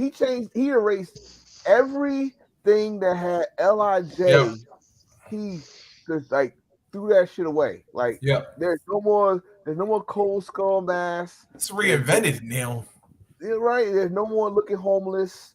I mean, yes, he looked homeless. No, he looked good with that beer. He looked beer, but I get it. Listen, I know it. Listen, he can get away with it, but he still look homeless. But but no, it was not but I gotta admit, like this dude, like I said, when I first took the look at him, I'm like, because like I said, I'm used to seeing him with the hair and the beard and everything, and I was like, shit. Go back to 7. Go just like like I said, even if I compared him to like Impact Sonata when Muda was mentoring him, I was like, he don't look like he aged. No, he don't look like he aged at all. Like you, like that's true about a lot of guys with New Japan. Is like they drink, they eat that fish. I mean, you know, it's like eat that fish. That'd be a new trademark. Eat that fish. Yeah. That's been new war versus eat my ass versus eat my fish. But go ahead. Lord, that's what we look. What's going on over here? Yeah, we have a show here. I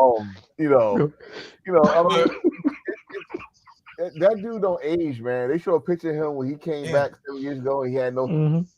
And you go through his Instagram. He got an Instagram, and dude think he's a model anyway. Like even when he had the beard, he had the sunglasses on, had the blazer on with the t-shirt, the shoes with no socks on. With the, like look at him.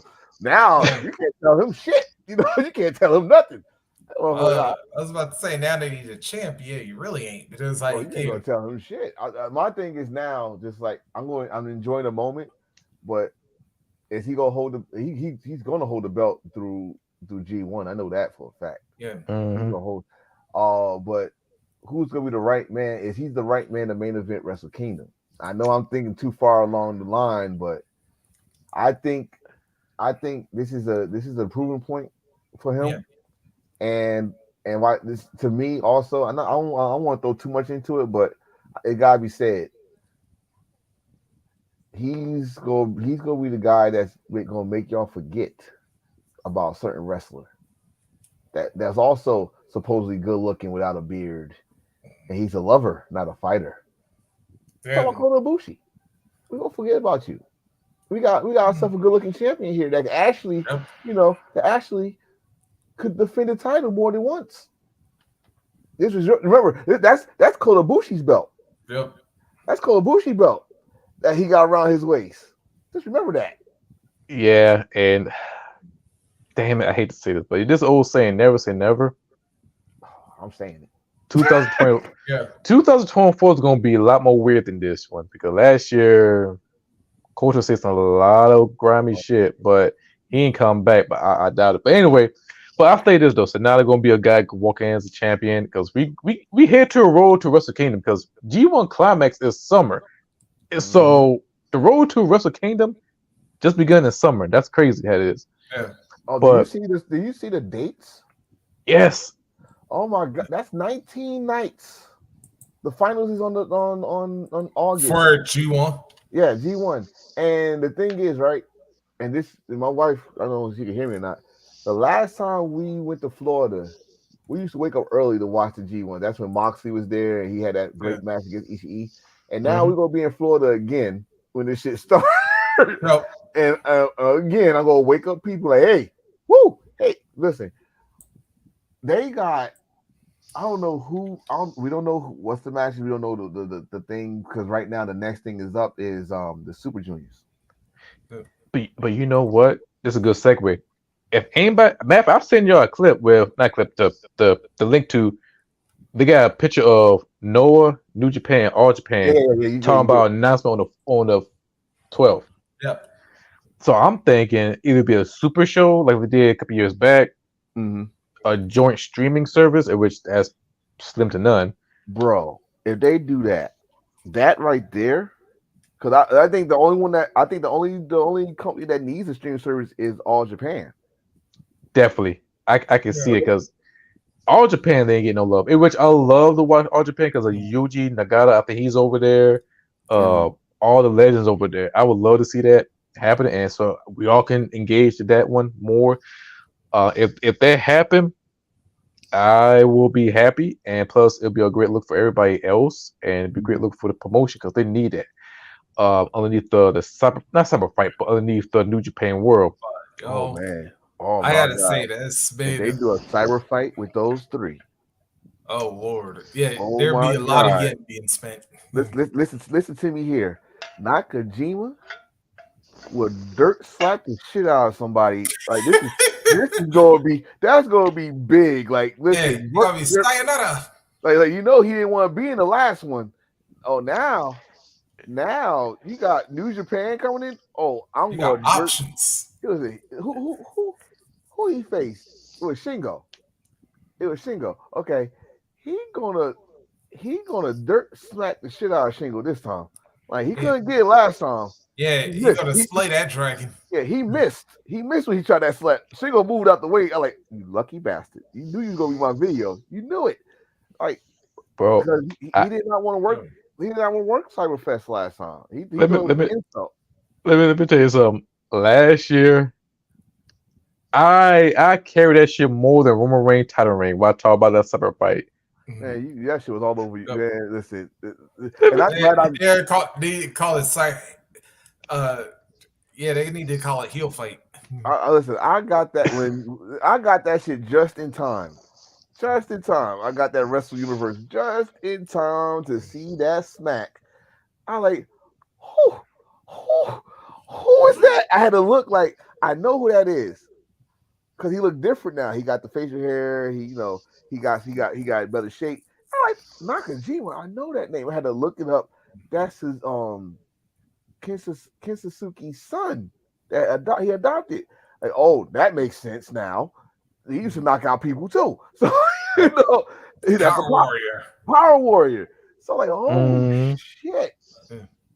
My God, if New Japan and All Japan gets involved with this Cyber Fest, and let's not forget next weekend, Nakajima versus Jake Lee, GAC title. Yep. If he knock out Jake Lee, that tall motherfucker. Oh shit.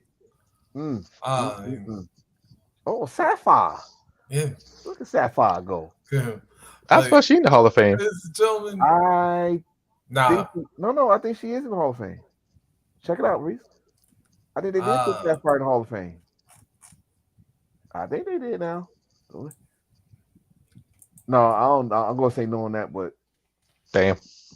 Yeah, I'm gonna say no, but it could be.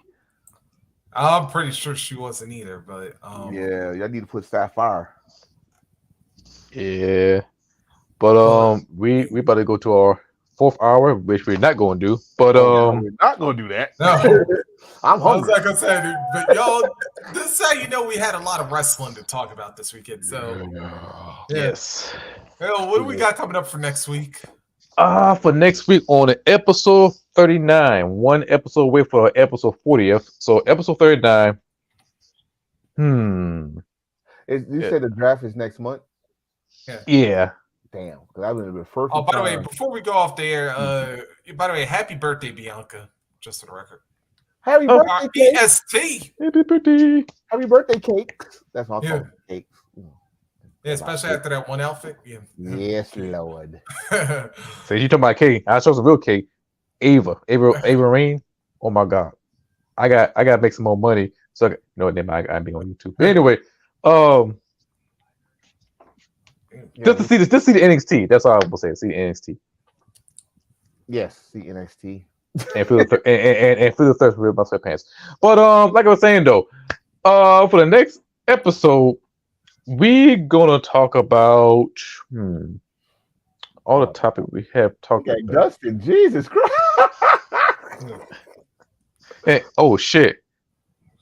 I'm trying to think. Let's see. This was Florida. This was Florida. I remember that. Dustin looks so nervous. Yeah, I know. Like, yeah, I know. We got like after all the action, we got. Oh, you know what? There's something I do want to do. Go ahead. Since all three of us like to have peers, so we like to have. Since this is the reset of Wrestlemania or the rest of the year. I was thinking, let's have a little fun. Like, yeah, I want to introduce that kind of a new segment we like to do. This is called like ours Supercard redo. So basically, here's basically how it's going to work. We're going to take an event, whether it could be like of course, we're going to do the Big Four, or like it could be a Clash of the Champions or any other WCW pay-per-view, even an ECW pay-per-view, whatever. And see how would each of us redo that card. Or are we talking about a bad card or no? It could even be a good card. So just pretty much make our own super card with any promotion, with any superstar, with any title.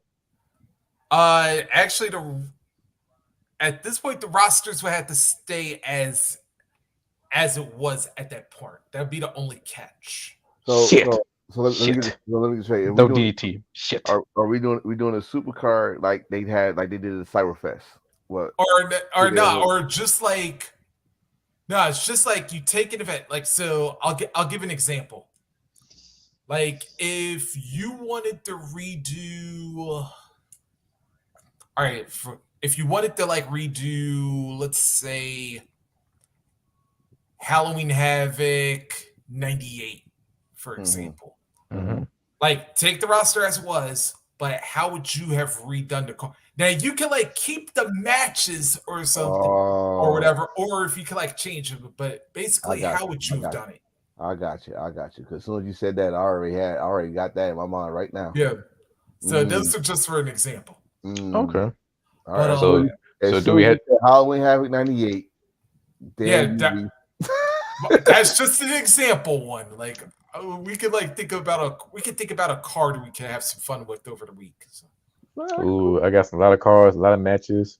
Yeah. Cool. And not to mention, because like I said, I'd have to think of like who was actually part of the active roster.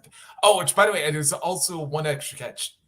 It had to be, you have to have active roster and they could not be like a surprise return also. So that's basically the only other catch. But other than that, yeah.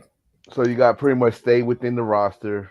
Yeah. And if you either could improve it or change something here and there. Yeah. No, yeah, I'm already there. I might be talking about that damn period you just mentioned. Wasting my $34.95. It was. Yeah. Ooh, I was trying to think of like what else we could do. Like since it's 8. Let's see. Oh, wait a minute. You know what?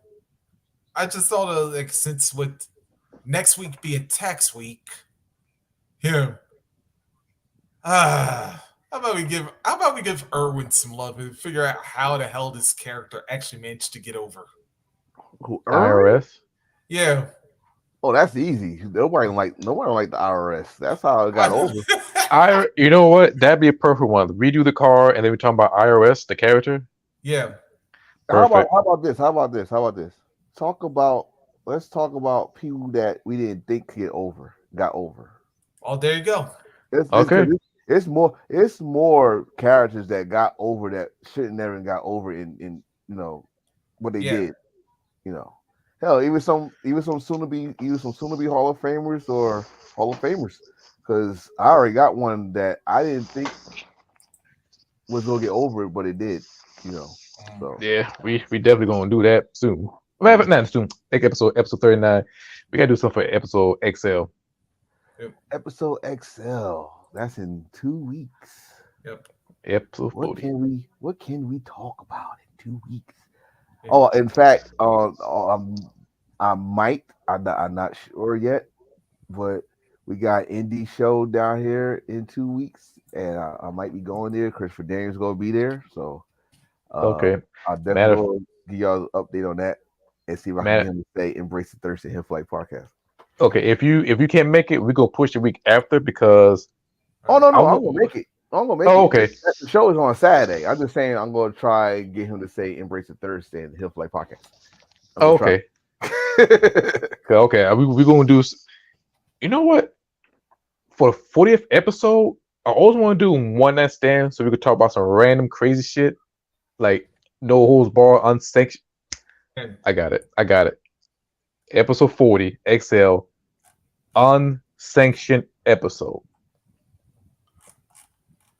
Yep, it's basically a wild card show. Anything goes. We could talk what the fuck we want to talk about. Yep. We gonna say some old like we might offend like 15 people. We don't care.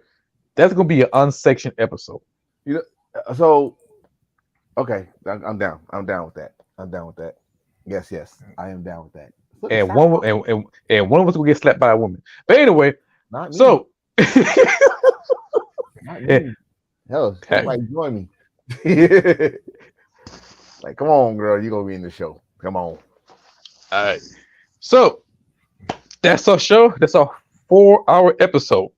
Good Lord, that's a record. Yes, ain't no other podcast episode. Yes, so there's no other Super Wrestler Con. Yes. Super show. I'm your boy, the Soda City Villain, Heel. Don't touch the jack.